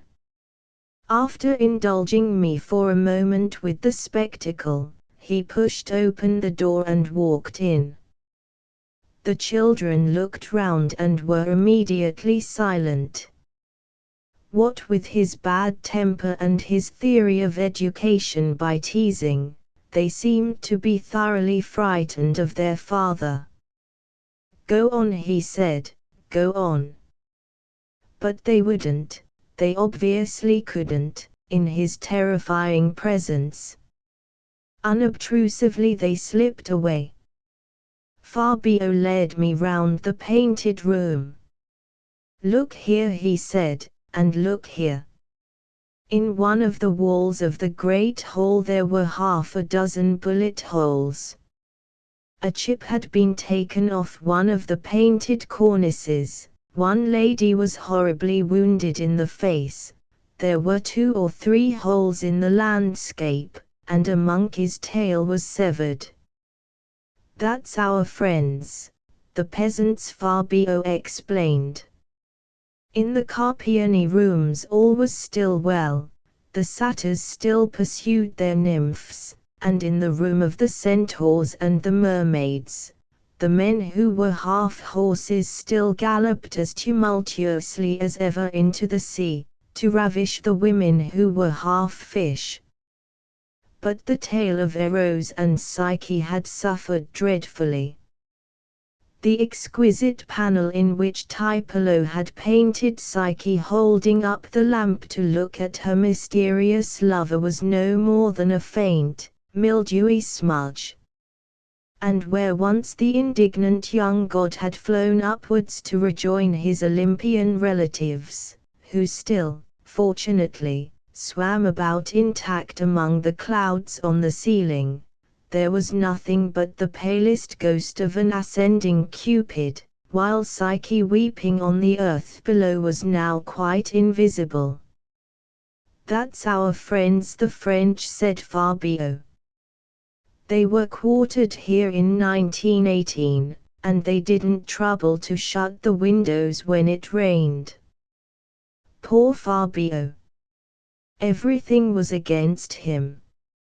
I had no consolation to offer. That autumn I sent him an art critic and 3 more Americans. But nothing came of their visits. The fact was that he had too much to offer. A picture, that might easily have been disposed of. But what could one do with a whole house full of paintings like this? The months passed. About Easter time of the next year I had another letter from Fabio. The olive crop had been poor. The Countess was expecting another baby and was far from well. The 2 eldest children were down with measles, and the last but one had what the Italians call an asinine cough. He expected all the children to catch both diseases in due course. He was very doubtful now if it would ever be worthwhile to restart his looms. The position of the silk trade was not so sound as it had been at the end of 1919. If only he had stuck to cheese, as he first intended. Lucio had just made 50,000 lire by a lucky stroke of speculation. But the female infidel had run off with a Romanian. The old count was aging rapidly. When Fabio saw him last, he had told the same anecdote 3 times in the space of 10 minutes. With these 2 pieces of good news, they were for him, I imagine, the only bright spots in the surrounding gloom. Fabio closed his letter. I was left wondering why he troubled to write to me at all. It may be that he got a certain lacerating satisfaction by thus enumerating his troubles. That August there was a musical festival in Salzburg. I had never been in Austria. The occasion seemed to me a good one. I went, and I enjoyed myself prodigiously. Salzburg at the moment is all in the movement. There are Baroque churches in abundance, there are Italianate fountains, there are gardens and palaces that mimic in their extravagantly ponderous Teutonic way the gardens and palaces of Rome. And, choicest treasure of all, there is a tunnel, 40 feet high, bored through a precipitous crag, a tunnel such as only a prince-bishop of the 17th century could have dreamed of, having at either end an arch of triumph, with pilasters, broken pediments, statues, scutcheons, all carved out of the living rock, a masterpiece among tunnels, and in a town where everything, without being really good, is exquisitely amusing, the most amusing feature of all. Ah, decidedly, Salzburg is in the movement. One afternoon I took the funicular up to the castle. There is a beer terrace under the walls of the fortress from which you get a view that is starred in Baedeker. Below you on one side lies the town, spread out in the curving valley, with a river running through it, like a small and German version of Florence. From the other side of the terrace you look out over a panorama that makes no pretense to Italianism. It is as sweetly and romantically German as an air out of Weber's Freies Schatz. There are mountains on the horizon, spiky and blue like mountains in a picture book, and in the foreground, extending to the very foot of the extremely improbable crag on which the castle and the beer garden are perched, stretches a flat green plain, miles upon miles of juicy meadows dotted with minusculous cows, with here and there a neat toy farm, or, more rarely, a cluster of dolls' houses, with a spire going up glittering from the midst of them. I was sitting with my blonde beer in front of this delicious and slightly comical landscape, thinking comfortably of nothing in particular, when I heard behind me a rapturous voice exclaiming, "Bello, bello!" I looked round curiously, for it seemed to me somehow rather surprising to hear Italian spoken here, and saw one of those fine sumptuous women they admire so much in the South.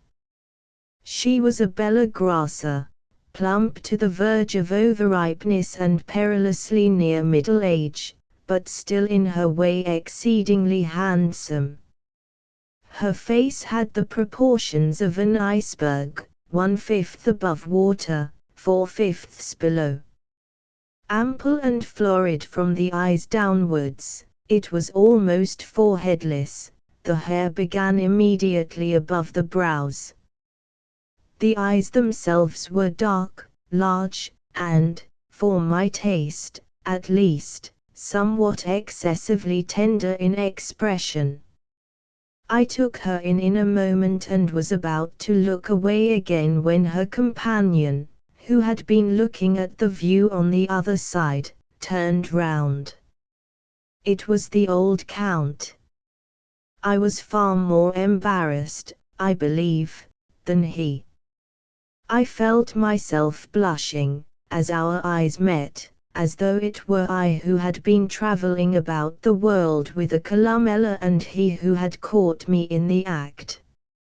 I did not know what to do, whether to smile and speak to him, or to turn away as though I had not recognized him, or to nod from a distance and then, discreetly, to disappear.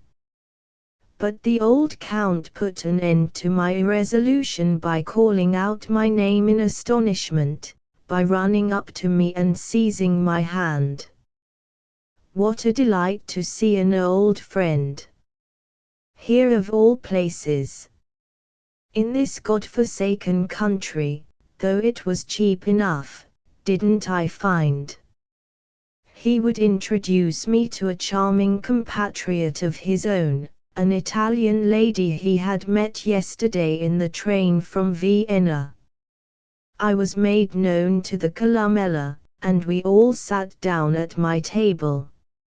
Speaking resolutely in Italian, the Count ordered 2 more beers. We talked. Or rather the Count talked, for the conversation was a monologue. He told us anecdotes of the Italy of 50 years ago, he gave us imitations of the queer characters he had known, he even, at one moment, imitated the braying of an ass, I forget in what context, but the braying remains vividly in my memory. Snuffing the air between every sentence, he gave us his views on women. The Columella screamed indignant protests, dissolved herself in laughter.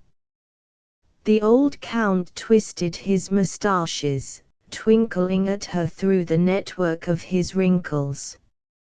Every now and then he turned in my direction and gave me a little wink. I listened in astonishment. Was this the man who had told the same anecdote 3 times in 10 minutes? I looked at the old Count. He was leaning towards the Columella whispering something in her ear which made her laugh so much that she had to wipe the tears from her eyes. Turning away from her, he caught my eye, smiling, he shrugged his shoulders as though to say, "These women. What imbeciles, but how delicious, how indispensable." Was this the tired old man I had seen a year ago sitting on Pedro Kai's terrace? It seemed incredible. Well, goodbye, arrived as I. They had to get down into the town again. The funicular was waiting. "I'm delighted to have seen you," said the old Count, shaking me affectionately by the hand. "And so am I protested. "Particularly delighted to see you so well." "Yes, I'm wonderfully well now," he said, blowing out his chest. "And young," I went on. "Younger than I am.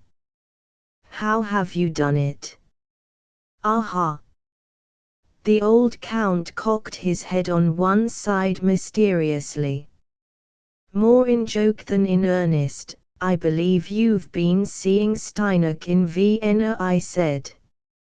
"Having a rejuvenating operation." For all reply, the old Count raised the forefinger of his right hand, laying it first to his lips, then along the side of his nose, and as he did so he winked. Then clenching his fist, and with his thumb sticking rigidly up, he made a complicated gesture which would, I am sure, for an Italian, have been full of a profound and vital significance. To me, however, unfamiliar with the language of signs, the exact meaning was not entirely clear. but the Count offered no verbal explanation. Still without uttering a word, he raised his hat, then laying his finger once more to his lips, he turned and ran with an astonishing agility down the steep path towards the little carriage of the funicular, in which the Columella had already taken her seat. Hubert and Minnie. For Hubert Lapel this first love affair was extremely important. Important was the word he had used himself when he was writing about it in his diary. It was an event in his life, a real event for a change. It marked, he felt, a genuine turning point in his spiritual development. Voltaire, he wrote in his diary, and he wrote it a second time in one of his letters to Minnie. Voltaire said that one died twice, once with the death of the whole body and once before, with the death of one's capacity to love. And in the same way one is born twice, the second time being on the occasion when one first falls in love. One is born, then, into a new world, a world of intenser feelings, heightened values, more penetrating insights, and so on. In point of actual fact, Hubert found this new world a little disappointing. The intenser feelings proved to be rather mild, not by any means up to literary standards. I tell thee I am mad in Cresside's love. Thou answerest, she is fair.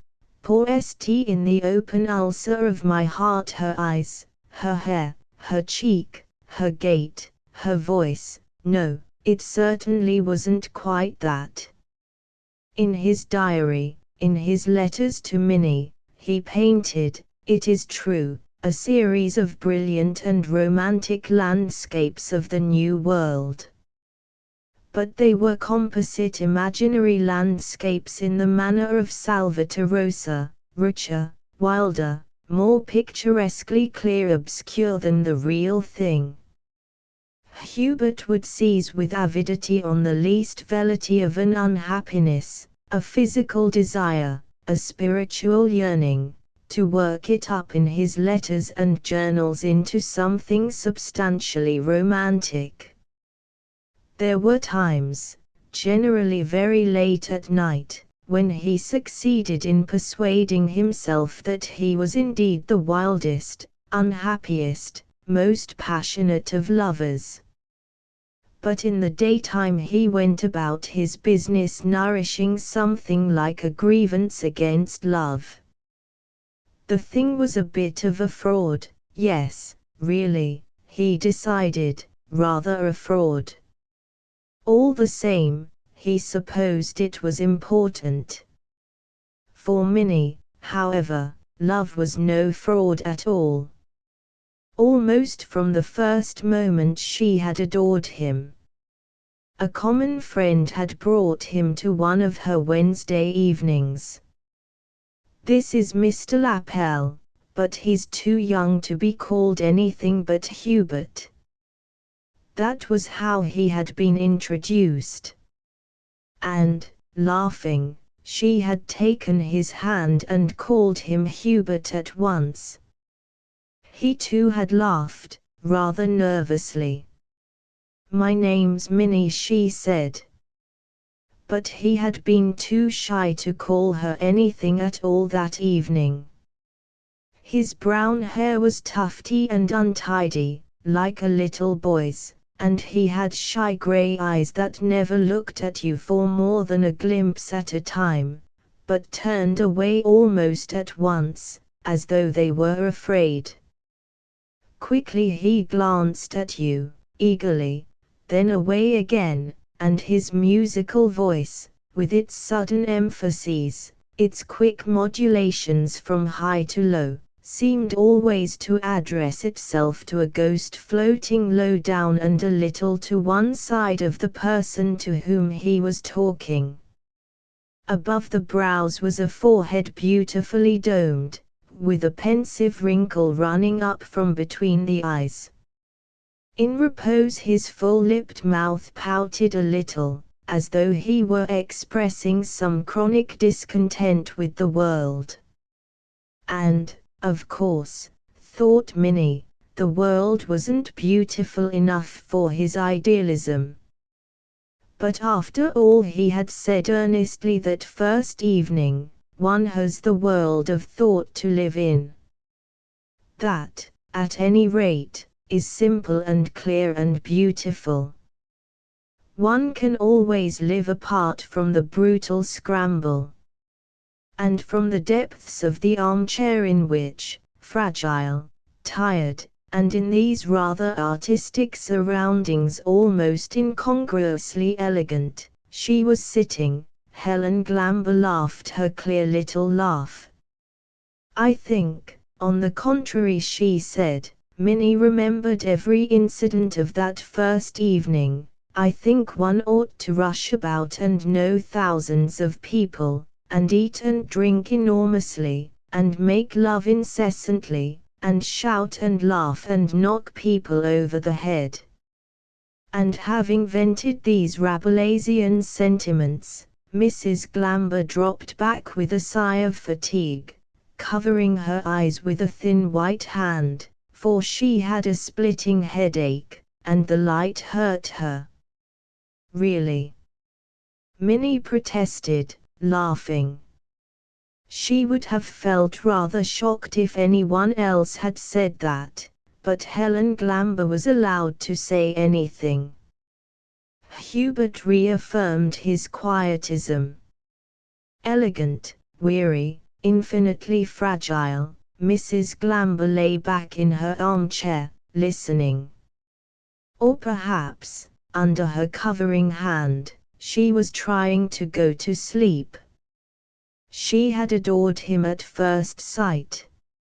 Now that she looked back she could see that it had been at first sight. Adored him protectively, maternally, for he was only 20 and very young, in spite of the wrinkle between his brows, and the long words, and the undergraduate's newly discovered knowledge, only 20, and she was nearly 29. And she had fallen in love with his beauty, too. Ah, passionately. Hubert, perceiving it later, was surprised and exceedingly flattered. This had never happened to him before. He enjoyed being worshipped, and since Minnie had fallen so violently in love with him, it seemed the most natural thing in the world for him to be in love with Minnie. True, if she had not started by adoring him, it would never have occurred to Hubert to fall in love with her. At their first meeting he had found her certainly very nice, but not particularly exciting.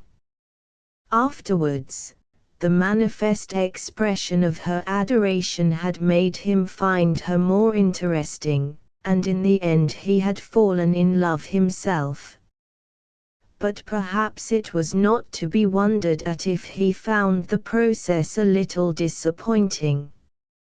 But still, he reflected on those secret occasions when he had to admit to himself that something was wrong with this passion. Love without possession could never, surely, in the nature of things, be quite the genuine article. In his diary he recorded aptly those 2 quatrains of John Donne, so must pure lovers' souls descend to affections and to faculties, which sense may reach and apprehend, else a great prince in prison lies. To our bodies turn we then, that so weak men on love revealed may look, love's mysteries in souls do grow, but yet the body is his book. At their next meeting he recited them to Minnie. The conversation which followed, compounded as it was of philosophy and personal confidences, was exquisite. It really, Hubert felt, came up to literary standards. The next morning Minnie rang up her friend Helen Glamber and asked if she might come to tea that afternoon. She had several things to talk to her about. Mrs. Glamber sighed as she hung up the receiver. "Minnie's coming to tea," she called, turning towards the open door. From across the passage her husband's voice came back to her. "Good Lord," it said in a tone of faraway horror, of absent-minded resignation, for John Glamber was deep in his work and there was only a little of him left, so to speak, above the surface to react to the bad news. Helen Glamber sighed again, and propping herself more comfortably against her pillows she reached for her book. She knew that faraway voice and what it meant. It meant that he wouldn't answer if she went on with the conversation, only say HM or yes. And if she persisted after that, it meant that he'd say, plaintively, heartbreakingly, "Darling, you must let me get on with my work." And at that moment she would so much have liked to talk a little. Instead, she went on reading at the point where she had broken off to answer Minnie's telephone call. By this time the flames had enveloped the gymnasium. 19 times did the heroic patriarch of Alexandria venture into the blazing fabric, from which he succeeded in rescuing all but 2 of its lovely occupants, 27 in number, all of whom he caused to be transported at once to his own private apartments. It was one of those instructive books John liked her to read. History, mystery, lesson, and law. But at the moment she didn't feel much like history. She felt like talking. And that was out of the question, absolutely out of it. She put down her book and began to file her nails and think of poor Minnie. Yes, poor Minnie. Why was it that one couldn't help saying "Good Lord" heartfeltly, when one heard she was coming to tea? And why did one never have the heart to refuse to let her come to tea? She was pathetic, but pathetic in such a boring way. There are some people you like being kind to, people you want to help and befriend.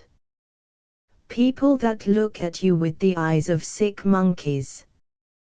Your heart breaks when you see them. But poor Minnie had none of the charms of a sick monkey. She was just a great big healthy young woman of 28 who ought to have been married and the mother of children, and who wasn't. She would have made such a good wife, such an admirably solicitous and careful mother. But it just happened that none of the men she knew had ever wanted to marry her. And why should they want to? When she came into a room, the light seemed to grow perceptibly dimmer, the electric tension slackened off. She brought no life with her, she absorbed what there was, she was like so much blotting paper. No wonder nobody wanted to marry her. And yet, of course, it was the only thing. Particularly as she was always falling in love herself. The only thing. "John!" Mrs. Glamber suddenly called. "Is it really true about ferrets?" "Ferrets," the voice from across the passage repeated with a remote irritation. "Is what true about ferrets?" "That the females die if they're not mated."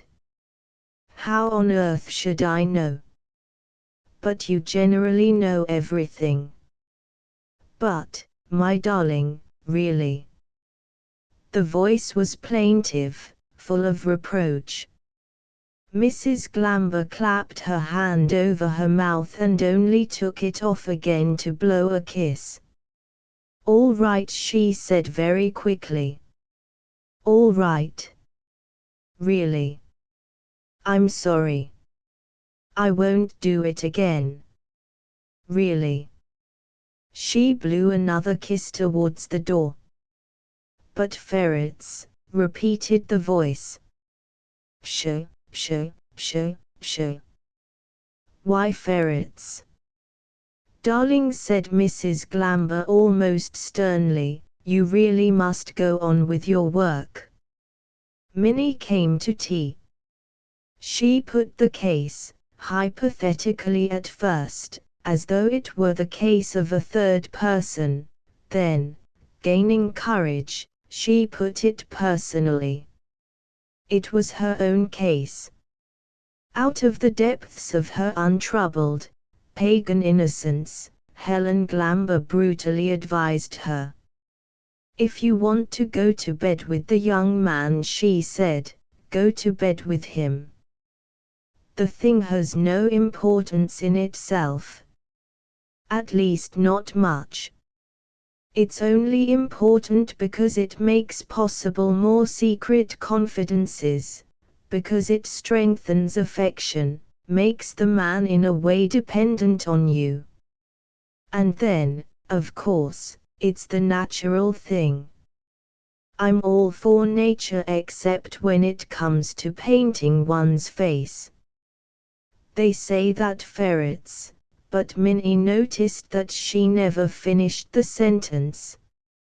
Appalled and fascinated, shocked and yet convinced, she listened.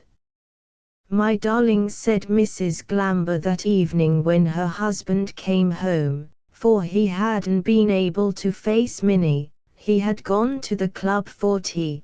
"Who was it that invented religion, and sin, and all that?" "And why?" John laughed. "It was invented by Adam," he said, "for various little transcendental reasons which you would probably find it difficult to appreciate. But also for the very practical purpose of keeping Eve in order."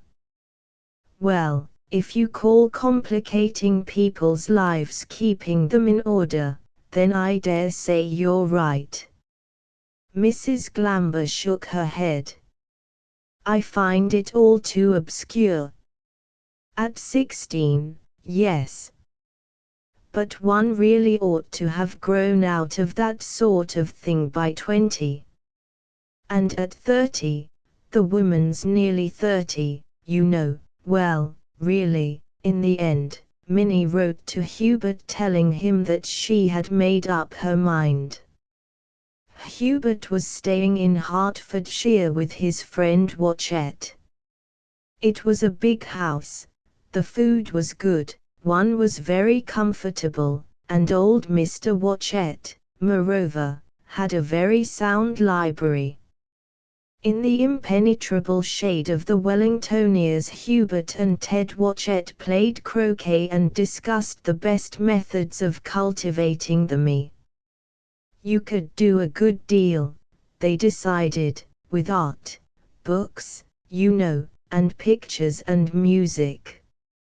"Listen to Stravinsky's Sacred," said Ted Watchett, "and you're forever excused from going to Tibet or the Gold Coast or any of those awful places.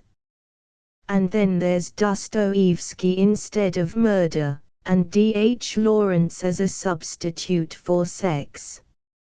"All the same," said Hubert, "one must have a certain amount of actual non-imaginative experience."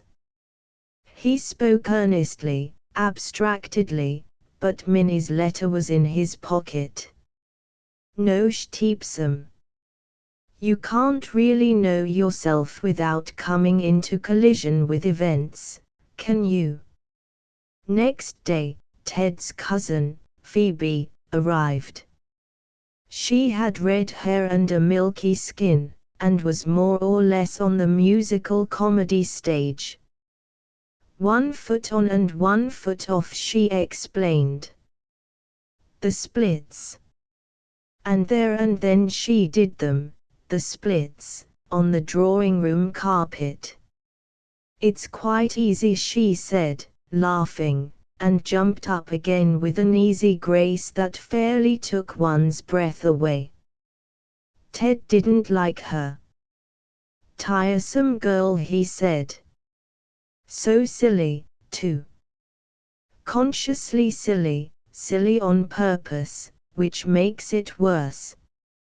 And, it was true, she did like boasting about the amount of champagne she could put away without getting Buffy, and the number of times she had exceeded the generous allowance and been blind to the world. She liked talking about her admirers in terms which might make you suppose that they were all her accepted lovers. But then she had the justification of her vitality and her shining red hair. Vitality, Hubert wrote in his diary. He contemplated a distant date, after, or preferably before, his death, when these confessions and aphorisms would be published. Vitality can make claims on the world almost as imperiously as can beauty. Sometimes beauty and vitality meet in one person. It was Hubert who arranged that they should stay at the mill. One of his friends had once been there with a reading party, and found the place comfortable, secluded, and admirably quiet. Quiet, that is to say, with the special quietness peculiar to mills. For the silence there was not the silence of night on a mountain, it was a silence made of continuous thunder. At 9 o'clock every morning the mill wheel began to turn, and its roaring never stopped all day. For the first moments the noise was terrifying, was almost unbearable. Then, after a little, one grew accustomed to it. The thunder became, by reason of its very unintermittence, a perfect silence, wonderfully rich and profound. At the back of the mill was a little garden hemmed in on 3 sides by the house, the outhouses, and a high brick wall, and open on the 4th towards the water. Looking over the parapet, Minnie watched it sliding past. It was like a brown snake with arrowy markings on its back, and it crawled, it glided, it slid along forever. She sat there, waiting. Her train, from London, had brought her here soon after lunch. Hubert, coming across country from the Watchettes, would hardly arrive before 6. The water flowed beneath her eyes like time, like destiny, smoothly towards some new and violent event. The immense noise that in this garden was silence enveloped her. Inured, her mind moved in it as though in its native element. From beyond the parapet came the coolness and the weedy smell of water. But if she turned back towards the garden, she breathed at once the hot perfume of sunlight beating on flowers and ripening fruit. In the afternoon sunlight all the world was ripe. The old red house lay there, ripe, like a dropped plum. The walls were riper than the fruits of the nectarine trees so tenderly and neatly crucified on their warm bricks. And that richer silence of unremitting thunder seemed, as it were, the powdery bloom on a day that had come to exquisite maturity and was hanging, round as a peach and juicy with life and happiness, waiting in the sunshine for the bite of eager teeth. At the heart of this fruit-ripe world Minnie waited, The water flowed towards the wheel, smoothly, smoothly, then it fell, it broke itself to pieces on the turning wheel. And time was sliding onwards, quietly towards an event that would shatter all the smoothness of her life. If you really want to go to bed with the young man, go to bed with him. She could hear Helen's clear, shrill voice saying impossible, brutal things. If anyone else had said them, she would have run out of the room. But in Helen's mouth they seemed, somehow, so simple, so innocuous, and so true.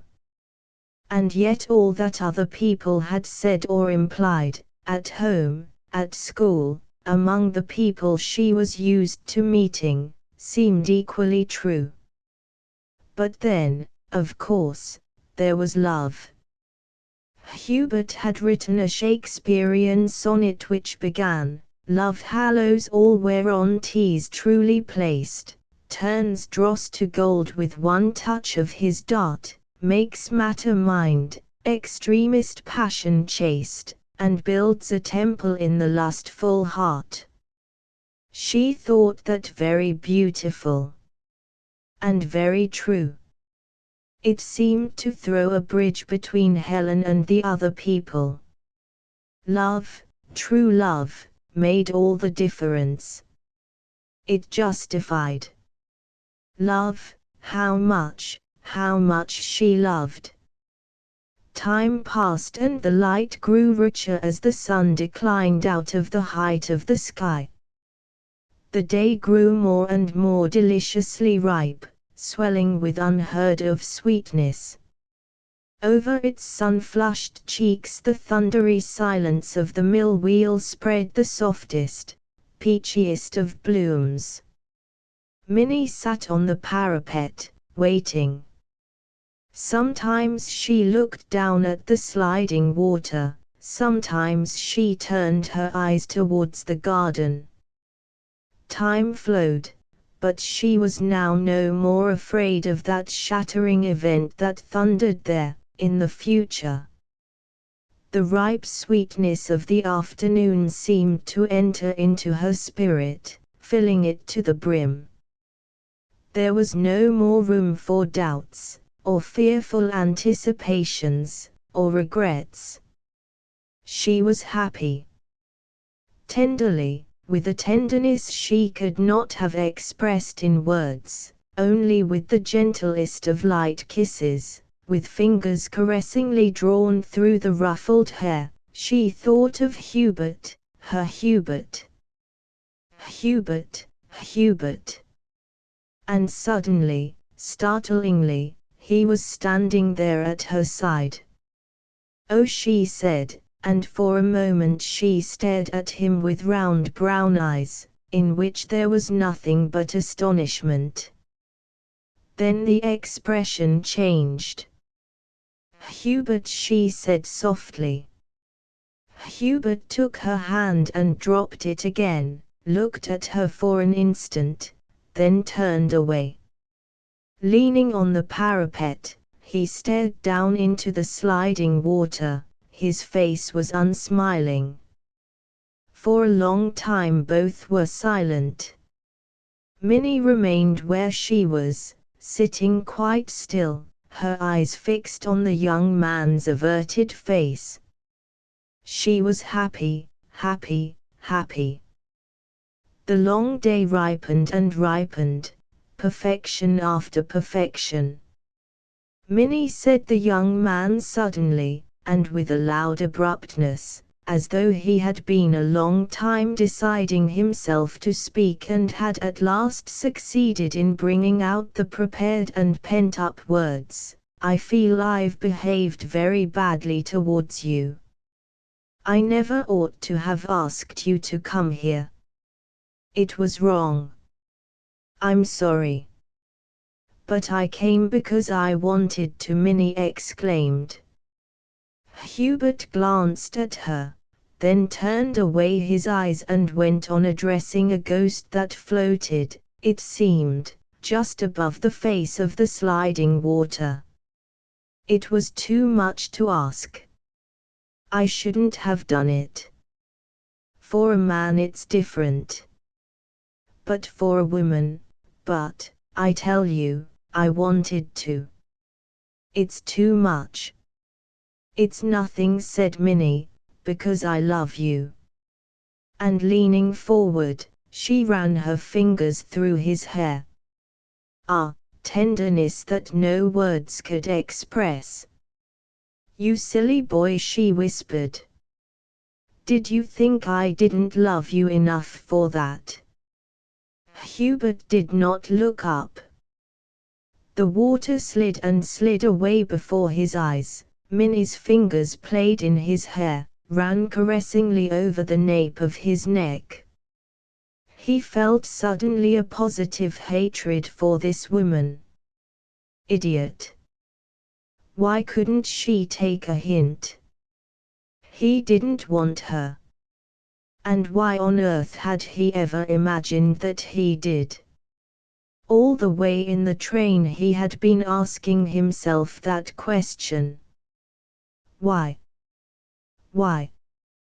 And the question had asked itself still more urgently just now as, standing at the garden door, he had looked out between the apple tree and watched her, unobserved, through a long minute, watched her sitting there on the parapet, turning her vague brown eyes now at the water, now towards the garden, and smiling to herself with an expression that had seemed to him so dim and vacuous that he could almost have fancied her an imbecile.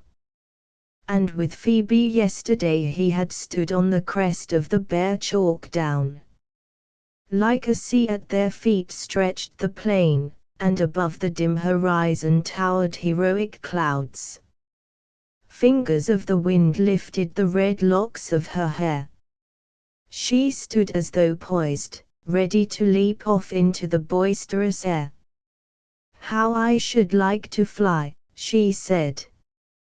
There's something particularly attractive about airmen, I always think. And she had gone running down the hill. But Minnie, with her dull hair, her apple-red cheeks, and big, slow body, was like a peasant girl. How had he ever persuaded himself that he wanted her? And what made it much worse, of course, was that she adored him, embarrassingly, tiresomely, like a too affectionate spaniel that insists on tumbling about at your feet and licking your hand just when you want to sit quietly and concentrate on serious things. Hubert moved away, out of reach of her caressing hand. He lifted towards her for a moment a pair of eyes that had become, as it were, opaque with a cold anger, then dropped them again. The sacrifice is too great, he said in a voice that sounded to him like somebody else's voice. He found it very difficult to say this sort of thing convincingly. I can't ask it of you, the actor pursued. I won't. But it isn't a sacrifice, Minnie protested. It's a joy, it's happiness. Oh, can't you understand? Hubert did not answer. Motionless, his elbows on the parapet, he stared down into the water. Minnie looked at him, perplexed only, at first, but all at once she was seized with a nameless agonizing doubt that grew and grew within her, as the silence prolonged itself, like some dreadful cancer of the spirit, until it had eaten away all her happiness, until there was nothing left in her mind but doubt and apprehension. What is it? She said at last. Why are you so strange? What is it, Hubert? What is it? Leaning anxiously forward, She laid her two hands on either side of his averted face and turned it towards her. Blank and opaque with anger were the eyes. "What is it?" she repeated. "Hubert, what is it?" Hubert disengaged himself. "It's no good," he said in a smothered voice. "No good at all. It was a mistake. I'm sorry. I think I'd better go away. The trap's still at the door." And without waiting for her to say anything, without explaining himself any further, he turned and walked quickly away, almost ran, towards the house. Well, thank goodness, he said to himself, he was out of that. He hadn't done it very well, or handsomely, or courageously, but, at any rate, he was out of it. Poor Minnie. He felt sorry for her, but after all, what could he do about it? Poor Minnie. Still, it rather flattered his vanity to think that she would be mourning over him. And in any case, he reassured his conscience, she couldn't really mind very much. But on the other hand, his vanity reminded him, she did adore him. Oh, she absolutely worshipped. The door closed behind him. Minnie was alone again in the garden. Ripe it lay there in the late sunshine. Half of it was in shadow now, but the rest of it, in the colored evening light, seemed to have come to the final and absolute perfection of maturity. Bloomy with thundery silence, the choicest fruit of all time hung there, deliciously sweet, sweet to the core, hung flushed and beautiful on the brink of darkness. Minnie sat there quite still, wondering what had happened. Had he gone? Had he really gone?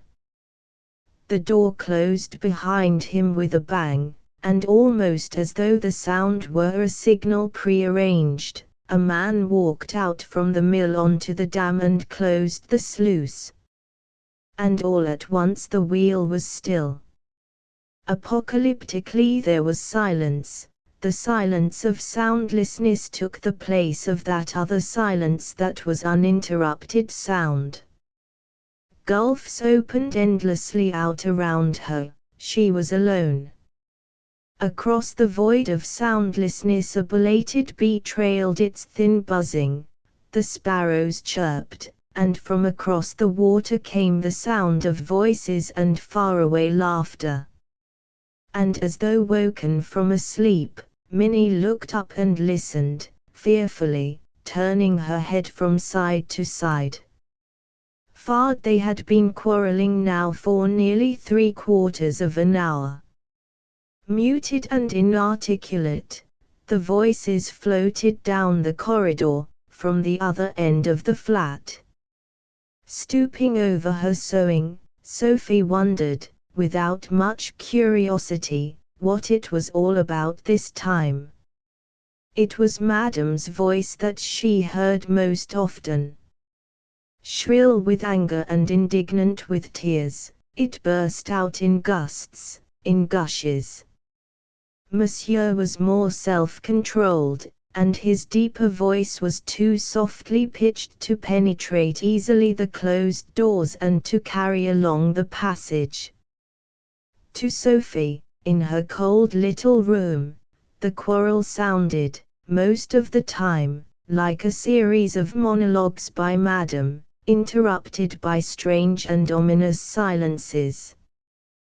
But every now and then Monsieur seemed to lose his temper outright, and then there was no silence between the gusts, but a harsh, deep, angry shout. Madame kept up her loud shrillness continuously and without flagging. Her voice had, even in anger, a curious, level monotony. But Monsieur spoke now loudly, now softly, with emphases and modulations and sudden outbursts, so that his contributions to the squabble, when they were audible, sounded like a series of separate explosions. Bow, wow, wow, wow, wow, wow, a dog barking rather slowly. After a time Sophie paid no more heed to the noise of quarrelling. She was mending one of Madame's camisoles, and the work required all her attention. She felt very tired, her body ached all over. It had been a hard day, so had yesterday, so had the day before. Every day was a hard day, and she wasn't so young as she had been. 2 years more and she'd be 50. Every day had been a hard day ever since she could remember. She thought of the sacks of potatoes she used to carry when she was a little girl in the country. Slowly, slowly she was walking along the dusty road with the sack over her shoulder. 10 steps more, she could manage that. Only it never was the end, one always had to begin again. She looked up from her sewing, moved her head from side to side, blinked. She had begun to see lights and spots of color dancing before her eyes. It often happened to her now. A sort of yellowish bright worm was wriggling up towards the right-hand corner of her field of vision, and though it was always moving upwards, it was always there in the same place. And there were stars of red and green that snapped and brightened and faded all round the worm. They moved between her and her sewing, they were there when she shut her eyes. After a moment she went on with her work. Madame wanted her camisole most particularly tomorrow morning. But it was difficult to see round the worm. There was suddenly a great increase of noise from the other end of the corridor. A door had opened, words articulated themselves. Bien taught, mon ami, si tu crois que je suis ton esclave. Je ferai ce que je voudrai. Moi aussi. Monsieur uttered a harsh, dangerous laugh. There was the sound of heavy footsteps in the passage, a rattling in the umbrella stand, then the front door banged. Sophie looked down again at her work. Oh, the worm, the colored stars, the aching fatigue in all her limbs. If one could only spend a whole day in bed, in a huge bed, feathery, warm and soft, all the day long. The ringing of the bell startled her. It always made her jump, that furious wasp-like buzzer. She got up, put her work down on the table, smoothed her apron, set straight her cap, and stepped out into the corridor. Once more the bell buzzed furiously. Madame was impatient. At last, Sophie. I thought you were never coming. Sophie said nothing, there was nothing to say. Madame was standing in front of the open wardrobe. A bundle of dresses hung over her arm, and there were more of them lying in a heap on the bed. Un beauté la Rubens her husband used to call her when he was in an amorous mood. He liked these massive, splendid, great women. None of your flexible drain pipes for him. Hélène Formont was his pet name for her. Some day Madame used to tell her friends, some day I really must go to the Louvre and see my portrait. By Rubens, you know. It's extraordinary that one should have lived all one's life in Paris and never have seen the Louvre. Don't you think so? She was superb tonight. Her cheeks were flushed, her blue eyes shone with an unusual brilliance between their long lashes, her short, red-brown hair had broken wildly loose. Tomorrow, Sophie, she said dramatically, we start for Rome. Tomorrow morning. She unhooked another dress from the wardrobe as she spoke, and threw it onto the bed. With the movement her dressing gown flew open, and there was a vision of ornate underclothing and white exuberant flesh. We must pack at once. For how long, madam? A fortnight, 3 months, how should I know? It makes a difference, madam. The important thing is to get away. I shall not return to this house, after what has been said to me tonight, till I am humbly asked to. We had better take the large trunk, then, madam, I will go and fetch it. The air in the box room was sickly with the smell of dust and leather. The big trunk was jammed in a far corner. She had to bend and strain at it in order to pull it out. The worm and the colored stars flickered before her eyes. She felt dizzy when she straightened herself up. I'll help you to pack, Sophie said, madam, when the servant returned, dragging the heavy trunk after her. What a death's head the old woman looked nowadays. She hated having old, ugly people near her. But Sophie was so efficient, it would be madness to get rid of her. Madam need not trouble.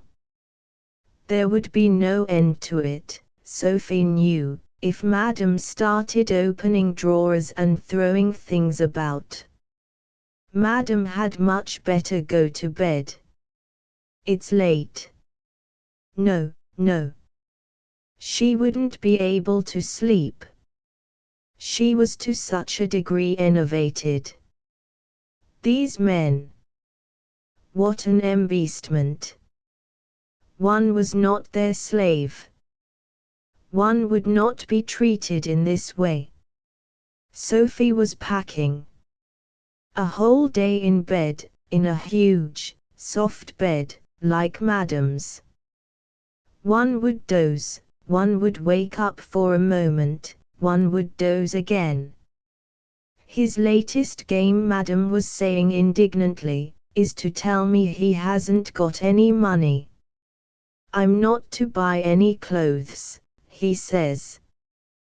Too grotesque. I can't go about naked, can I? She threw out her hands. And as for saying he can't afford, that's simply nonsense. He can, perfectly well. Only he's mean, horribly mean. And if he'd only do a little honest work, for a change, instead of writing silly verses and publishing them at his own expense, he'd have plenty and to spare. She walked up and down the room. Besides, she went on, there's his old father. What's he for, I should like to know? You must be proud of having a poet for a husband, he says. She made her voice quaver like an old man's. It's all I can do not to laugh in his face. And what beautiful verses he Aesop writes about you. What passion, what fire. Thinking of the old man, she grimaced, wobbled her head, shook her finger, doddered on her legs. And when one reflects that poor Aesop is bald, and dyes the few hairs he has left. She laughed. As for the passion he talks so much about in his beastly verses, she laughed, that's all pure invention. But, my good Sophie, what are you thinking of? Why are you packing that hideous old green dress? Sophie pulled out the dress without saying anything. Why did the woman choose this night to look so terribly ill?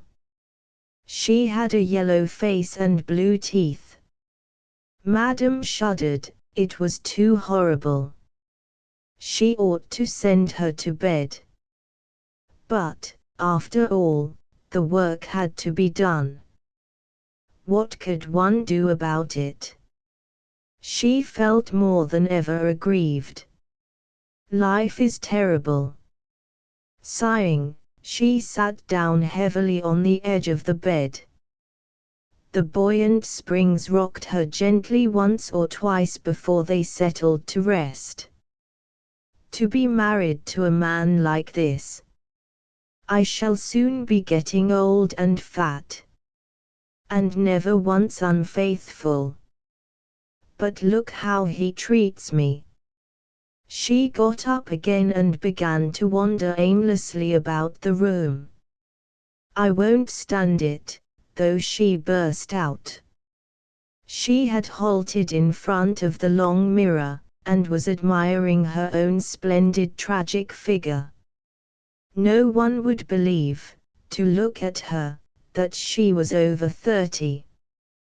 Behind the beautiful tragedy, and she could see in the glass a thin, miserable, old creature, with a yellow face and blue teeth, crouching over the trunk.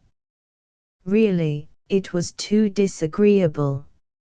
Sophie looked like one of those beggar women one sees on a cold morning, standing in the gutter.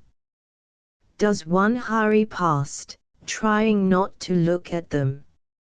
Or does one stop, open one's purse, and give them one's copper and nickel, even as much as a 2-franc note, if one has no change? But whatever one did, one always felt uncomfortable, one always felt apologetic for one's furs. That was what came of walking.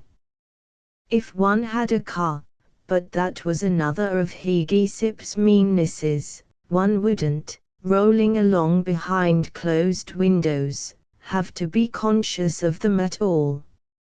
She turned away from the glass. I won't stand it, she said, trying not to think of the beggar women, of blue teeth in a yellow face. I won't stand it. She dropped into a chair. But think of a lover with a yellow face and blue, uneven teeth. She closed her eyes, shuddered at the thought. It would be enough to make one sick. She felt impelled to take another look. Sophie's eyes were the color of greenish lead, quite without life. What was one to do about it? The woman's face was a reproach, an accusation. And besides, the sight of it was making her feel positively ill. She had never been so profoundly enervated. Sophie rose slowly and with difficulty from her knees. An expression of pain crossed her face. Slowly she walked to the chest of drawers, slowly counted out 6 pairs of silk stockings. She turned back towards the trunk. The woman was a walking corpse. Life is terrible, Madame repeated with conviction. Terrible, terrible, terrible. She ought to send the woman to bed. But she would never be able to get her packing done by herself. And it was so important to get off tomorrow morning. She had told Hegesip she would go, and he had simply laughed. He hadn't believed it. She must give him a lesson this time. In Rome she would see Luigino. Such a charming boy, and a marquise, too. Perhaps. But she could think of nothing but Sophie's face, the leaden eyes, the bluish teeth, the yellow, wrinkled skin. Sophie, she said suddenly. It was with difficulty that she prevented herself screaming, "Look on my dressing table. You'll see a box of rouge, the Doreen number 24. Put a little on your cheeks. And there's a stick of lip salve in the right-hand drawer." She kept her eyes resolutely shut while Sophie got up, with what a horrible creaking of the joints, walked over to the dressing table, and stood there, rustling faintly, through what seemed an eternity. What a life, my God, what a life! Slow footsteps trailed back again. She opened her eyes. Oh, that was far better, far better. Thank you, Sophie. You look much less tired now. She got up briskly. And now we must hurry. Full of energy, she ran to the wardrobe. Goodness me, she exclaimed, throwing up her hands. You've forgotten to put in my blue evening dress. How could you be so stupid, Sophie? The portrait pictures, said Mr. Bigger. You want to see some pictures? Well, we have a very interesting mixed exhibition of modern stuff in our galleries at the moment. French and English, you know. The customer held up his hand, shook his head. No, no. Nothing modern for me, he declared, in his pleasant northern English. I want real pictures, old pictures. Rembrandt and Sir Joshua Reynolds and that sort of thing. Perfectly. Mr. Bigger nodded. Old masters. Oh, of course we deal in the old as well as the modern. The fact is, said the other, that I've just bought a rather large house, a manor house, he added, in impressive tones. Mr. Bigger smiled. There was an ingenuousness about this simple-minded fellow which was most engaging. He wondered how the man had made his money. A manor house. The way he had said it was really charming. Here was a man who had worked his way up from serfdom to the lordship of a manor, from the broad base of the feudal pyramid to the narrow summit. His own history and all the history of classes had been implicit in that odd proud emphasis on the manor. But the stranger was running on. Mr. Bigger could not allow his thoughts to wander farther. In a house of this style, he was saying, and with a position like mine to keep up, one must have a few pictures. Old masters, you know, Rembrandt's and what's his names.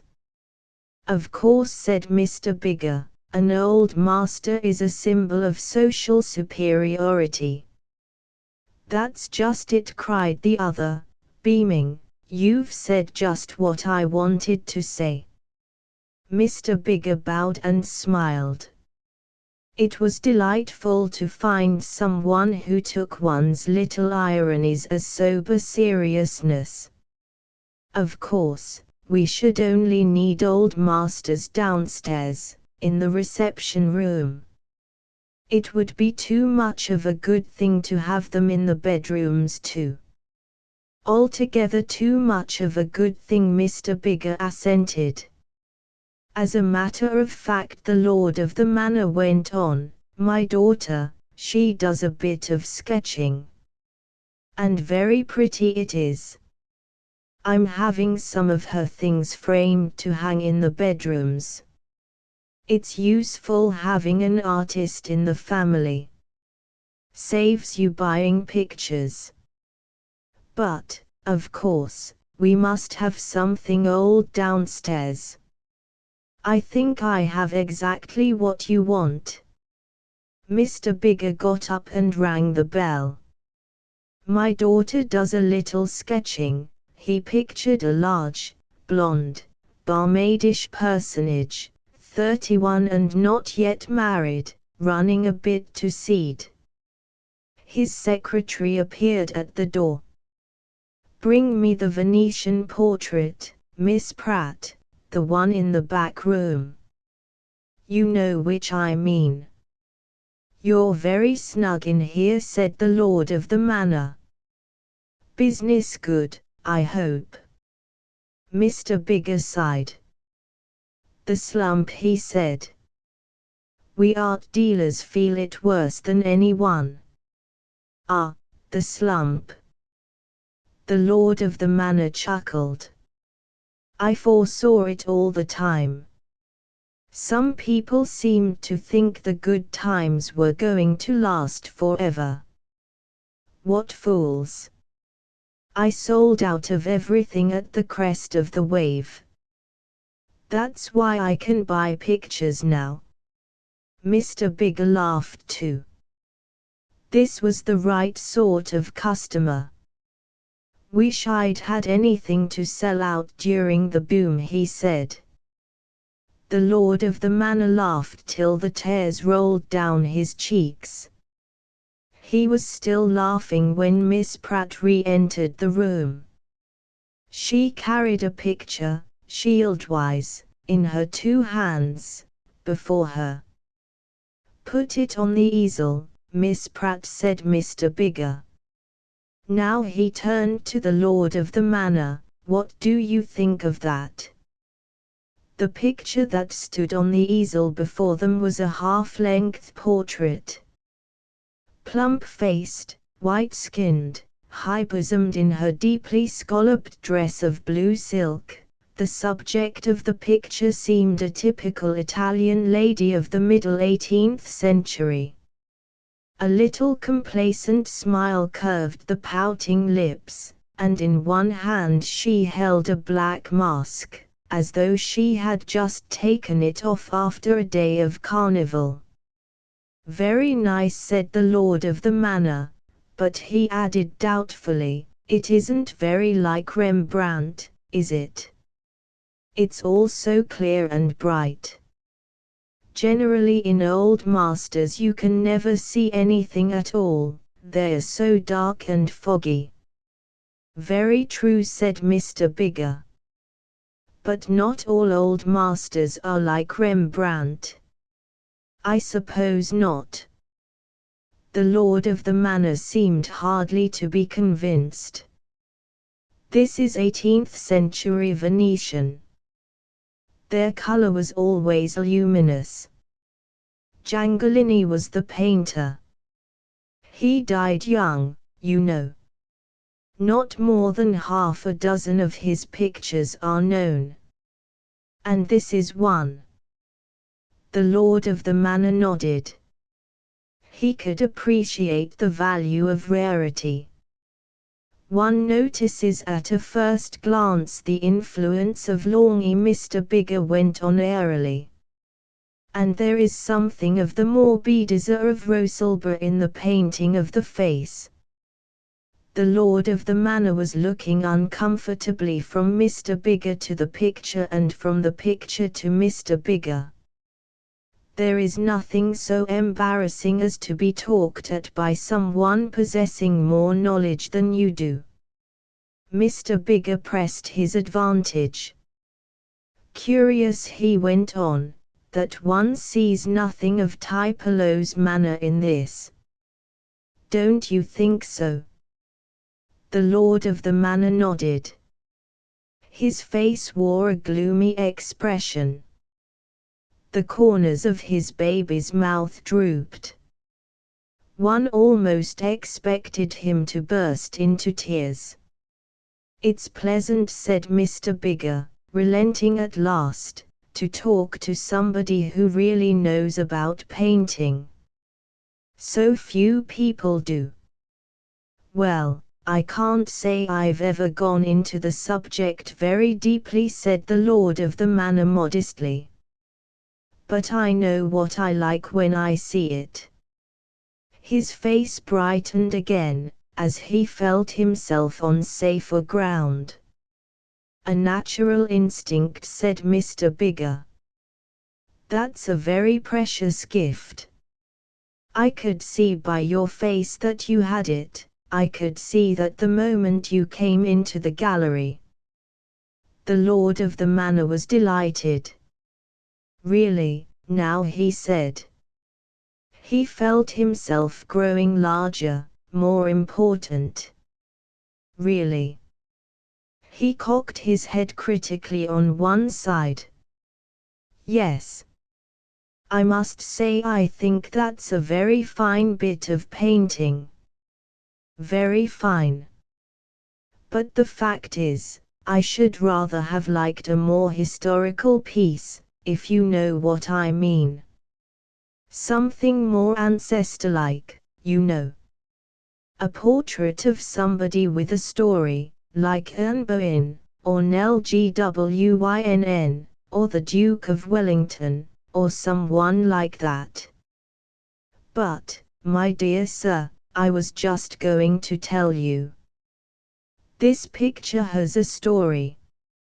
Mr. Bigger leaned forward and tapped the lord of the manor on the knee.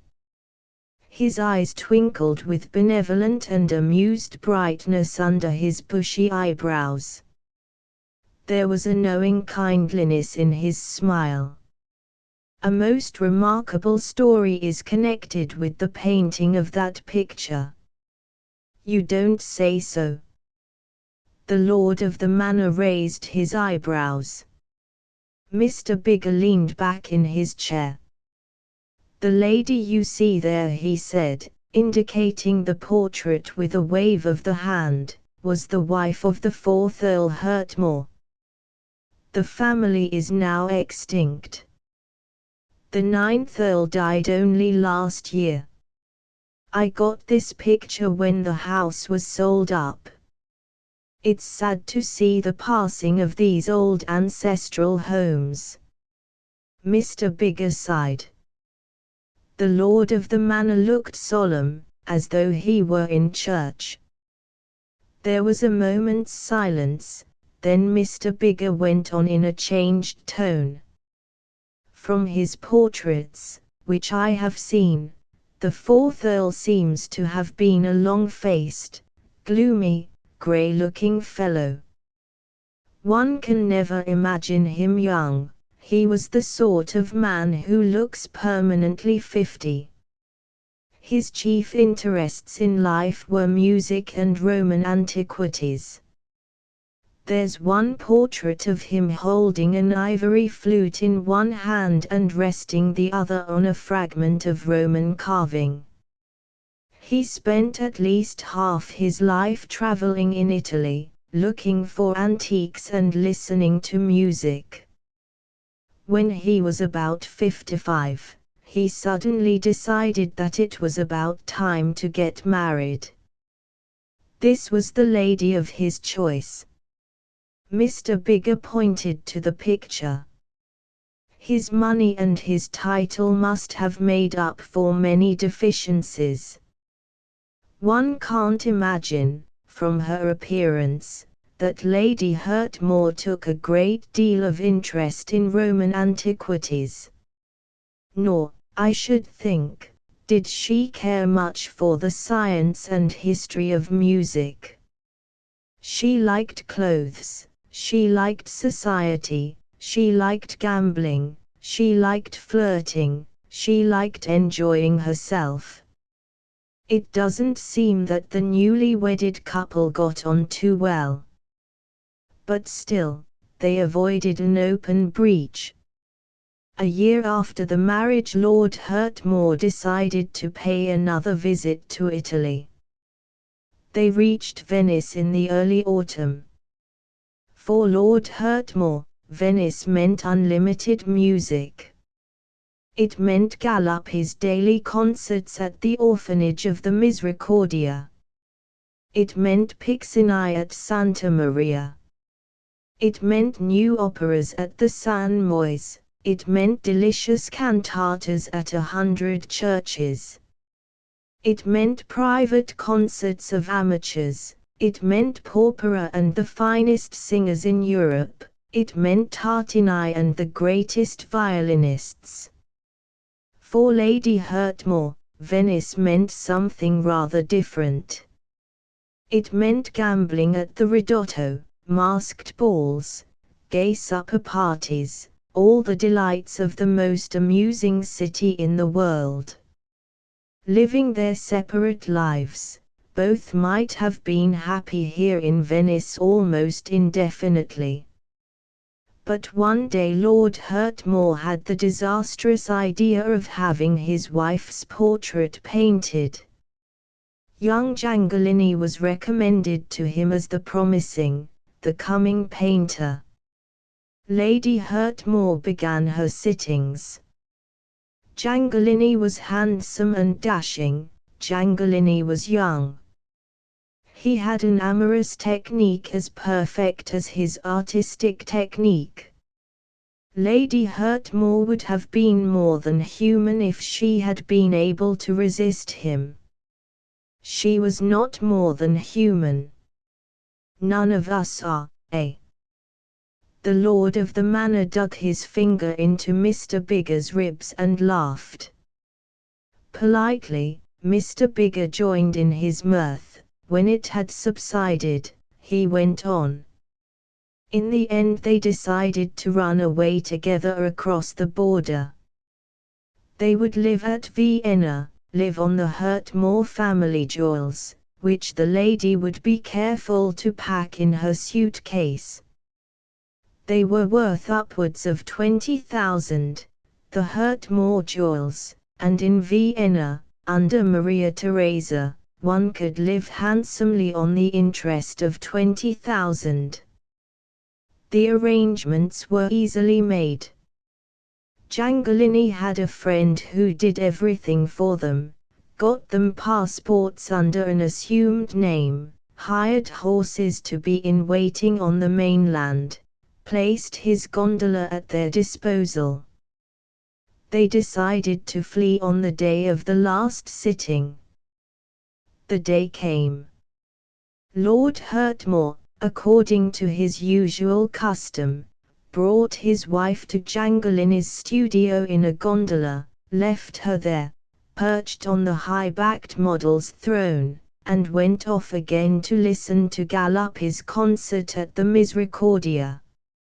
It was the time of full carnival. Even in broad daylight people went about in masks. Lady Hurtmore wore one of black silk, you see her holding it, there, in the portrait. Her husband, though he was no reveller and disapproved of carnival junketings, preferred to conform to the grotesque fashion of his neighbors rather than attract attention to himself by not conforming. The long black cloak, the huge three-cornered black hat, the long-nosed mask of white paper were the ordinary attire of every Venetian gentleman in these carnival weeks. Lord Hurtmore did not care to be conspicuous, he wore the same. There must have been something richly absurd and incongruous in the spectacle of this grave and solemn-faced English milord dressed in the clown's uniform of a gay Venetian masker. Pantaloon in the clothes of Pulcinella was how the lovers described him to one another, the old dotard of the eternal comedy dressed up as the clown. Well, this morning, as I have said, Lord Hurtmore came as usual in his hired gondola, bringing his lady with him. And she in her turn was bringing, under the folds of her capacious cloak, a little leather box wherein, snug on their silken bed, reposed the Hurtmore jewels. Seated in the dark little cabin of the gondola, they watched the churches, the richly fretted palazzi, the high mean houses gliding past them. From under his punch's mask Lord Hurtmore's voice spoke gravely, slowly, imperturbably. "The learned Father Martini," he said, "has promised to do me the honor of coming to dine with us tomorrow. I doubt if any man knows more of musical history than he. I will ask you to be at pains to do him special honor." "You may be sure I will, my lord." She could hardly contain the laughing excitement that bubbled up within her. Tomorrow at dinner time she would be far away, over the frontier, beyond Gorizia, galloping along the Vienna road. Poor old Pantaloon! But no, she wasn't in the least sorry for him. After all, he had his music, he had his odds and ends of broken marble.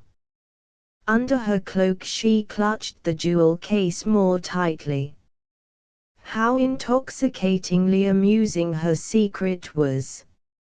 Mr. Bigger clasped his hands and pressed them dramatically over his heart. He was enjoying himself. He turned his long, foxy nose towards the lord of the manor, and smiled benevolently. The lord of the manor for his part was all attention. "Well?" he inquired. Mr. Bigger unclasped his hands, and let them fall onto his knees. "Well," he said, "the gondola draws up at Jangolini's door, Lord Hurtmore helps his wife out, leads her up to the painter's great room on the first floor, commits her into his charge with his usual polite formula, and then goes off to hear Galuppi's morning concert at the Misericordia. The lovers have a good 2 hours to make their final preparations. Old Pantaloon safely out of sight, up pops the painter's useful friend, masked and cloaked like everyone else in the streets and on the canals of this carnival Venice. There follow embracements and handshakings and laughter all round. Everything has been so marvelously successful, not a suspicion roused. From under Lady Hurtmore's cloak comes the jewel case. She opens it, and there are loud Italian exclamations of astonishment and admiration. The brilliants, the pearls, the great Hurtmore emeralds, the ruby clasps, the diamond earrings, all these bright, glittering things are lovingly examined, knowingly handled. 50,000 sequins at the least is the estimate of the useful friend. The two lovers throw themselves ecstatically into one another's arms. The useful friend interrupts them. There are still a few last things to be done. They must go and sign for their passports at the Ministry of Police. Oh, a mere formality, but still it has to be done. He will go out at the same time and sell one of the lady's diamonds to provide the necessary funds for the journey. Mr. Bigger paused to light a cigarette. He blew a cloud of smoke, and went on. So they set out, all in their masks and capes, the useful friend in one direction, the painter and his mistress in another. Ah, love in Venice! Mr. Bigger turned up his eyes in ecstasy. Have you ever been in Venice and in love, sir? He inquired of the lord of the manor. Never farther than Dieppe, said the lord of the manor, shaking his head. Ah, then you've missed one of life's great experiences. You can never fully and completely understand what must have been the sensations of little Lady Hurtmore and the artist as they glided down the long canals, gazing at one another through the eye-holes of their masks.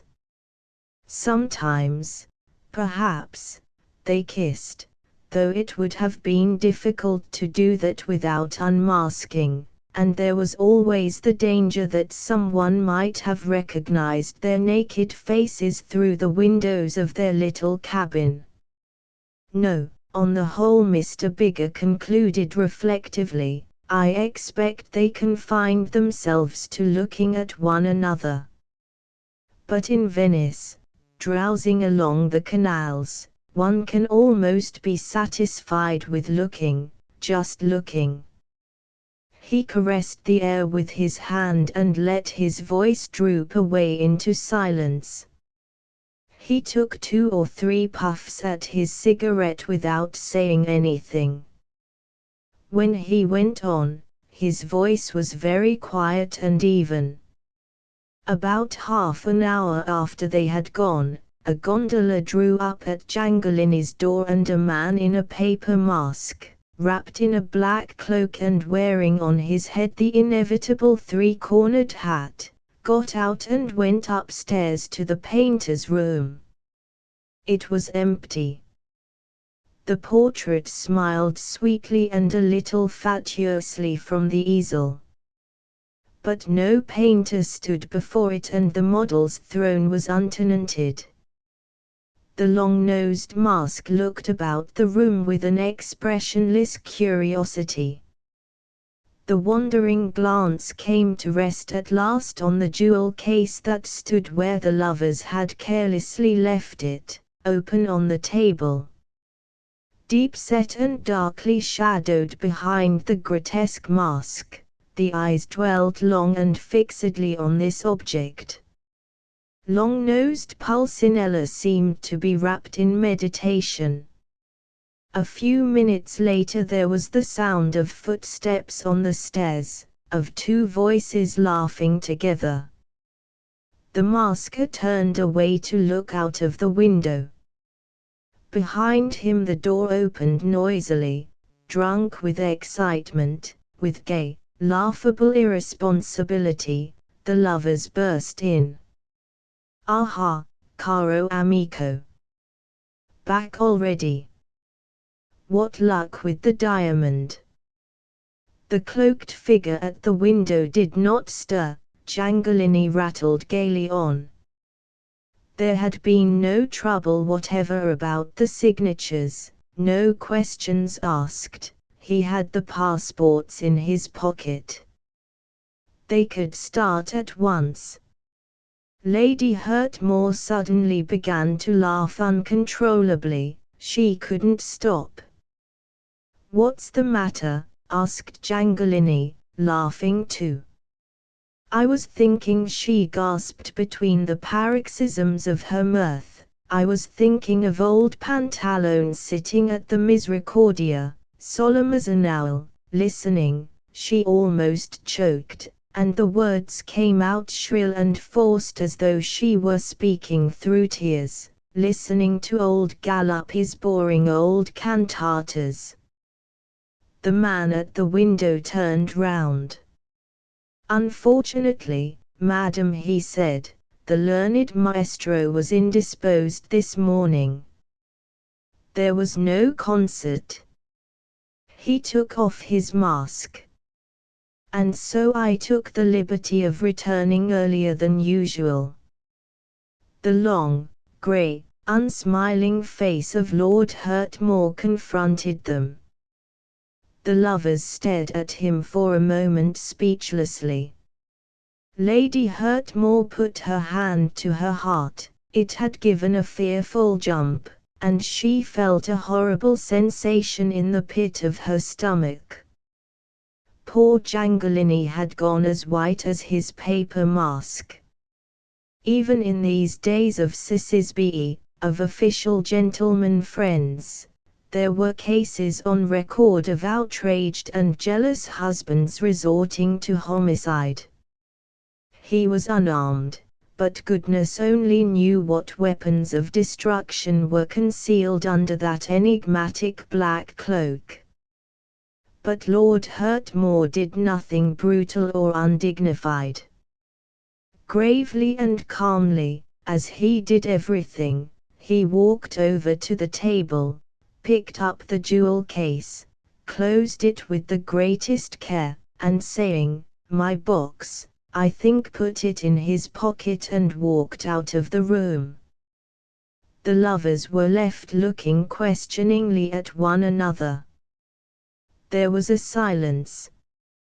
"What happened then?" asked the lord of the manor. "The anticlimax," Mr. Bigger replied, shaking his head mournfully. Jangolini had bargained to elope with 50,000 sequins. Lady Hurtmore didn't, on reflection, much relish the idea of love in a cottage. Woman's place, she decided at last, is in the home, with the family jewels. But would Lord Hurtmore see the matter in precisely the same light? That was the question, the alarming, disquieting question. She decided to go and see for herself. She got back just in time for dinner. "His Illustrissimus Excellency is waiting in the dining room," said the majordomo.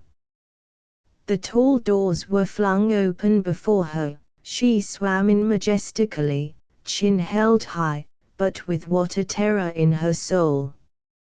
Her husband was standing by the fireplace. He advanced to meet her. "I was expecting you, madam," he said, and led her to her place. That was the only reference he ever made to the incident. In the afternoon he sent a servant to fetch the portrait from the painter's studio. It formed part of their baggage when, a month later, they set out for England. The story has been passed down with the picture from one generation to the next. I had it from an old friend of the family when I bought the portrait last year. Mr. Bigger threw his cigarette end into the grate. He flattered himself that he had told that tale very well. "Very interesting," said the lord of the manor, "very interesting indeed. Quite historical, isn't it? One could hardly do better with Nell Gwynn or Anne Boleyn, could one?" Mr. Bigger smiled vaguely, distantly. He was thinking of Venice, the Russian countess staying in his pension, the tufted tree in the courtyard outside his bedroom, that strong, hot scent she used. It made you catch your breath when you first smelled it, and there was the bathing on the Lido, and the gondola, and the dome of the Salute against the hazy sky, looking just as it looked when Guardi painted it. How enormously long ago and far away it all seemed now. He was hardly more than a boy then, it had been his first great adventure. He woke up with a start from his reverie. The lord of the manor was speaking. "How much, now, would you want for that picture?" he asked. His tone was detached, off-hand. He was a rare one for bargaining. "Well," said Mr. Bigger, quitting with reluctance the Russian countess, the paradisaical Venice of 25 years ago, "I've asked as much as 1,000 for less important works than this. But I don't mind letting this go to you for 750. The lord of the manor whistled. 750, he repeated. "It's too much." "But, my dear sir," Mr. Bigger protested, "think what you'd have to pay for a Rembrandt of this size and quality, 20,000 at least." 750 isn't at all too much. On the contrary, it's very little considering the importance of the picture you're getting. You have a good enough judgment to see that this is a very fine work of art. Oh, I'm not denying that, said the lord of the manor. All I say is that 750's a lot of money. Were you? I'm glad my daughter does sketching. Think if I'd had to furnish the bedrooms with pictures at 750 a time. He laughed. Mr. Bigger smiled. You must also remember, he said, that you're making a very good investment. Late Venetians are going up. If I had any capital to spare, the door opened and Miss Pratt's blonde and frizzy head popped in. Mr. Crowley wants to know if he can see you, Mr. Bigger. Mr. Bigger frowned. Tell him to wait, he said irritably. He coughed and turned back to the lord of the manor. If I had any capital to spare, I'd put it all into Late Venetians. Every penny. He wondered, as he said the words, how often he had told people that he'd put all his capital, if he had any, into primitives, cubism, nigger sculpture, Japanese prints. In the end the lord of the manor wrote him a check for 680. You might let me have a typewritten copy of the story, he said, as he put on his hat. It would be a good tale to tell one's guests at dinner, don't you think? I'd like to have the details quite correct. Oh, of course, said Mr. Bigger, the details are most important. He ushered the little round man to the door. Good morning. Good morning. He was gone. A tall, pale youth with side whiskers appeared in the doorway. His eyes were dark and melancholy, his expression, his general appearance, were romantic and at the same time a little pitiable. It was young Crowley, the painter. Sorry to have kept you waiting, said Mr. Bigger. What did you want to see me for? Mr. Crowley looked embarrassed, he hesitated. How he hated having to do this sort of thing. The fact is, he said at last, I'm horribly short of money. I wondered if perhaps you wouldn't mind, if it would be convenient to you, to pay me for that thing I did for you the other day. I'm awfully sorry to bother you like this. Not at all, my dear fellow. Mr. Bigger felt sorry for this wretched creature who didn't know how to look after himself. Poor young Crowley was as helpless as a baby. How much did we settle it was to be? £20, I think it was, said Mr. Crowley timidly. Mr. Bigger took out his pocket-book. We'll make it 25, he said. Oh no, really, I couldn't. Thanks very much. Mr. Crowley blushed like a girl. I suppose you wouldn't like to have a show of some of my landscapes, would you? He asked, emboldened by Mr. Bigger's air of benevolence. No, no. Nothing of your own. Mr. Bigger shook his head inexorably. There's no money in modern stuff. But I'll take any number of those sham old masters of yours. He drummed with his fingers on Lady Hurtmore's sleekly painted shoulder. Try another Venetian, he added. This one was a great success. Young Archimedes, it was the view which finally made us take the place. True, the house had its disadvantages. It was a long way out of town and had no telephone.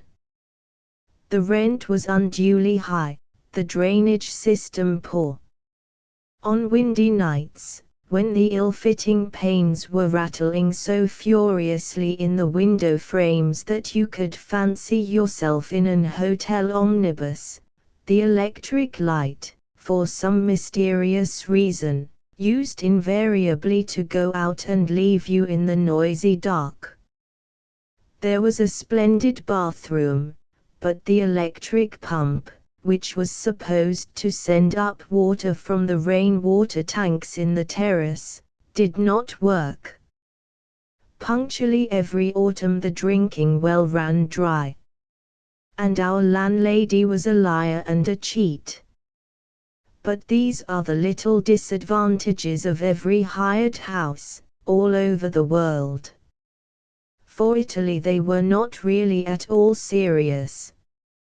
I have seen plenty of houses which had them all and 100 others, without possessing the compensating advantages of ours, the southward-facing garden and terrace for the winter and spring, the large cool rooms against the midsummer heat, the hilltop air and freedom from mosquitoes, and finally the view. And what a view it was! Or rather, what a succession of views!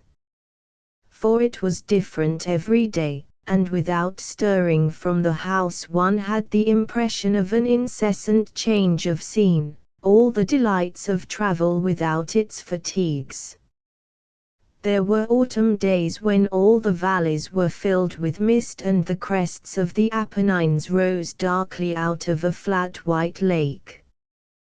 There were days when the mist invaded even our hilltop and we were enveloped in a soft vapor in which the mist-colored olive trees, that sloped away below our windows towards the valley, disappeared as though into their own spiritual essence, and the only firm and definite things in the small, dim world within which we found ourselves confined were the 2 tall black cypresses growing on a little projecting terrace 100 feet down the hill. Black, sharp, and solid, they stood there, twin pillars of Hercules at the extremity of the known universe, and beyond them there was only pale cloud and round them only the cloudy olive trees. These were the wintry days, but there were days of spring and autumn, days unchangingly cloudless, or, more lovely still, made various by the huge floating shapes of vapor that, snowy above the faraway snow-capped mountains, gradually unfolded, against the pale bright blue, enormous heroic gestures.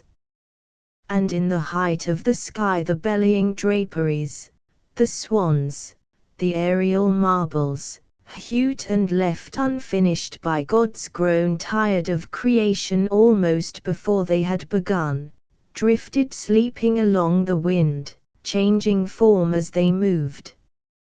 And the sun would come and go behind them, and now the town in the valley would fade and almost vanish in the shadow, and now, like an immense fretted jewel between the hills, it would glow as though by its own light.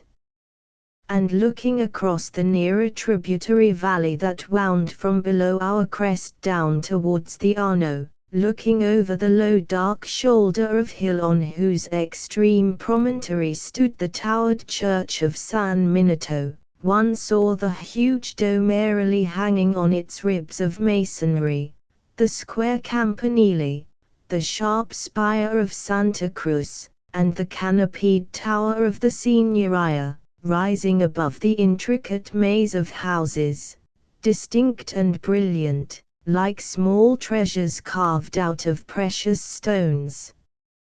For a moment only, and then their light would fade away once more, and the traveling beam would pick out, among the indigo hills beyond, a single golden crest. There were days when the air was wet with past or with approaching rain, and all the distances seemed miraculously near and clear. The olive trees detached themselves one from another on the distant slopes. The faraway villages were lovely and pathetic like the most exquisite small toys. There were days in summertime, days of impending thunder when, bright and sunlit against huge bellying masses of black and purple, the hills and the white houses shone as it were precariously, in a dying splendor, on the brink of some fearful calamity. How the hills changed and varied! Every day and every hour of the day, almost, they were different. There would be moments when, looking across the plain of Florence, one would see only a dark blue silhouette against the sky. The scene had no depth, there was only a hanging curtain painted flatly with the symbols of mountains. And then, suddenly almost, with the passing of a cloud, or when the sun had declined to a certain level in the sky, the flat scene transformed itself, and where there had been only a painted curtain, now there were ranges behind ranges of hills, graduated tone after tone from brown, or gray, or a green gold to faraway blue. Shapes that a moment before had been fused together indiscriminately into a single mass, now came apart into their constituents. Fiesole, which had seemed only a spur of Monte Morello, now revealed itself as the jutting headland of another system of hills, divided from the nearest bastions of its greater neighbor by a deep and shadowy valley. At noon, during the heats of summer, the landscape became dim, powdery, vague, and almost colorless under the midday sun. The hills disappeared into the trembling fringes of the sky. But as the afternoon wore on, the landscape emerged again, it dropped its anonymity, it climbed back out of nothingness into form and life. And its life, as the sun sank and slowly sank through the long afternoon, grew richer, grew more intense with every moment. The level light, with its attendant long, dark shadows, laid bare, so to speak, the anatomy of the land, the hills, each western escarpment shining, and each slope averted from the sunlight profoundly shadowed, became massive, jutty, and solid. Little folds and dimples in the seemingly even ground revealed themselves. Eastward from our hilltop, across the plain of the Ema, a great bluff cast its ever-increasing shadow. In the surrounding brightness of the valley a whole town lay eclipsed within it. And as the sun expired on the horizon, the further hills flushed in its warm light, till their illumined flanks were the color of tawny roses, but the valleys were already filled with the blue mist of evening.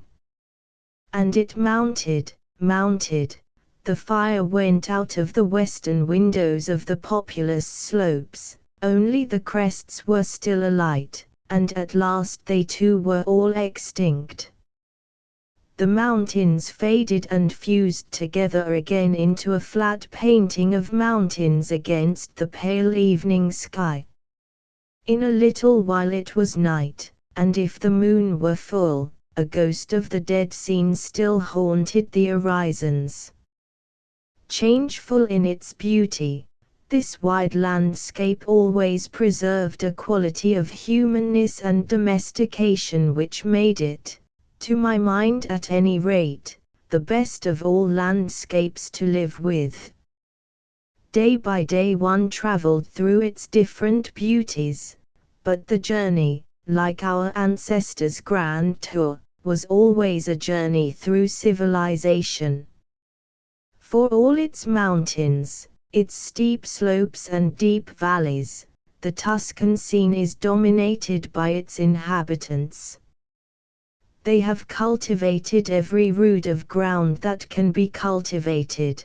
Their houses are thickly scattered even over the hills, and the valleys are populous. Solitary on the hilltop, one is not alone in a wilderness. Man's traces are across the country, and already, one feels it with satisfaction as one looks out across it. For centuries, for thousands of years, it has been his, submissive, tamed, and humanized. The wide, blank moorlands, the sands, the forests of innumerable trees, these are places for occasional visitation, healthful to the spirit which submits itself to them for not too long. But fiendish influences as well as divine haunt these total solitudes. The vegetative life of plants and things is alien and hostile to the human. Men cannot live at ease except where they have mastered their surroundings and where their accumulated lives outnumber and outweigh the vegetative lives about them. Stripped of its dark woods, planted, terraced, and tilled almost to the mountains' tops, the Tuscan landscape is humanized and safe. Sometimes upon those who live in the midst of it there comes a longing for some place that is solitary, inhuman, lifeless, or peopled only with alien life. But the longing is soon satisfied, and one is glad to return to the civilized and submissive scene. I found that house on the hilltop the ideal dwelling place. For there, safe in the midst of a humanized landscape, one was yet alone, one could be as solitary as one liked. Neighbors whom one never sees at close quarters are the ideal and perfect neighbors. Our nearest neighbors, in terms of physical proximity, lived very near. We had two sets of them, as a matter of fact, almost in the same house with us. One was the peasant family, who lived in a long, low building, part dwelling house, part stables, storerooms and cowsheds, adjoining the villa. Our other neighbors, intermittent neighbors, however, for they only ventured out of town every now and then, during the most flawless weather, were the owners of the villa, who had reserved for themselves the smaller wing of the huge L-shaped house, a mere dozen rooms or so, leaving the remaining 18 or 20 to us. They were a curious couple, our proprietors.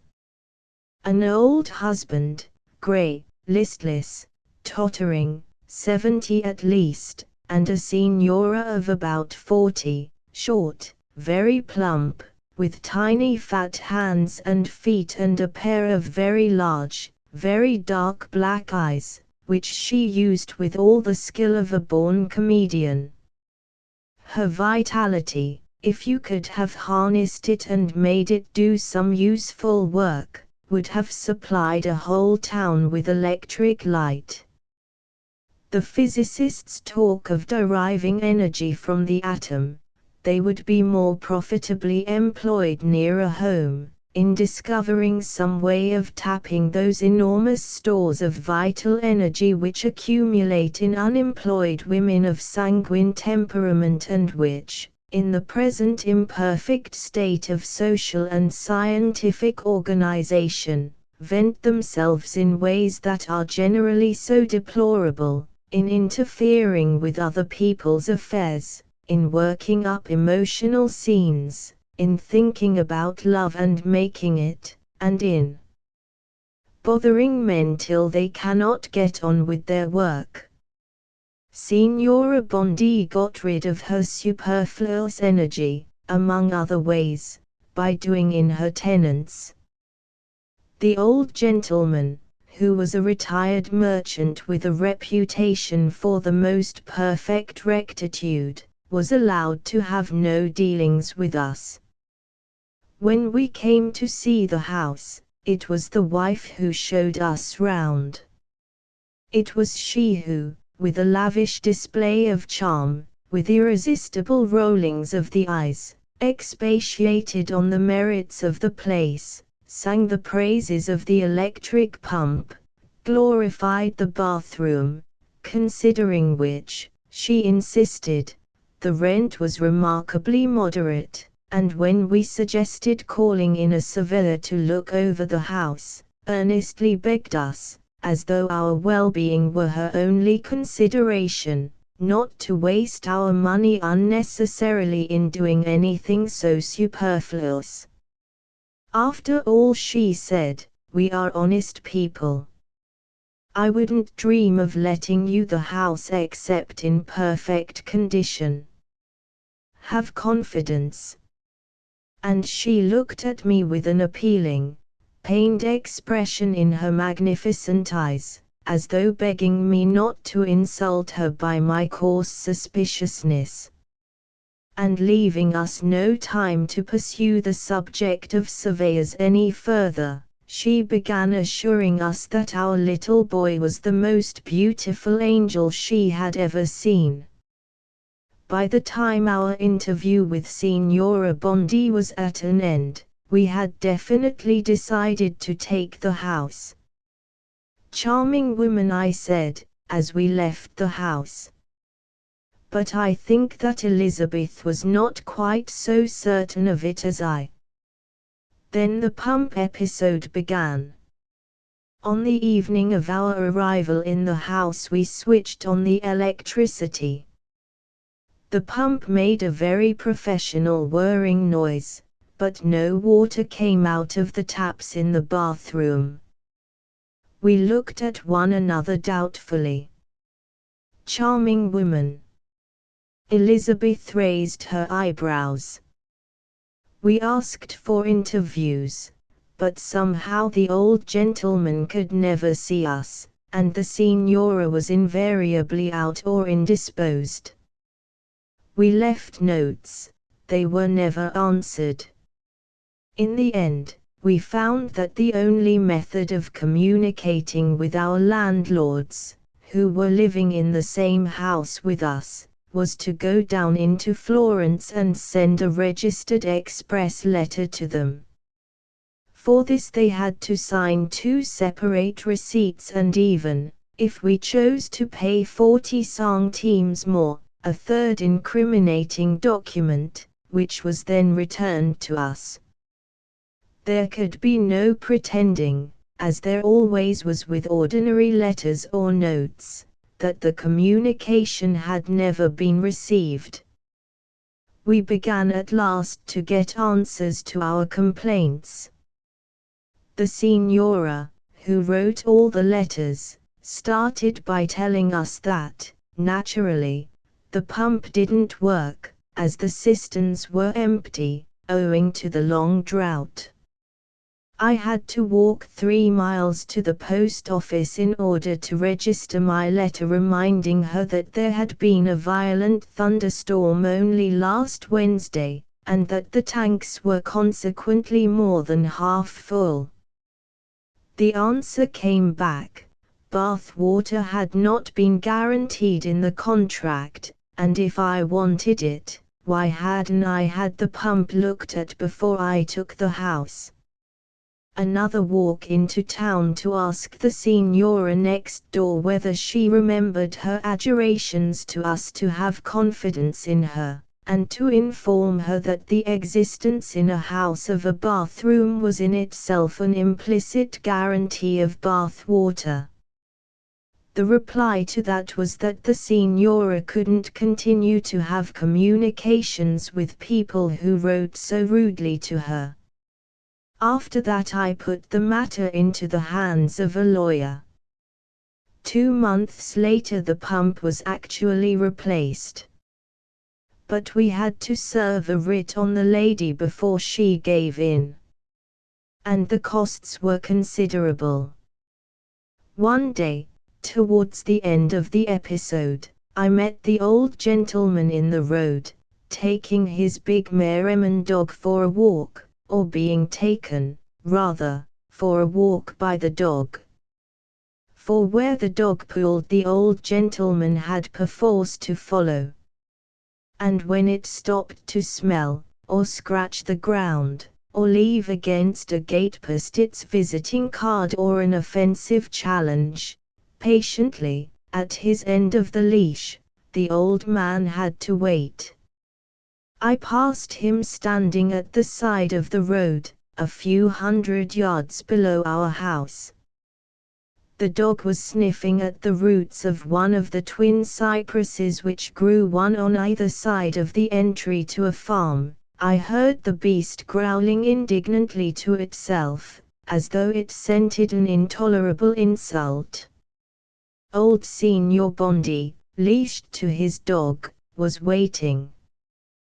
The knees inside the tubular grey trousers were slightly bent. Leaning on his cane, he stood gazing mournfully and vacantly at the view. The whites of his old eyes were discolored, like ancient billiard balls.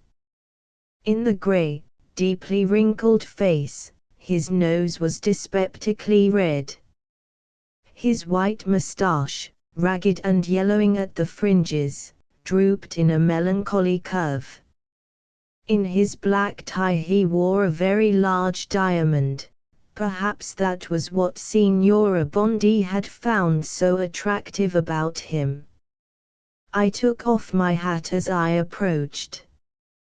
The old man stared at me absently, and it was only when I was already almost past him that he recollected who I was. "Wait," he called after me, "wait." And he hastened down the road in pursuit. Taken utterly by surprise and at a disadvantage, for it was engaged in retorting to the affront imprinted on the cypress roots, the dog permitted itself to be jerked after him. Too much astonished to be anything but obedient, it followed its master. "Wait." I waited. "My dear sir," said the old gentleman, catching me by the lapel of my coat and blowing most disagreeably in my face, "I want to apologize." He looked around him, as though afraid that even here he might be overheard. "I want to apologize," he went on, "about that wretched pump business. I assure you that, if it had been only my affair, I'd have put the thing right as soon as you asked. You were quite right, a bathroom is an implicit guarantee of bath water. I saw from the first that we should have no chance if it came to court. And besides, I think one ought to treat one's tenants as handsomely as one can afford to.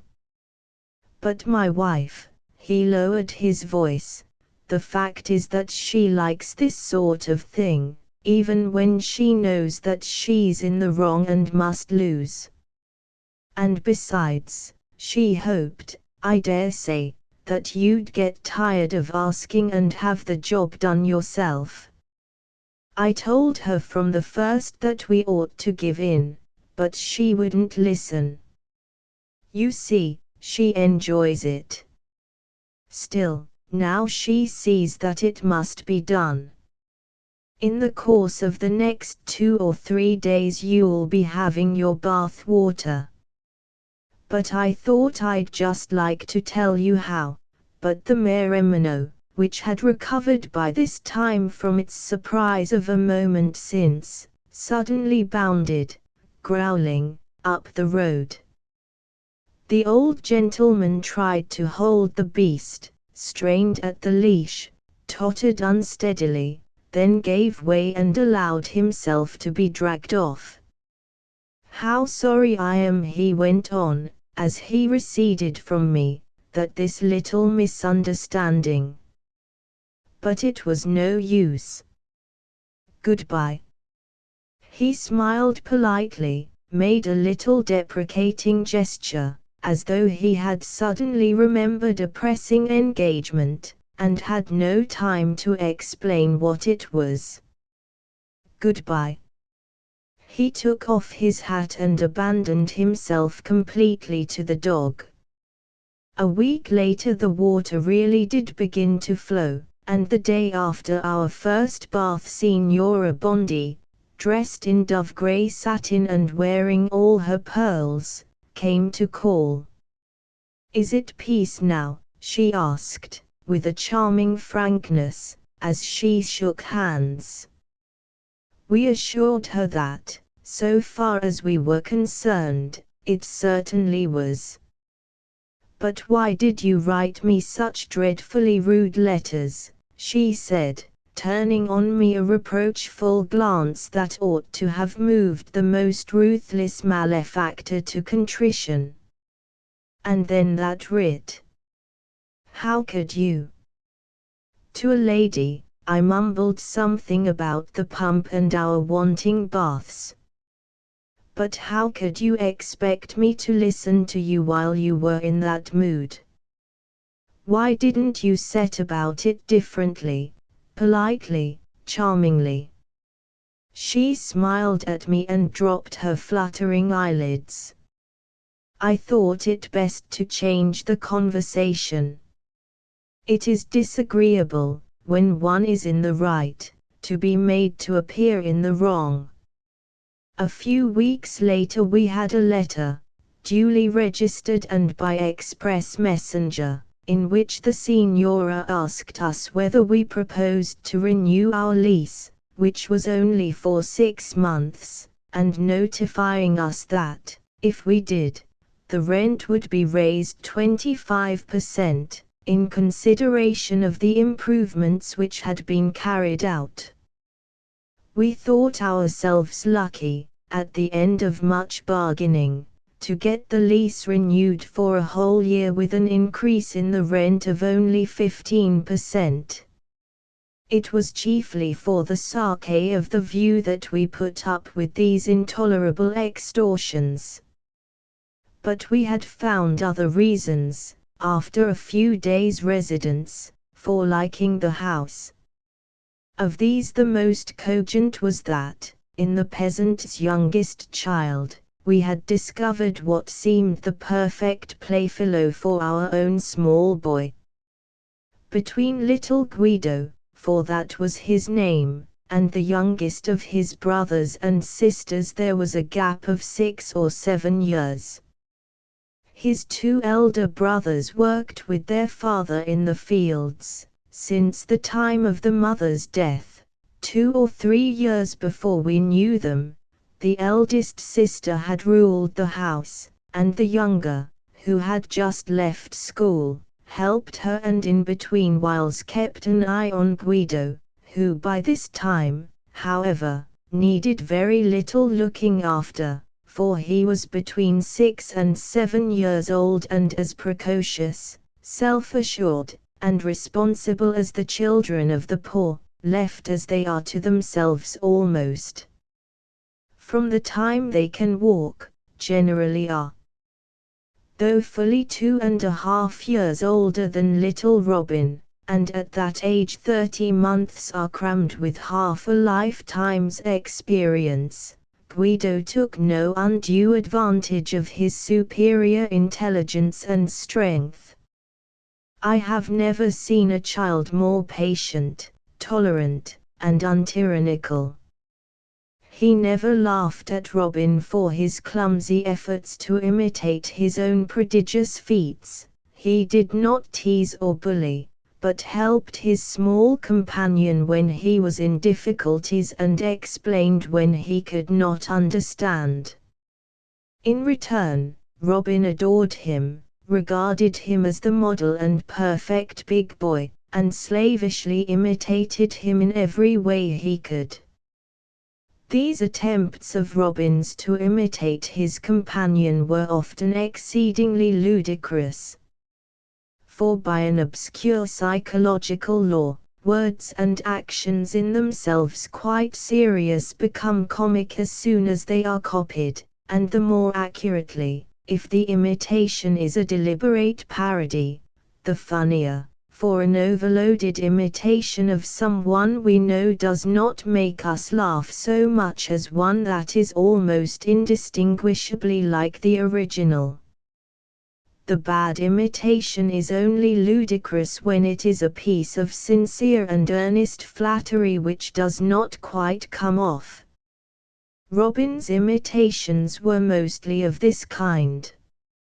His heroic and unsuccessful attempts to perform the feats of strength and skill, which Guido could do with ease, were exquisitely comic.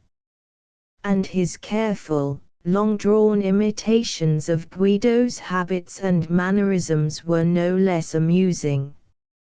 Most ludicrous of all, because most earnestly undertaken and most incongruous in the imitator, were Robin's impersonations of Guido in the pensive mood. Guido was a thoughtful child, given to brooding and sudden abstractions. One would find him sitting in a corner by himself, chin in hand, elbow on knee, plunged, to all appearances, in the profoundest meditation. And sometimes, even in the midst of his play, he would suddenly break off, to stand, his hands behind his back, frowning and staring at the ground. When this happened, Robin became overawed and a little disquieted. In a puzzled silence he looked at his companion. "Guido," he would say softly, "Guido."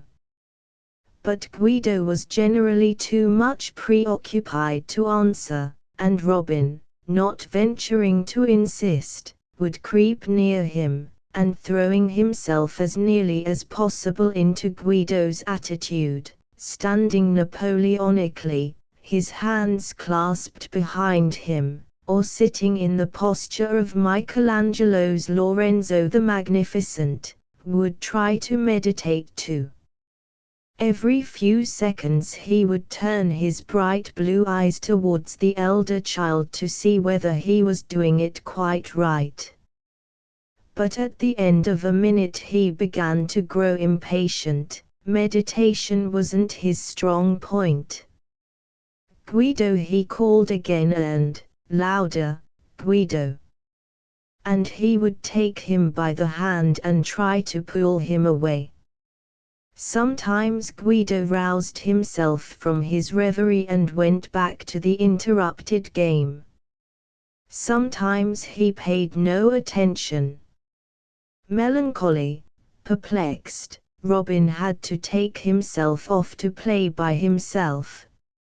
And Guido would go on sitting or standing there, quite still, and his eyes, if one looked into them, were beautiful in their grave and pensive calm.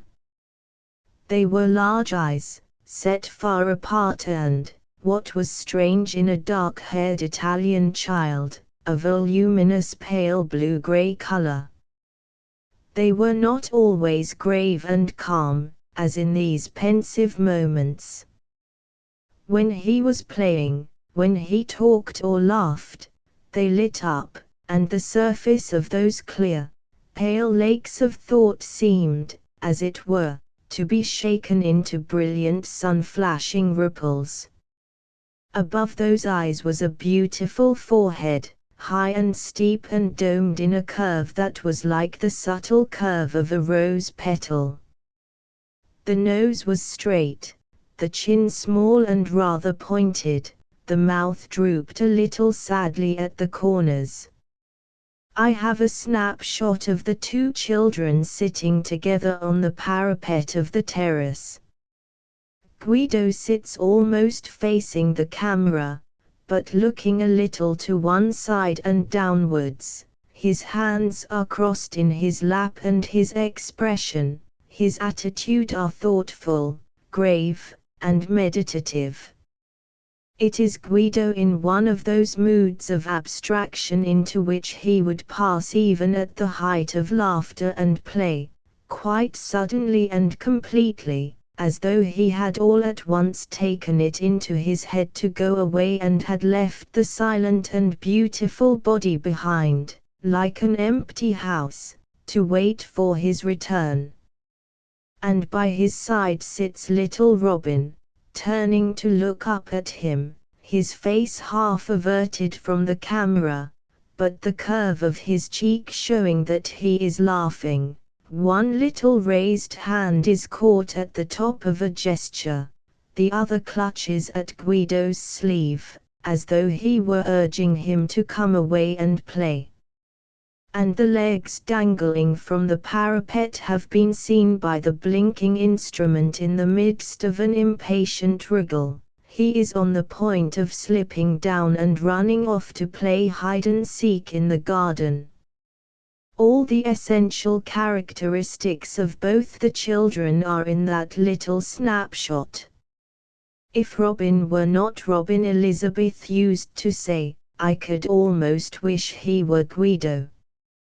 And even at that time, when I took no particular interest in the child, I agreed with her. Guido seemed to me one of the most charming little boys I had ever seen. We were not alone in admiring him. Signora Bondi, when, in those cordial intervals between our quarrels, she came to call, was constantly speaking of him. Such a beautiful, beautiful child, she would exclaim with enthusiasm. It's really a waste that he should belong to peasants who can't afford to dress him properly.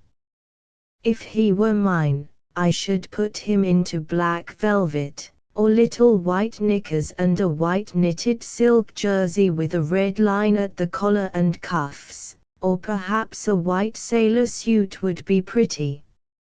And in winter a little fur coat, with a squirrel skin cap, and possibly Russian boots. Her imagination was running away with her. And I'd let his hair grow, like a page's, and have it just curled up a little at the tips. And a straight fringe across his forehead. Everyone would turn round and stare after us if I took him out with me in Vyatonobny. What you want, I should have liked to tell her, is not a child, it's a clockwork doll or a performing monkey. But I did not say so, partly because I could not think of the Italian for a clockwork doll and partly because I did not want to risk having the rent raised another 15%. Ah, if only I had a little boy like that. She sighed and modestly dropped her eyelids. I adore children. I sometimes think of adopting one, that is, if my husband would allow it. I thought of the poor old gentleman being dragged along at the heels of his big white dog and inwardly smiled. But I don't know if he would. The Signora was continuing, I don't know if he would. She was silent for a moment, as though considering a new idea. A few days later, when we were sitting in the garden after luncheon, drinking our coffee, Guido's father, instead of passing with a nod and the usual cheerful good day, halted in front of us and began to talk. He was a fine handsome man, not very tall, but well proportioned, quick and elastic in his movements, and full of life. He had a thin brown face, featured like a Roman's and lit by a pair of the most intelligent-looking grey eyes I ever saw. They exhibited almost too much intelligence when, as not infrequently happened, he was trying, with an assumption of perfect frankness and a childlike innocence, to take one in or get something out of one. Delighting in itself, the intelligence shone there mischievously. The face might be ingenuous, impassive, almost imbecile in its expression, but the eyes on these occasions gave him completely away. One knew, when they glittered like that one would have to be careful. Today, however, there was no dangerous light in them. He wanted nothing out of us, nothing of any value, only advice, which is a commodity, he knew, that most people are only too happy to part with. But he wanted advice on what was, for us, rather a delicate subject, on Signora Bondi. Carlo had often complained to us about her. The old man is good, he told us, very good and kind indeed. Which meant, I dare say, among other things, that he could easily be swindled. But his wife? Well, the woman was a beast. And he would tell us stories of her insatiable rapacity. She was always claiming more than the half of the produce which, by the laws of the metayage system, was the proprietor's due. He complained of her suspiciousness. She was forever accusing him of sharp practices, of downright stealing. He struck his breast, the soul of honesty.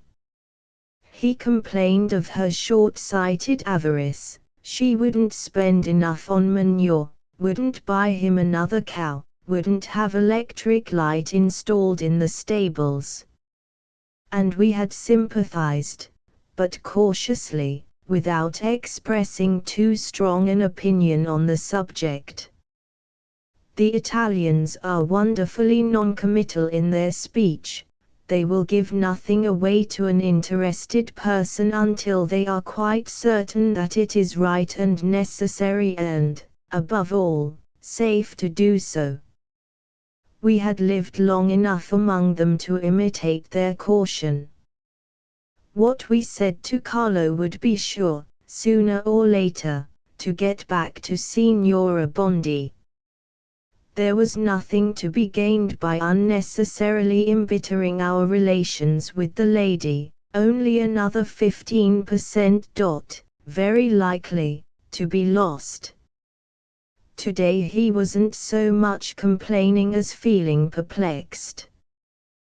The Signora had sent for him, it seemed, and asked him how he would like it if she were to make an offer. It was all very hypothetical in the cautious Italian style, to adopt little Guido. Carlo's first instinct had been to say that he wouldn't like it at all. But an answer like that would have been too coarsely committal. He had preferred to say that he would think about it. And now he was asking for our advice. Do what you think best, was what in effect we replied. But we gave it distantly but distinctly to be understood that we didn't think that Signora Bondi would make a very good foster mother for the child. And Carlo was inclined to agree. Besides, he was very fond of the boy. But the thing is, he concluded rather gloomily, that if she has really set her heart on getting hold of the child, there's nothing she won't do to get him, nothing. He too, I could see, would have liked the physicists to start on unemployed childless women of sanguine temperament before they tried to tackle the atom. Still, I reflected, as I watched him striding away along the terrace, singing powerfully from a brazen gullet as he went, there was force there was life enough in those elastic limbs, behind those bright grey eyes, to put up a good fight even against the accumulated vital energies of Signora Bondi. It was a few days after this that my gramophone and 2 or 3 boxes of records arrived from England. They were a great comfort to us on the hilltop, providing as they did the only thing in which that spiritually fertile solitude, otherwise a perfect Swiss family Robinson's Island, was lacking: music. There is not much music to be heard nowadays in Florence. The times when Dr. Burney could tour through Italy, listening to an unending succession of new operas, symphonies, quartets, cantatas, are gone. Gone are the days when a learned musician, inferior only to the Reverend Father Martini of Bologna, could admire what the peasants sang and the strolling players thrummed and scraped on their instruments. I have travelled for weeks through the peninsula and hardly heard a note that was not Salome or the fascist's song. Rich in nothing else that makes life agreeable or even supportable, the northern metropolises are rich in music. That is perhaps the only inducement that a reasonable man can find for living there. The other attractions, organized gaiety, people, miscellaneous conversation, the social pleasures, what are those, after all, but an expense of spirit that buys nothing in return? And then the cold, the darkness, the mouldering dirt, the damp and squalor. No, where there is no necessity that retains, music can be the only inducement. And that, thanks to the ingenious Edison, can now be taken about in a box and unpacked in whatever solitude one chooses to visit. One can live at Benin, or Nuneaton, or Toza in the Sahara, and still hear Mozart quartets, and selections from the well-tempered clavichord, and the Fifth Symphony, and the Brahms clarinet quintet, and motets by Palestrina. Carlo, who had gone down to the station with his mule and cart to fetch the packing case, was vastly interested in the machine. "One will hear some music again," he said, as he watched me unpacking the gramophone and the discs. "It is difficult to do much oneself." Still, I reflected, he managed to do a good deal. On warm nights we used to hear him, where he sat at the door of his house, playing his guitar and softly singing. The eldest boy shrilled out the melody on the mandolin, and sometimes the whole family would join in, and the darkness would be filled with their passionate, throaty singing. Piedi Grotta songs they mostly sang, and the voices drooped slurringly from note to note, lazily climbed or jerked themselves with sudden sobbing emphases from one tone to another.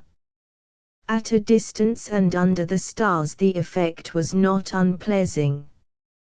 Before the war, he went on, in normal times, and Carlo had a hope, even a belief, that the normal times were coming back and that life would soon be as cheap and easy as it had been in the days before the flood. I used to go and listen to the operas at the Politeama.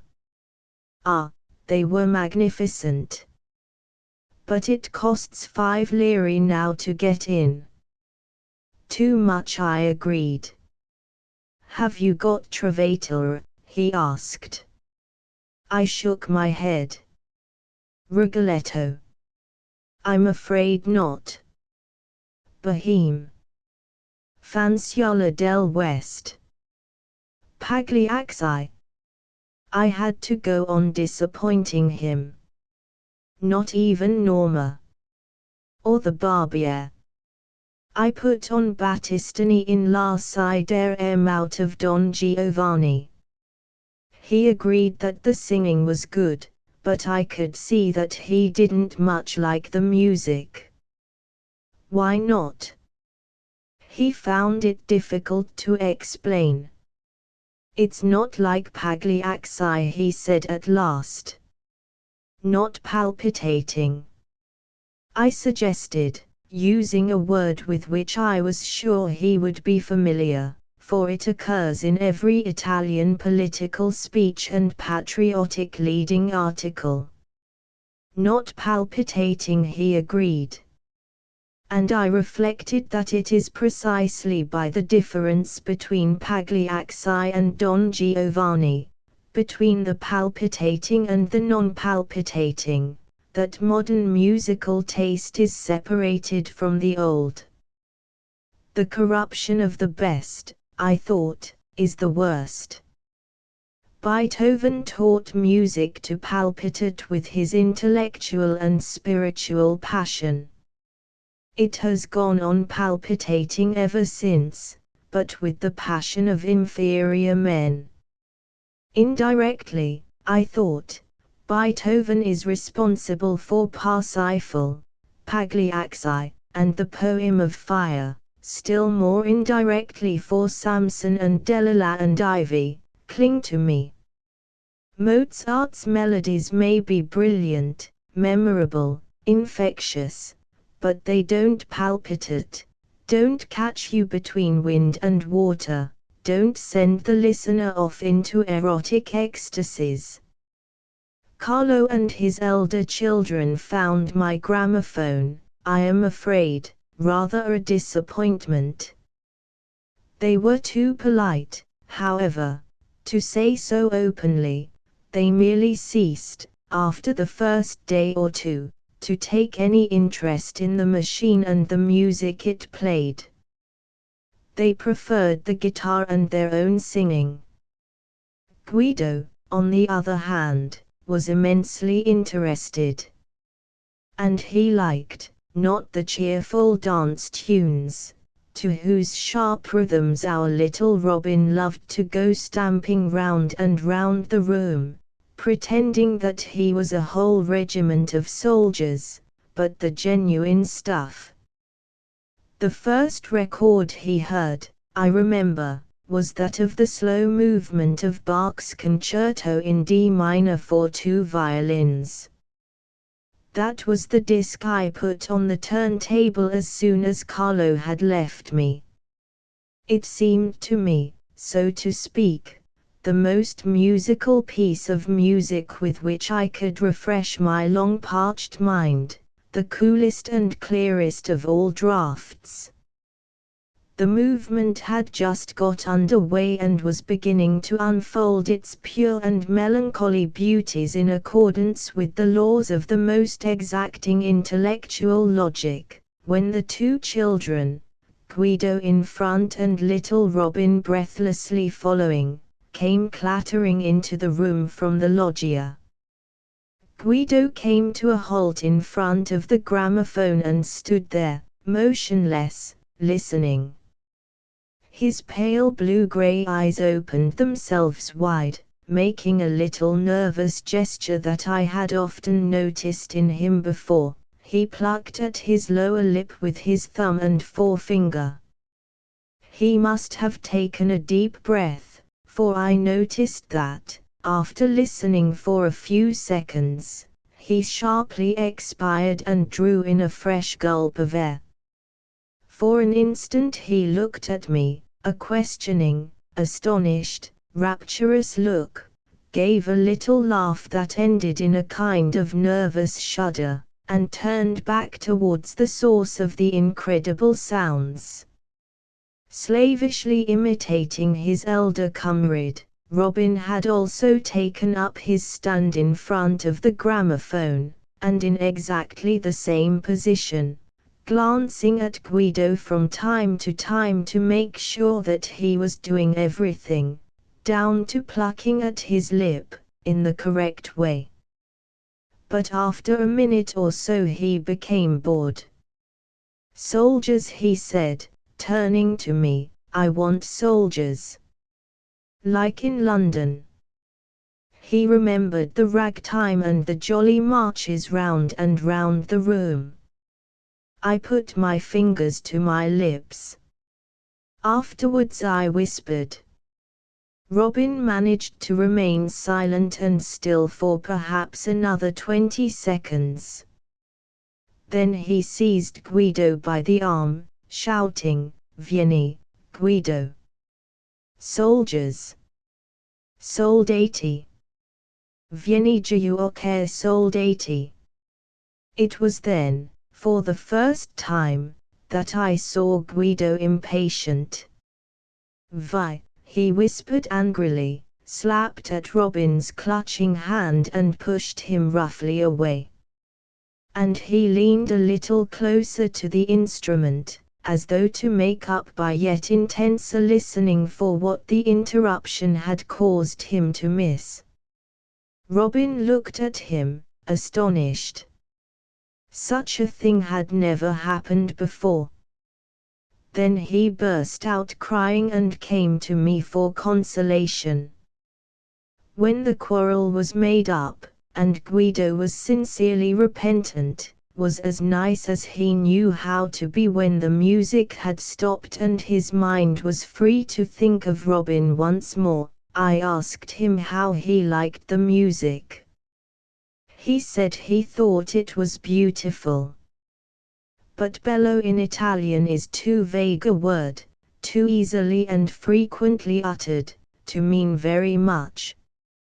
"What did you like best?" I insisted. For he had seemed to enjoy it so much that I was curious to find out what had really impressed him. He was silent for a moment, pensively frowning. "Well," he said at last, "I liked the bit that went like this." And he hummed a long phrase. "And then there's the other thing singing at the same time, but what are those things?" he interrupted himself, "that sing like that?" "They're called violins," I said. "Violins?" He nodded. "Well, the other violin goes like this." He hummed again. "Why can't one sing both at once? And what is in that box? What makes it make that noise?" The child poured out his questions. I answered him as best I could, showing him the little spirals on the disc, the needle, the diaphragm. I told him to remember how the string of the guitar trembled when one plucked it. "Sound is a shaking in the air," I told him, and I tried to explain how those shakings get printed on the black disc. Guido listened to me very gravely, nodding from time to time. I had the impression that he understood perfectly well everything I was saying. By this time, however, poor Robin was so dreadfully bored that in pity for him I had to send the two children out into the garden to play. Guido went obediently, but I could see that he would have preferred to stay indoors and listen to more music. A little while later, when I looked out, he was hiding in the dark recesses of the big bay tree, roaring like a lion, and Robin, laughing, but a little nervously, as though he were afraid that the horrible noise might possibly turn out, after all, to be the roaring of a real lion, was beating the bush with a stick, and shouting, "Come out, come out! I want to shoot you." After lunch, when Robin had gone upstairs for his afternoon sleep, he reappeared. "May I listen to the music now?" he asked. And for an hour he sat there in front of the instrument, his head cocked slightly on one side, listening while I put on one disc after another. Thenceforward he came every afternoon. Very soon he knew all my library of records, had his preferences and dislikes, and could ask for what he wanted by humming the principal theme. "I don't like that one," he said, of Strauss's Till Eulenspiegel. "It's like what we sing in our house. Not really like, you know. But somehow rather like, all the same. You understand?"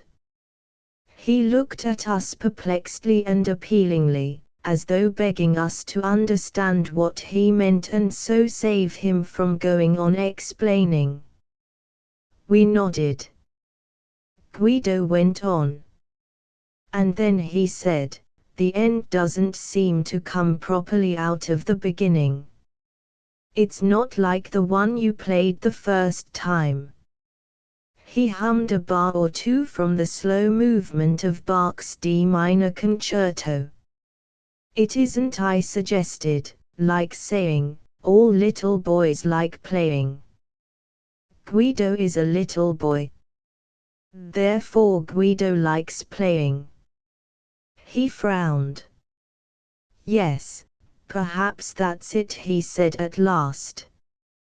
"The one you played first is more like that. But, you know," he added, with an excessive regard for truth, "I don't like playing as much as Robin does." Wagner was among his dislikes, so was Debussy. When I played the record of one of Debussy's arabesques, he said, "Why does he say the same thing over and over again? He ought to say something new, or go on, or make the thing grow. Can't he think of anything different?" But he was less censorious about the Apres Midi dun Faun. "The things have beautiful voices," he said. Mozart overwhelmed him with delight. The duet from Don Giovanni, which his father had found insufficiently palpitating, enchanted Guido. But he preferred the quartets and the orchestral pieces. "I like music," he said, "better than singing." Most people, I reflected, like singing better than music, are more interested in the executant than in what he executes, and find the impersonal orchestra less moving than the soloist.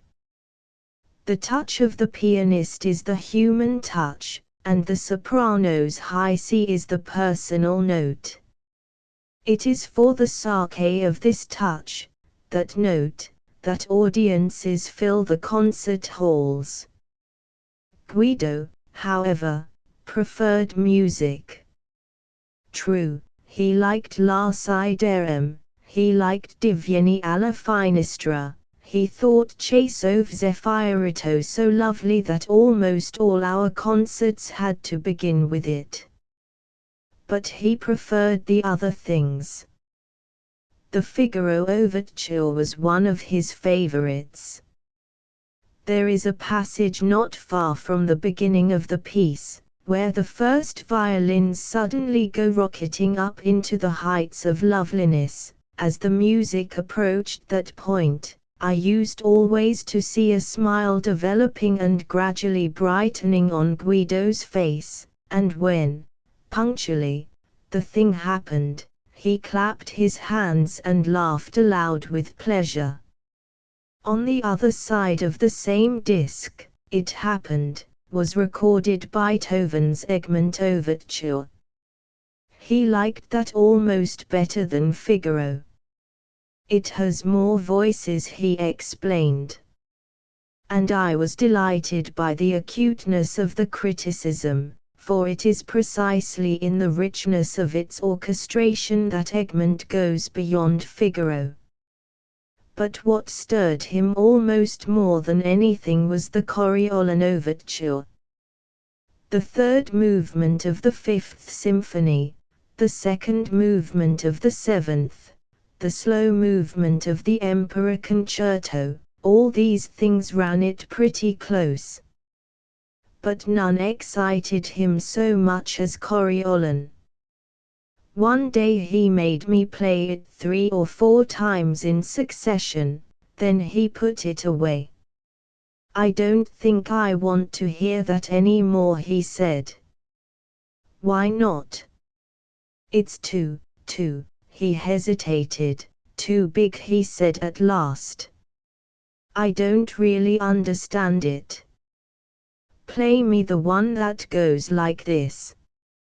He hummed the phrase from the D minor concerto. "Do you like that one better?" I asked. He shook his head. "No, it's not that exactly. But it's easier." Easier? It seemed to me rather a queer word to apply to Bach. "I understand it better." One afternoon, while we were in the middle of our concert, Signora Bondi was ushered in. She began at once to be overwhelmingly affectionate towards the child, kissed him, patted his head, paid him the most outrageous compliments on his appearance. Guido edged away from her. "And do you like music?" she asked. The child nodded. "I think he has a gift," I said. "At any rate, he has a wonderful ear and a power of listening and criticizing such as I've never met with in a child of that age. We're thinking of hiring a piano for him to learn on." A moment later I was cursing myself for my undue frankness in praising the boy. For Signora Bondi began immediately to protest that, if she could have the upbringing of the child, she would give him the best masters, bring out his talent, make an accomplished maestro of him, and, on the way, an infant prodigy. And at that moment, I am sure, she saw herself sitting maternally, in pearls and black satin, in the lee of the huge Steinway, while an angelic Guido, dressed like little Lord Fauntleroy, rattled out Liszt and Chopin, to the loud delight of a thronged auditorium. She saw the bouquets and all the elaborate floral tributes, heard the clapping and the few well-chosen words with which the veteran maestri, touched almost to tears, would hail the coming of the little genius. It became more than ever important for her to acquire the child. "You've sent her away fairly ravening," said Elizabeth, when Signora Bondi had gone. "Better tell her next time that you made a mistake, and that the boy's got no musical talent whatever." In due course, the piano arrived. After giving him the minimum of preliminary instruction, I let Guido loose on it. He began by picking out for himself the melodies he had heard, reconstructing the harmonies in which they were embedded. After a few lessons, he understood the rudiments of musical notation and could read a simple passage at sight, albeit very slowly. The whole process of reading was still strange to him. He had picked up his letters somehow, but nobody had yet taught him to read whole words and sentences. I took occasion, next time I saw Signora Bondi, to assure her that Guido had disappointed me. There was nothing in his musical talent, really. She professed to be very sorry to hear it, but I could see that she didn't for a moment believe me. Probably she thought that we were after the child too, and wanted to back the infant prodigy for ourselves, before she could get in her claim, thus depriving her of what she regarded almost as her feudal right. for, after all, weren't they her peasants? If anyone was to profit by adopting the child, it ought to be herself. Tactfully, diplomatically, she renewed her negotiations with Carlo. The boy, she put it to him, had genius. It was the foreign gentleman who had told her so, and he was the sort of man, clearly, who knew about such things. If Carlo would let her adopt the child, she'd have him trained. He'd become a great maestro and get engagements in the Argentine and the United States, in Paris and London. He'd earn millions and millions. Think of Caruso, for example. Part of the millions, she explained, would of course come to Carlo. But before they began to roll in, those millions, the boy would have to be trained. But training was very expensive. In his own interest, as well as in that of his son, he ought to let her take charge of the child. Carlo said he would think it over, and again applied to us for advice. We suggested that it would be best in any case to wait a little and see what progress the boy made. He made, in spite of my assertions to Signora Bondi, excellent progress. Every afternoon, while Robin was asleep, he came for his concert and his lesson. He was getting along famously with his reading. His small fingers were acquiring strength and agility. But what to me was more interesting was that he had begun to make up little pieces on his own account. A few of them I took down as he played them, and I have them still. Most of them, strangely enough, as I thought then, are canons. He had a passion for canons. When I explained to him the principles of the form, he was enchanted. "It is beautiful," he said, with admiration.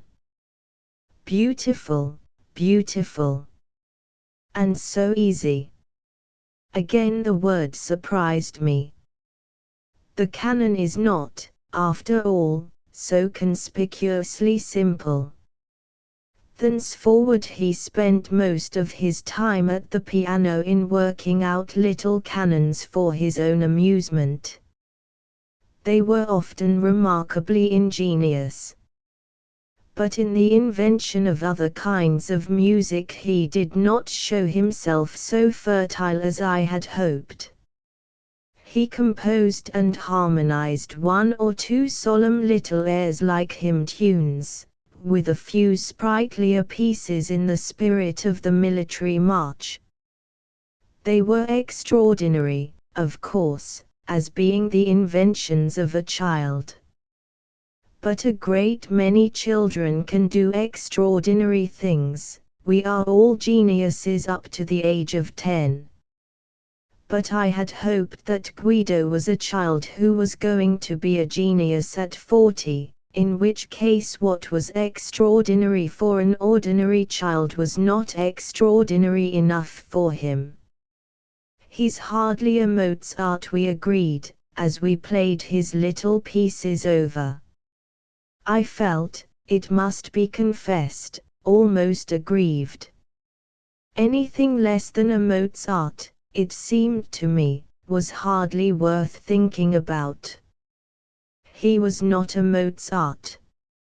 No. But he was somebody, as I was to find out, quite as extraordinary. It was one morning in the early summer that I made the discovery. I was sitting in the warm shade of our westward-facing balcony, working. Guido and Robin were playing in the little enclosed garden below. Absorbed in my work, it was only, I suppose, after the silence had prolonged itself a considerable time, that I became aware that the children were making remarkably little noise. There was no shouting, no running about, only a quiet talking.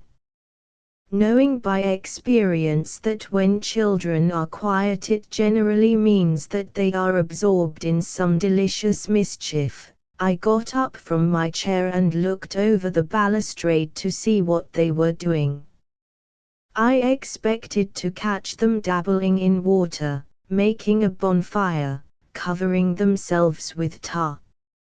But what I actually saw was Guido, with a burnt stick in his hand, demonstrating on the smooth paving stones of the path, that the square on the hypotenuse of a right-angled triangle is equal to the sum of the squares on the other two sides. Kneeling on the floor, he was drawing with the point of his blackened stick on the flagstones. And Robin, kneeling imitatively beside him, was growing, I could see, rather impatient with this very slow game. "Guido," he said. But Guido paid no attention. Pensively frowning, he went on with his diagram. "Guido." The younger child bent down and then craned round his neck so as to look up into Guido's face. "Why don't you draw a train?" afterwards said Guido. "But I just want to show you this first. It's so beautiful," he added cajolingly. "But I want a train," Robin persisted. "In a moment. Do just wait a moment." The tone was almost imploring. Robin armed himself with renewed patience. A minute later Guido had finished both his diagrams. "There," he said triumphantly, and straightened himself up to look at them. "Now I'll explain." And he proceeded to prove the theorem of Pythagoras, not in Euclid's way, but by the simpler and more satisfying method which was, in all probability, employed by Pythagoras himself. He had drawn a square and dissected it, by a pair of crossed perpendiculars, into two squares and two equal rectangles. The equal rectangles he divided up by their diagonals into four equal right-angled triangles. The two squares are then seen to be the squares on the two sides of any one of these triangles other than the hypotenuse. So much for the first diagram. In the next he took the four right-angled triangles into which the rectangles had been divided and rearranged them round the original square so that their right angles filled the corners of the square. The hypotenuses looked inwards, and the greater and less sides of the triangles were in continuation along the sides of the square, which are each equal to the sum of these sides.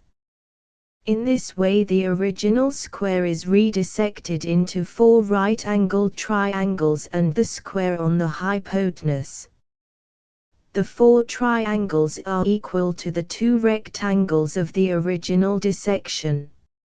Therefore the square on the hypotenuse is equal to the sum of the two squares, the squares on the other two sides, into which, with the rectangles, the original square was first dissected. In very untechnical language, but clearly and with a relentless logic, Guido expounded his proof. Robin listened, with an expression on his bright, freckled face of perfect incomprehension. "Trino," he repeated from time to time. "Trino.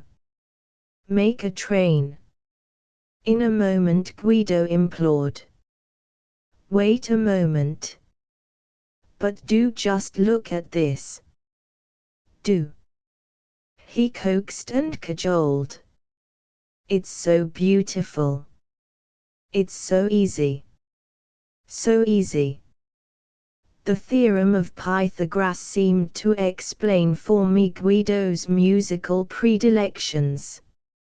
It was not an infant Mozart we had been cherishing, it was a little Archimedes with, like most of his kind, an incidental musical twist. "Trino, Trino," shouted Robin, growing more and more restless as the exposition went on. And when Guido insisted on going on with his proof, he lost his temper. "Cattivo Guido," he shouted, and began to hit out at him with his fists. "All right," said Guido resignedly. "I'll make a train." And with his stick of charcoal he began to scribble on the stones. I looked on for a moment in silence. It was not a very good train. Guido might be able to invent for himself and prove the theorem of Pythagoras, but he was not much of a draftsman. "Guido!" I called. The two children turned and looked up. "Who taught you to draw those squares?" It was conceivable, of course, that somebody might have taught him. "Nobody." He shook his head. Then, rather anxiously, as though he were afraid there might be something wrong about drawing squares, he went on to apologize and explain. "You see," he said, "it seemed to me so beautiful. Because those squares," he pointed at the two small squares in the first figure, "are just as big as this one." And, indicating the square on the hypotenuse in the second diagram, he looked up at me with a deprecating smile. I nodded. "Yes, it's very beautiful," I said, "it's very beautiful indeed." An expression of delighted relief appeared on his face, he laughed with pleasure. "You see, it's like this," he went on, eager to initiate me into the glorious secret he had discovered. "You cut these two long squares," he meant the rectangles, "into two slices. And then there are four slices, all just the same, because, oh, I ought to have said that before, because these long squares are the same, because those lines, you see." "But I want a train," protested Robin. Leaning on the rail of the balcony, I watched the children below. I thought of the extraordinary thing I had just seen and of what it meant. I thought of the vast differences between human beings. We classify men by the color of their eyes and hair, the shape of their skulls. Would it not be more sensible to divide them up into intellectual species? There would be even wider gulfs between the extreme mental types than between a Bushman and a Scandinavian. This child, I thought, when he grows up, will be to me, intellectually, what a man is to a dog. And there are other men and women who are, perhaps, almost as dogs to me. Perhaps the men of genius are the only true men. In all the history of the race there have been only a few thousand real men. And the rest of us, what are we? Teachable animals. Without the help of the real men, we should have found out almost nothing at all. Almost all the ideas with which we are familiar could never have occurred to minds like ours. Plant the seeds there and they will grow, but our minds could never spontaneously have generated them. There have been whole nations of dogs, I thought, whole epochs in which no man was born. From the dull Egyptians the Greeks took crude experience and rules of thumb and made sciences. More than 1,000 years passed before Archimedes had a comparable successor. There has been only one Buddha, one Jesus, only one Bach that we know of, one Michelangelo. Is it by a mere chance, I wondered, that a man is born from time to time? What causes a whole constellation of them to come contemporaneously into being and from out of a single people? Tyne thought that Leonardo, Michelangelo, and Raphael were born when they were because the time was ripe for great painters and the Italian scene congenial.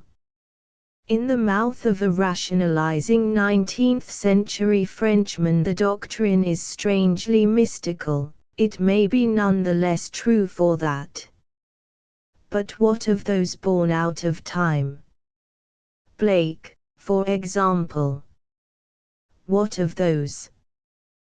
This child, I thought, has had the fortune to be born at a time when he will be able to make good use of his capacities. He will find the most elaborate analytical methods lying ready to his hand, he will have a prodigious experience behind him. Suppose him born while Stonehenge was building, he might have spent a lifetime discovering the rudiments, guessing darkly where now he might have had a chance of proving. Born at the time of the Norman conquest, he would have had to wrestle with all the preliminary difficulties created by an inadequate symbolism. It would have taken him long years, for example, to learn the art of dividing mxx8 by mxx6. In 5 years, nowadays, he will learn what it took generations of men to discover.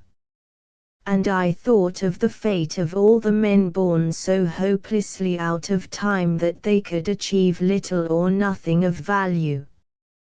Beethoven, born in Greece, I thought, would have had to be content to play thin melodies on the flute or lyre. In those intellectual surroundings it would hardly have been possible for him to imagine the nature of harmony. From drawing trains, the children in the garden below had gone on to playing trains.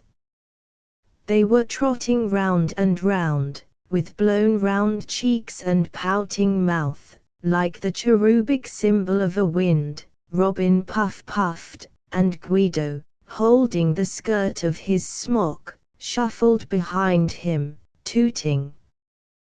They ran forward, backed, stopped at imaginary stations, shunted, roared over bridges, crashed through tunnels, met with occasional collisions and derailments. The young Archimedes seemed to be just as happy as the little tow-headed barbarian. A few minutes ago he had been busy with the theorem of Pythagoras. Now, tooting indefatigably along imaginary rails, he was perfectly content to shuffle backwards and forwards among the flower beds, between the pillars of the loggia, in and out of the dark tunnels of the laurel tree. The fact that one is going to be Archimedes does not prevent one from being an ordinary cheerful child meanwhile. I thought of this strange talent distinct and separate from the rest of the mind, independent, almost, of experience. The typical child prodigies are musical and mathematical. The other talents ripen slowly under the influence of emotional experience and growth. Till he was 30 Balzac gave proof of nothing but ineptitude, but at 4 the young Mozart was already a musician, and some of Pascal's most brilliant work was done before he was out of his teens. In the weeks that followed, I alternated the daily piano lessons with lessons in mathematics. Hints rather than lessons they were, for I only made suggestions, indicated methods, and left the child himself to work out the ideas in detail. Thus I introduced him to algebra by showing him another proof of the theorem of Pythagoras. In this proof one drops a perpendicular from the right angle onto the hypotenuse, and arguing from the fact that the two triangles thus created are similar to one another and to the original triangle, and that the proportions which their corresponding sides bear to one another are therefore equal, one can show in algebraical form that C2 plus D2, the squares on the other two sides, are equal to A2 plus B2, the squares on the two segments of the hypotenuse, plus 2ab, which last, it is easy to show, geometrically, is equal to A and B, 2, or the square on the hypotenuse.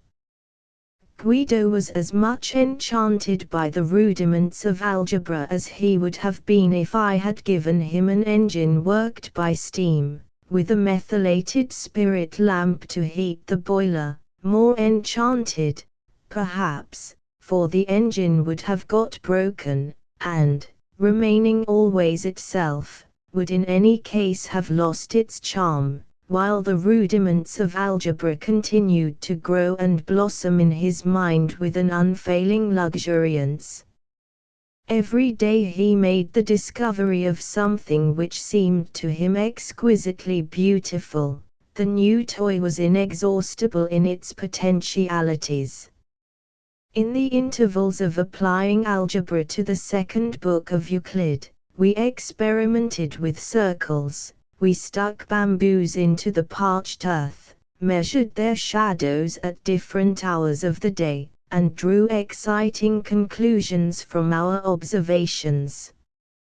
Sometimes, for fun, we cut and folded sheets of paper so as to make cubes and pyramids. One afternoon Guido arrived carrying carefully between his small and rather grubby hands a flimsy dodecahedron. "E tanto bello," he said, as he showed us his paper crystal, and when I asked him how he had managed to make it, he merely smiled and said it had been so easy. I looked at Elizabeth and laughed. But it would have been more symbolically to the point, I felt, if I had gone down on all fours, wagged the spiritual outgrowth of my Cossacks, and barked my astonished admiration. It was an uncommonly hot summer. By the beginning of July our little Robin, unaccustomed to these high temperatures, began to look pale and tired. He was listless, had lost his appetite and energy. The doctor advised mountain air. We decided to spend the next 10 or 12 weeks in Switzerland. My parting gift to Guido was the first 6 books of Euclid in Italian. He turned over the pages, looking ecstatically at the figures. "If only I knew how to read properly," he said. "I'm so stupid. But now I shall really try to learn." From our hotel near Grindelwald we sent the child, in Robin's name, various postcards of cows, Alphorns, Swiss chalets, Edelweiss, and the like. We received no answers to these cards, but then we did not expect answers. Guido could not write, and there was no reason why his father or his sisters should take the trouble to write for him. No news, we took it, was good news. And then one day, early in September, there arrived at the hotel a strange letter. The manager had it stuck up on the glass-fronted notice board in the hall, so that all the guests might see it, and whoever conscientiously thought that it belonged to him might claim it. Passing the board on the way into lunch, Elizabeth stopped to look at it. "But it must be from Guido," she said.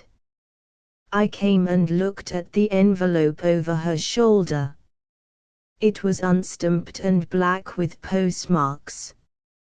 Traced out in pencil, the big uncertain capital letters sprawled across its face.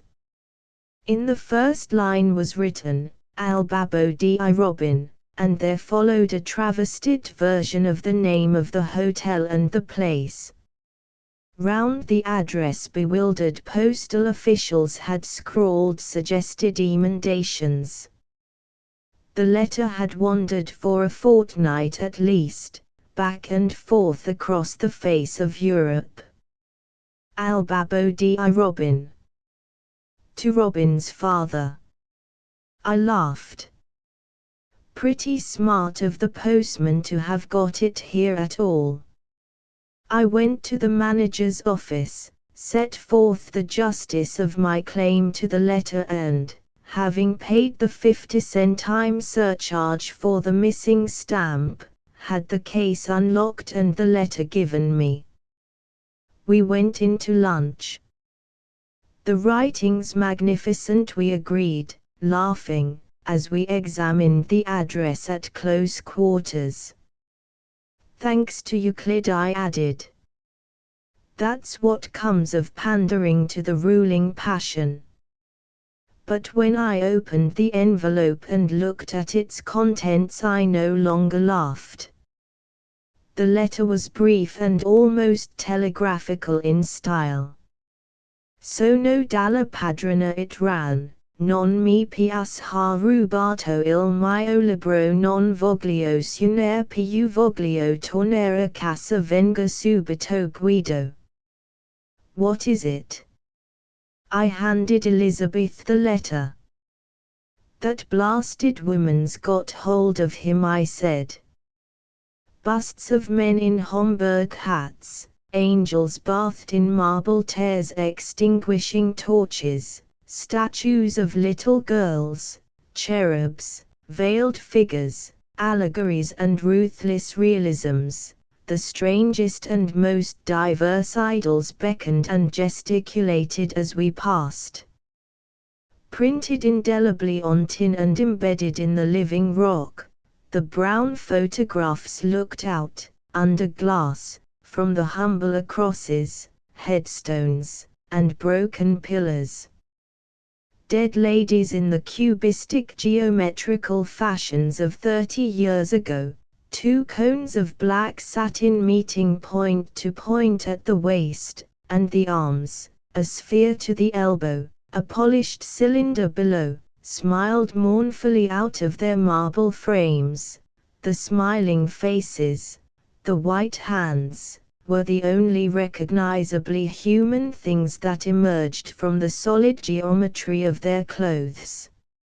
Men with black mustaches, men with white beards, young clean-shaven men, stared or averted their gaze to show a Roman profile. Children in their stiff best opened wide their eyes, smiled hopefully in anticipation of the little bird that was to issue from the camera's muzzle, smiled skeptically in the knowledge that it wouldn't, smiled laboriously and obediently because they had been told to. In spiky Gothic cottages of marble the richer dead privately reposed. Through grilled doors one caught a glimpse of pale inconsolable sweeping, of distraught geniuses guarding the secret of the tomb. The less prosperous sections of the majority slept in communities, close crowded but elegantly housed under smooth continuous marble floors, whose every flagstone was the mouth of a separate grave.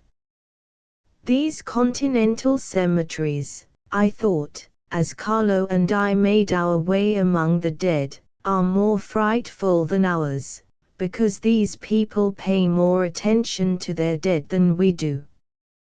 That primordial cult of corpses, that tender solicitude for their material well-being, which led the ancients to house their dead in stone, while they themselves lived between wattles and under thatch, still lingers here, persists, I thought, more vigorously than with us. There are 100 gesticulating statues here for everyone in an English graveyard. There are more family vaults, more luxuriously appointed, as they say of liners and hotels, than one would find at home. And embedded in every tombstone there are photographs to remind the powdered bones within what form they will have to resume on the Day of Judgment. Beside each are little hanging lamps to burn optimistically on All Souls' Day. To the man who built the pyramids they are nearer, I thought, than we. If I had known, Carlo kept repeating, if only I had known. His voice came to me through my reflections as though from a distance. At the time he didn't mind at all. How should I have known that he would take it so much to heart afterwards? And she deceived me, she lied to me. I assured him yet once more that it wasn't his fault. Though, of course, it was, in part. It was mine too, in part. I ought to have thought of the possibility and somehow guarded against it. And he shouldn't have let the child go, even temporarily and on trial, even though the woman was bringing pressure to bear on him. And the pressure had been considerable. They had worked on the same holding for more than 100 years, the men of Carlo's family, and now she had made the old man threaten to turn him out. It would be a dreadful thing to leave the place, and besides, another place wasn't so easy to find. It was made quite plain, however, that he could stay if he let her have the child. Only for a little to begin with, just to see how he got on. There would be no compulsion whatever on him to stay if he didn't like it. And it would be all to Guido's advantage, and to his father's, too, in the end. All that the Englishman had said about his not being such a good musician as he had thought at first was obviously untrue, mere jealousy and little-mindedness. The man wanted to take credit for Guido himself, that was all.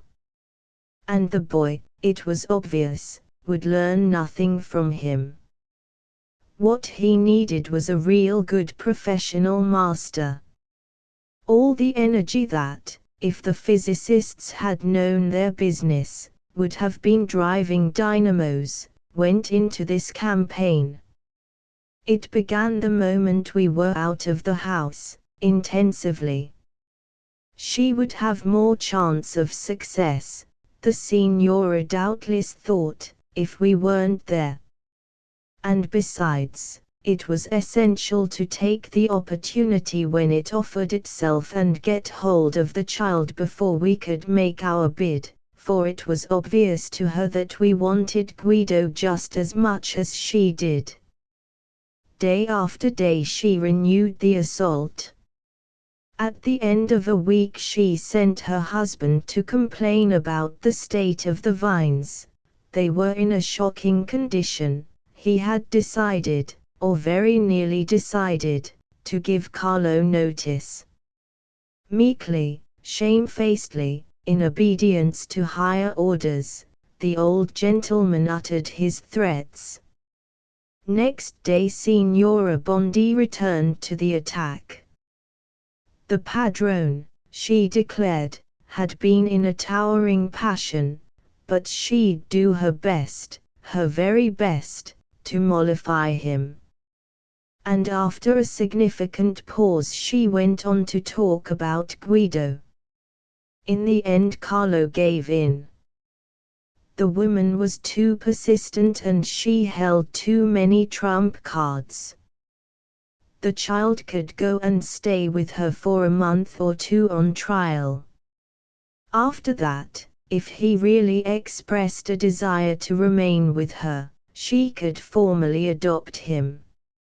At the idea of going for a holiday to the seaside, and it was to the seaside, Signora Bondi told him that they were going, Guido was pleased and excited. He had heard a lot about the sea from Robin. Tanta Acqua. It had sounded almost too good to be true. And now he was actually to go and see this marvel. It was very cheerfully that he parted from his family. But after the holiday by the sea was over, and Signora Bondi had brought him back to her town house in Florence, he began to be homesick. The Signora, it was true, treated him exceedingly kindly, bought him new clothes, took him out to tea in the Via Tornabuoni and filled him up with cakes, iced strawberryade, whipped cream, and chocolates. But she made him practice the piano more than he liked, and what was worse, she took away his Euclid, on the score that he wasted too much time with it. And when he said that he wanted to go home, she put him off with promises and excuses and downright lies. She told him that she couldn't take him at once, but that next week, if he were good and worked hard at his piano meanwhile, next week. And when the time came she told him that his father didn't want him back. And she redoubled her petting, gave him expensive presents, and stuffed him with yet unhealthier foods. To no purpose. Guido didn't like his new life, didn't want to practice scales, pined for his book, and longed to be back with his brothers and sisters. Signora Bondi, meanwhile, continued to hope that time and chocolates would eventually make the child hers, and to keep his family at a distance, she wrote to Carlo every few days letters which still purported to come from the seaside. She took the trouble to send them to a friend, who posted them back again to Florence, and in which she painted the most charming picture of Guido's happiness. It was then that Guido wrote his letter to me.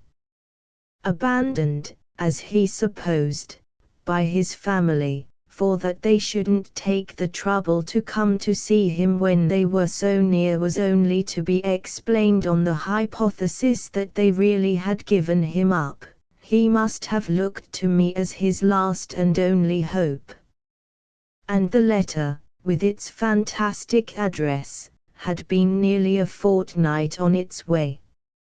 A fortnight, it must have seemed hundreds of years. And as the centuries succeeded one another, gradually, no doubt, the poor child became convinced that I too had abandoned him.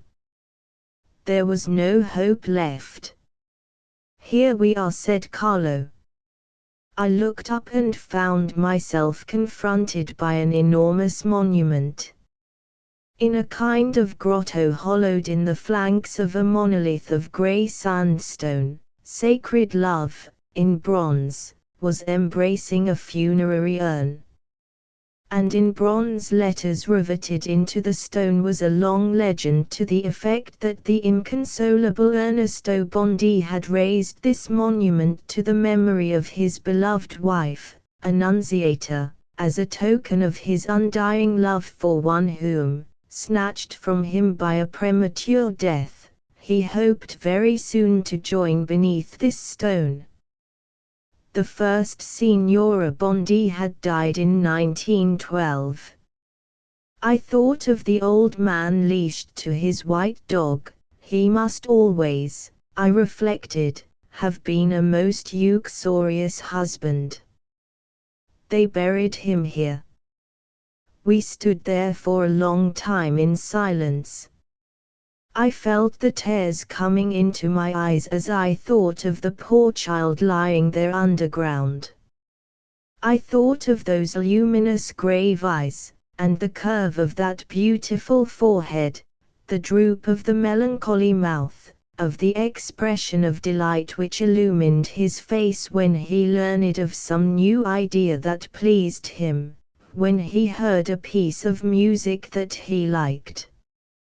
And this beautiful small being was dead, and the spirit that inhabited this form, the amazing spirit, that too had been destroyed almost before it had begun to exist.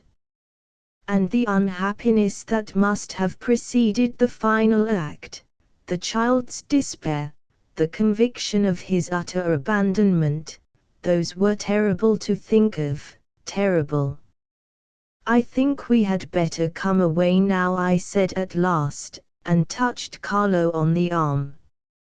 He was standing there like a blind man, his eyes shut, his face slightly lifted towards the light. From between his closed eyelids the tears welled out, hung for a moment, and trickled down his cheeks. His lips trembled and I could see that he was making an effort to keep them still. Come away, I repeated. The face which had been still in its sorrow, was suddenly convulsed. He opened his eyes, and through the tears they were bright with a violent anger. I shall kill her, he said, I shall kill her. When I think of him throwing himself out, falling through the air, with his 2 hands he made a violent gesture, bringing them down from over his head and arresting them with a sudden jerk when they were on a level with his breast. And then crash. He shuddered. She's as much responsible as though she had pushed him down herself. I shall kill her. He clenched his teeth. To be angry is easier than to be sad, less painful. It is comforting to think of revenge. Don't talk like that, I said. It's no good. It's stupid. And what would be the point? He had had those fits before, when grief became too painful and he had tried to escape from it. Anger had been the easiest way of escape. I had had, before this, to persuade him back into the harder path of grief. It's stupid to talk like that, I repeated, and I led him away through the ghastly labyrinth of tombs, where death seemed more terrible even than it is. By the time we had left the cemetery, and were walking down from San Miniato towards the Piazza Michelangelo below, he had become calmer. His anger had subsided again into the sorrow from which it had derived all its strength and its bitterness. In the Piazza we halted for a moment to look down at the city in the valley below us. It was a day of floating clouds, great shapes, white, golden, and grey, and between them patches of a thin, transparent blue. Its lantern level, almost, with our eyes, the dome of the cathedral revealed itself in all its grandiose lightness, its vastness and aerial strength. On the innumerable brown and rosy roofs of the city the afternoon sunlight lay softly, sumptuously, and the towers were as though varnished and enamelled with an old gold. I thought of all the men who had lived here and left the visible traces of their spirit and conceived extraordinary things. I Thought of the Dead Child. Printed by Morrison and Gibb Limited, Edinburgh.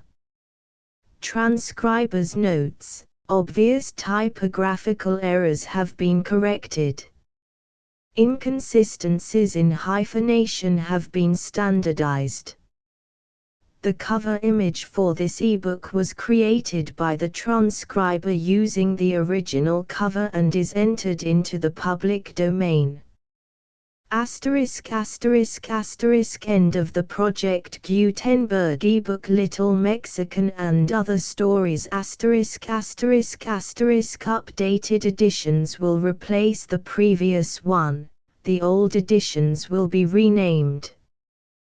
Creating the works from print editions not protected by U.S. copyright law means that no one owns a United States copyright in these works, so the Foundation, and you, can copy and distribute it in the United States without permission and without paying copyright royalties. Special rules, set forth in the general terms of use part of this license, apply to copying and distributing Project Gutenberg trademark symbol electronic works to protect the Project Gutenberg trademark symbol concept and trademark. Project Gutenberg is a registered trademark, and may not be used if you charge for an ebook, except by following the terms of the trademark license, including paying royalties for use of the Project Gutenberg trademark. If you do not charge anything for copies of this ebook, complying with the trademark license is very easy. You may use this ebook for nearly any purpose, such as creation of derivative works, reports, performances and research. Project Gutenberg ebooks may be modified and printed and given away. You may do practically anything in the United States with ebooks not protected by U.S. copyright law. Redistribution is subject to the trademark license, especially commercial redistribution. Start. Full license. The full Project Gutenberg license. Please read this before you distribute or use this work to protect the Project Gutenberg trademark symbol mission of promoting the free distribution of electronic works, by using or distributing this work, or any other work associated in any way with the phrase Project Gutenberg. You agree to comply with all the terms of the full Project Gutenberg trademark symbol license available with this file or online at www.gutenberg.org/license. Section 1. General Terms of Use and Redistributing Project Gutenberg Trademark Symbol Electronic Works 1.0. By reading or using any part of this Project Gutenberg trademark symbol electronic work, you indicate that you have read, understand, agree to and accept all the terms of this license and intellectual property, trademark/copyright, agreement. If you do not agree to abide by all the terms of this agreement, you must cease using and return or destroy all copies of Project Gutenberg trademark symbol electronic works in your possession. If you paid a fee for obtaining a copy of or access to a Project Gutenberg trademark symbol electronic work and you do not agree to be bound by the terms of this agreement, you may obtain a refund from the person or entity to whom you paid the fee as set forth in paragraph 1.e.8. 1.b Project Gutenberg is a registered trademark. It may only be used on or associated in any way with an electronic work by people who agree to be bound by the terms of this agreement. There are a few things that you can do with most Project Gutenberg trademark symbol electronic works even without complying with the full terms of this agreement. See paragraph 1.c below. There are a lot of things you can do with Project Gutenberg trademark symbol electronic works if you follow the terms of this agreement and help preserve free future access to Project Gutenberg trademark symbol electronic works. See paragraph 1.e below. 1.c. The Project Gutenberg Literary Archive Foundation, the Foundation or PGLAF, owns a compilation copyright in the collection of Project Gutenberg trademark symbol electronic works. Nearly all the individual works in the collection are in the public domain in the United States. If an individual work is unprotected by copyright law in the United States and you are located in the United States, we do not claim a right to prevent you from copying, distributing, performing, displaying or creating derivative works based on the work as long as all references to Project Gutenberg are removed. Of course, we hope that you will support the Project Gutenberg trademark symbol mission of promoting free access to electronic works by freely sharing Project Gutenberg trademark symbol works in compliance with the terms of this agreement for keeping the Project Gutenberg trademark symbol name associated with the work. You can easily comply with the terms of this agreement by keeping this work in the same format with its attached full Project Gutenberg trademark symbol license when you share it without charge with others. 1.d. The copyright laws of the place where you are located also govern what you can do with this work. Copyright laws in most countries are in a constant state of change. If you are outside the United States, check the laws of your country in addition to the terms of this agreement before downloading, copying, displaying, performing, distributing or creating derivative works based on this work or any other Project Gutenberg trademark symbol work. The Foundation makes no representations concerning the copyright status of any work in any country other than the United States. 1.e. Unless you have removed all references to Project Gutenberg, 1.e.1. The following sentence, with active links to, or other immediate access to, the full Project Gutenberg trademark symbol license must appear prominently whenever any copy of a Project Gutenberg trademark symbol work, any work on which the phrase Project Gutenberg appears, or with which the phrase Project Gutenberg is associated, is accessed, displayed, performed, viewed, copied or distributed. This ebook is for the use of anyone anywhere in the United States and most other parts of the world at no cost and with almost no restrictions whatsoever. You may copy it, give it away or reuse it under the terms of the Project Gutenberg license included with this ebook or online at www.gutenberg.org.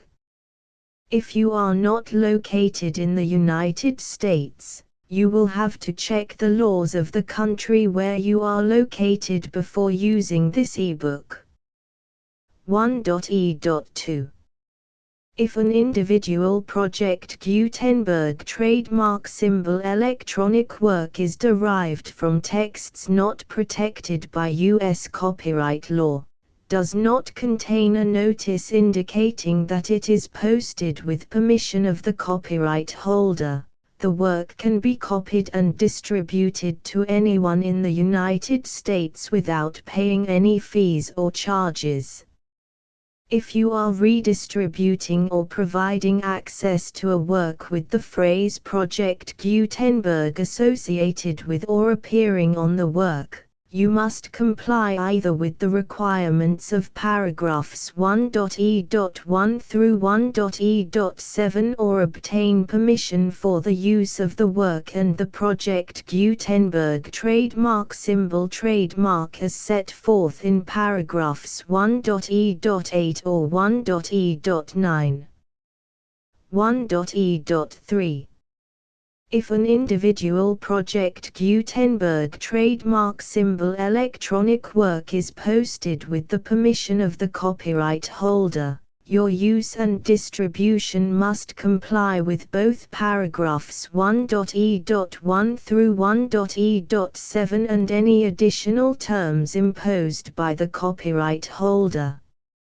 Additional terms will be linked to the Project Gutenberg trademark symbol license for all works posted with the permission of the copyright holder found at the beginning of this work. 1.e.4. Do not unlink or detach or remove the full Project Gutenberg trademark symbol license terms from this work, or any files containing a part of this work or any other work associated with Project Gutenberg trademark symbol. 1.e.5. Do not copy, display, perform, distribute or redistribute this electronic work, or any part of this electronic work, without prominently displaying the sentence set forth in paragraph 1.e.1 with active links or immediate access to the full terms of the Project Gutenberg trademark symbol license. 1.e.6. You may convert to and distribute this work in any binary, compressed, marked up, non-proprietary or proprietary form, including any word processing or hypertext form.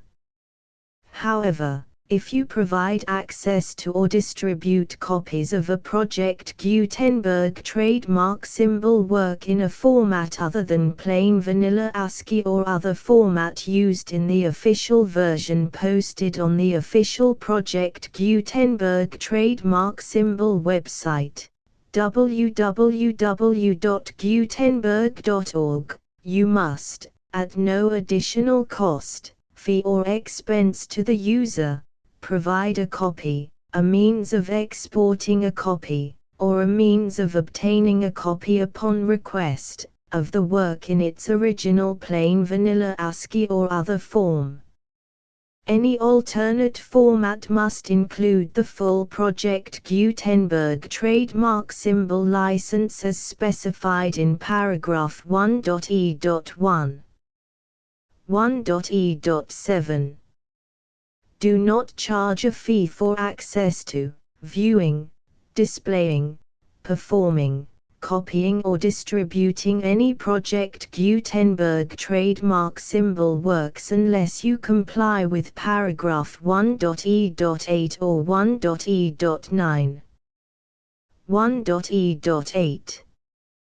You may charge a reasonable fee for copies of or providing access to or distributing Project Gutenberg trademark symbol electronic works provided that you pay a royalty fee of 20% of the gross profits you derive from the use of Project Gutenberg trademark symbol works calculated using the method you already use to calculate your applicable taxes.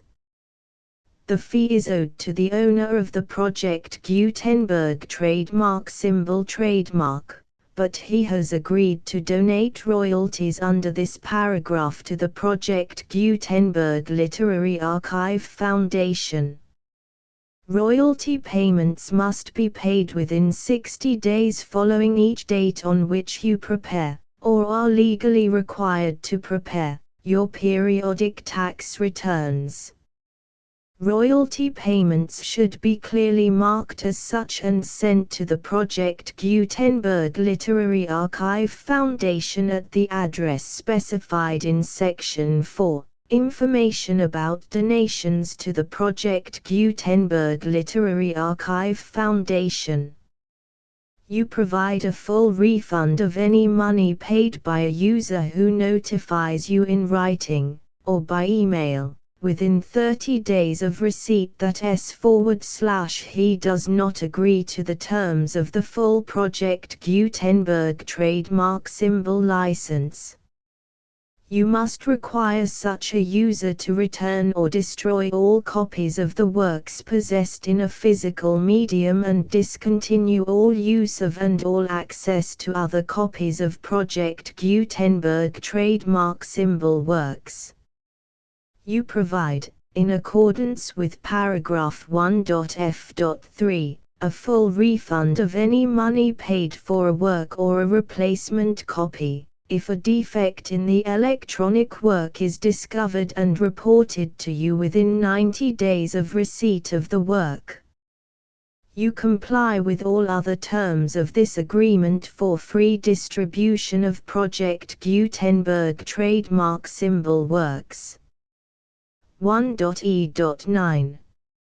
If you wish to charge a fee or distribute a Project Gutenberg trademark symbol electronic work or group of works on different terms than are set forth in this agreement, you must obtain permission in writing from the Project Gutenberg Literary Archive Foundation, the manager of the Project Gutenberg trademark symbol trademark. Contact the Foundation as set forth in Section 3 below. 1.f1.f.1. Project Gutenberg volunteers and employees expend considerable effort to identify, do copyright research on, transcribe and proofread works not protected by U.S. copyright law in creating the Project Gutenberg trademark symbol collection. Despite these efforts, Project Gutenberg trademark symbol electronic works, and the medium on which they may be stored, may contain defects such as, but not limited to, incomplete, inaccurate or corrupt data, transcription errors, a copyright or other intellectual property infringement, a defective or damaged disk or other medium, a computer virus, or computer codes that damage or cannot be read by your equipment. 1.f.2.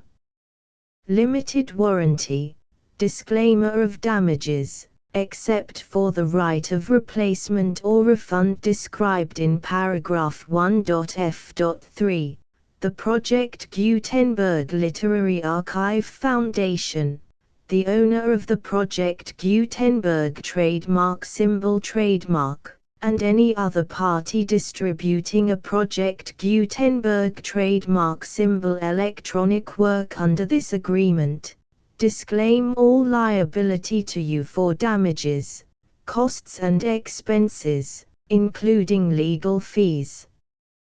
You agree that you have no remedies for negligence, strict liability, breach of warranty or breach of contract except those provided in paragraph 1.f.3. You agree that the Foundation, the trademark owner, and any distributor under this agreement will not be liable to you for actual, direct, indirect, consequential, punitive or incidental damages even if you give notice of the possibility of such damage. 1.f.3. Limited right of replacement or refund. If you discover a defect in this electronic work within 90 days of receiving it, you can receive a refund of the money, if any, you paid for it by sending a written explanation to the person you received the work from. If you received the work on a physical medium, you must return the medium with your written explanation. The person or entity that provided you with the defective work may elect to provide a replacement copy in lieu of a refund. If you received the work electronically, the person or entity providing it to you may choose to give you a second opportunity to receive the work electronically in lieu of a refund. If the second copy is also defective, you may demand a refund in writing without further opportunities to fix the problem. 1.f.4 Except for the limited right of replacement or refund set forth in paragraph 1.f.3, this work is provided to you as is, with no other warranties of any kind, express or implied, including but not limited to warranties of merchantability or fitness for any purpose. 1.f.5 Some states do not allow disclaimers of certain implied warranties or the exclusion or limitation of certain types of damages. If any disclaimer or limitation set forth in this agreement violates the law of the state applicable to this agreement, the agreement shall be interpreted to make the maximum disclaimer or limitation permitted by the applicable state law. The invalidity or unenforceability of any provision of this agreement shall not void the remaining provisions. 1.f.6 Indemnity. You agree to indemnify and hold the foundation, the trademark owner, any agent or employee of the foundation, anyone providing copies of Project Gutenberg trademark symbol electronic works in accordance with this agreement, and any volunteers associated with the production, promotion and distribution of Project Gutenberg trademark symbol electronic works, harmless from all liability, costs and expenses, including legal fees, that arise directly or indirectly from any of the following which you do or cause to occur. A. Distribution of this or any Project Gutenberg trademark symbol work. B. Alteration, modification, or additions or deletions to any Project Gutenberg trademark symbol work, and C. Any defect you cause. Section 2. Information about the mission of Project Gutenberg trademark symbol. Project Gutenberg trademark symbol is synonymous with the free distribution of electronic works in formats readable by the widest variety of computers, including obsolete, old, middle-aged and new computers. It exists because of the efforts of hundreds of volunteers and donations from people in all walks of life. Volunteers and financial support to provide volunteers with the assistance they need are critical to reaching Project Gutenberg trademark symbol's goals and ensuring that the Project Gutenberg trademark symbol collection will remain freely available for generations to come. In 2001, the Project Gutenberg Literary Archive Foundation was created to provide a secure and permanent future for Project Gutenberg trademark symbol and future generations. To learn more about the Project Gutenberg Literary Archive Foundation and how your efforts and donations can help, see sections 3 and 4 and the Foundation information page at www.gutenberg.org. Section 3. Information about the Project Gutenberg Literary Archive Foundation. The Project Gutenberg Literary Archive Foundation is a non-profit 501(c)(3) educational corporation organized under the laws of the state of Mississippi and granted tax-exempt status by the Internal Revenue Service. The foundation's IN or Federal Tax Identification Number is 64-6221541. Contributions to the Project Gutenberg Literary Archive Foundation are tax-deductible to the full extent permitted by U.S. federal laws and your state's laws. The Foundation's business office is located at 809 North 1500 West, Salt Lake City, UT 84116. 801-596-1887. Email contact links and up-to-date contact information can be found at the Foundation's website and official page at www.gutenberg.org/contact section 4.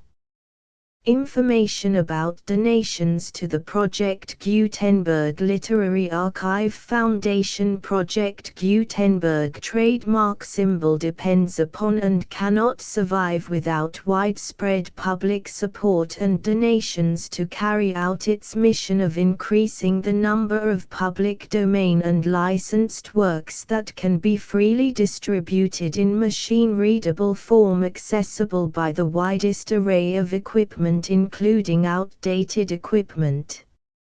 Many small donations, $1 to $5,000, are particularly important to maintaining tax-exempt status with the IRS. The Foundation is committed to complying with the laws regulating charities and charitable donations in all 50 states of the United States. Compliance requirements are not uniform and it takes a considerable effort, much paperwork and many fees to meet and keep up with these requirements. We do not solicit donations in locations where we have not received written confirmation of compliance. To send donations or determine the status of compliance for any particular state, visit www.gutenberg.org/donate. While we cannot and do not solicit contributions from states where we have not met the solicitation requirements, we know of no prohibition against accepting unsolicited donations from donors in such states who approach us with offers to donate. International donations are gratefully accepted, but we cannot make any statements concerning tax treatment of donations received from outside the United States. U.S. laws alone swamp our small staff. Please check the Project Gutenberg web pages for current donation methods and addresses. Donations are accepted in a number of other ways, including checks, online payments and credit card donations. To donate, please visit www.gutenberg.org/donate. Section 5. General information about Project Gutenberg trademark symbol electronic works. Professor Michael S. Hart was the originator of the Project Gutenberg trademark symbol concept of a library of electronic works that could be freely shared with anyone. For 40 years, he produced and distributed Project Gutenberg trademark symbol ebooks with only a loose network of volunteer support. Project Gutenberg trademark symbol ebooks are often created from several printed editions, all of which are confirmed as not protected by copyright in the U.S. unless a copyright notice is included. Thus, we do not necessarily keep ebooks in compliance with any particular paper edition. Most people start at our website, which has the main PG search facility, www.gutenberg.org. This website includes information about Project Gutenberg trademark symbol, including how to make donations to the Project Gutenberg Literary Archive Foundation, how to help produce our new ebooks, and how to subscribe to our email newsletter to hear about new ebooks.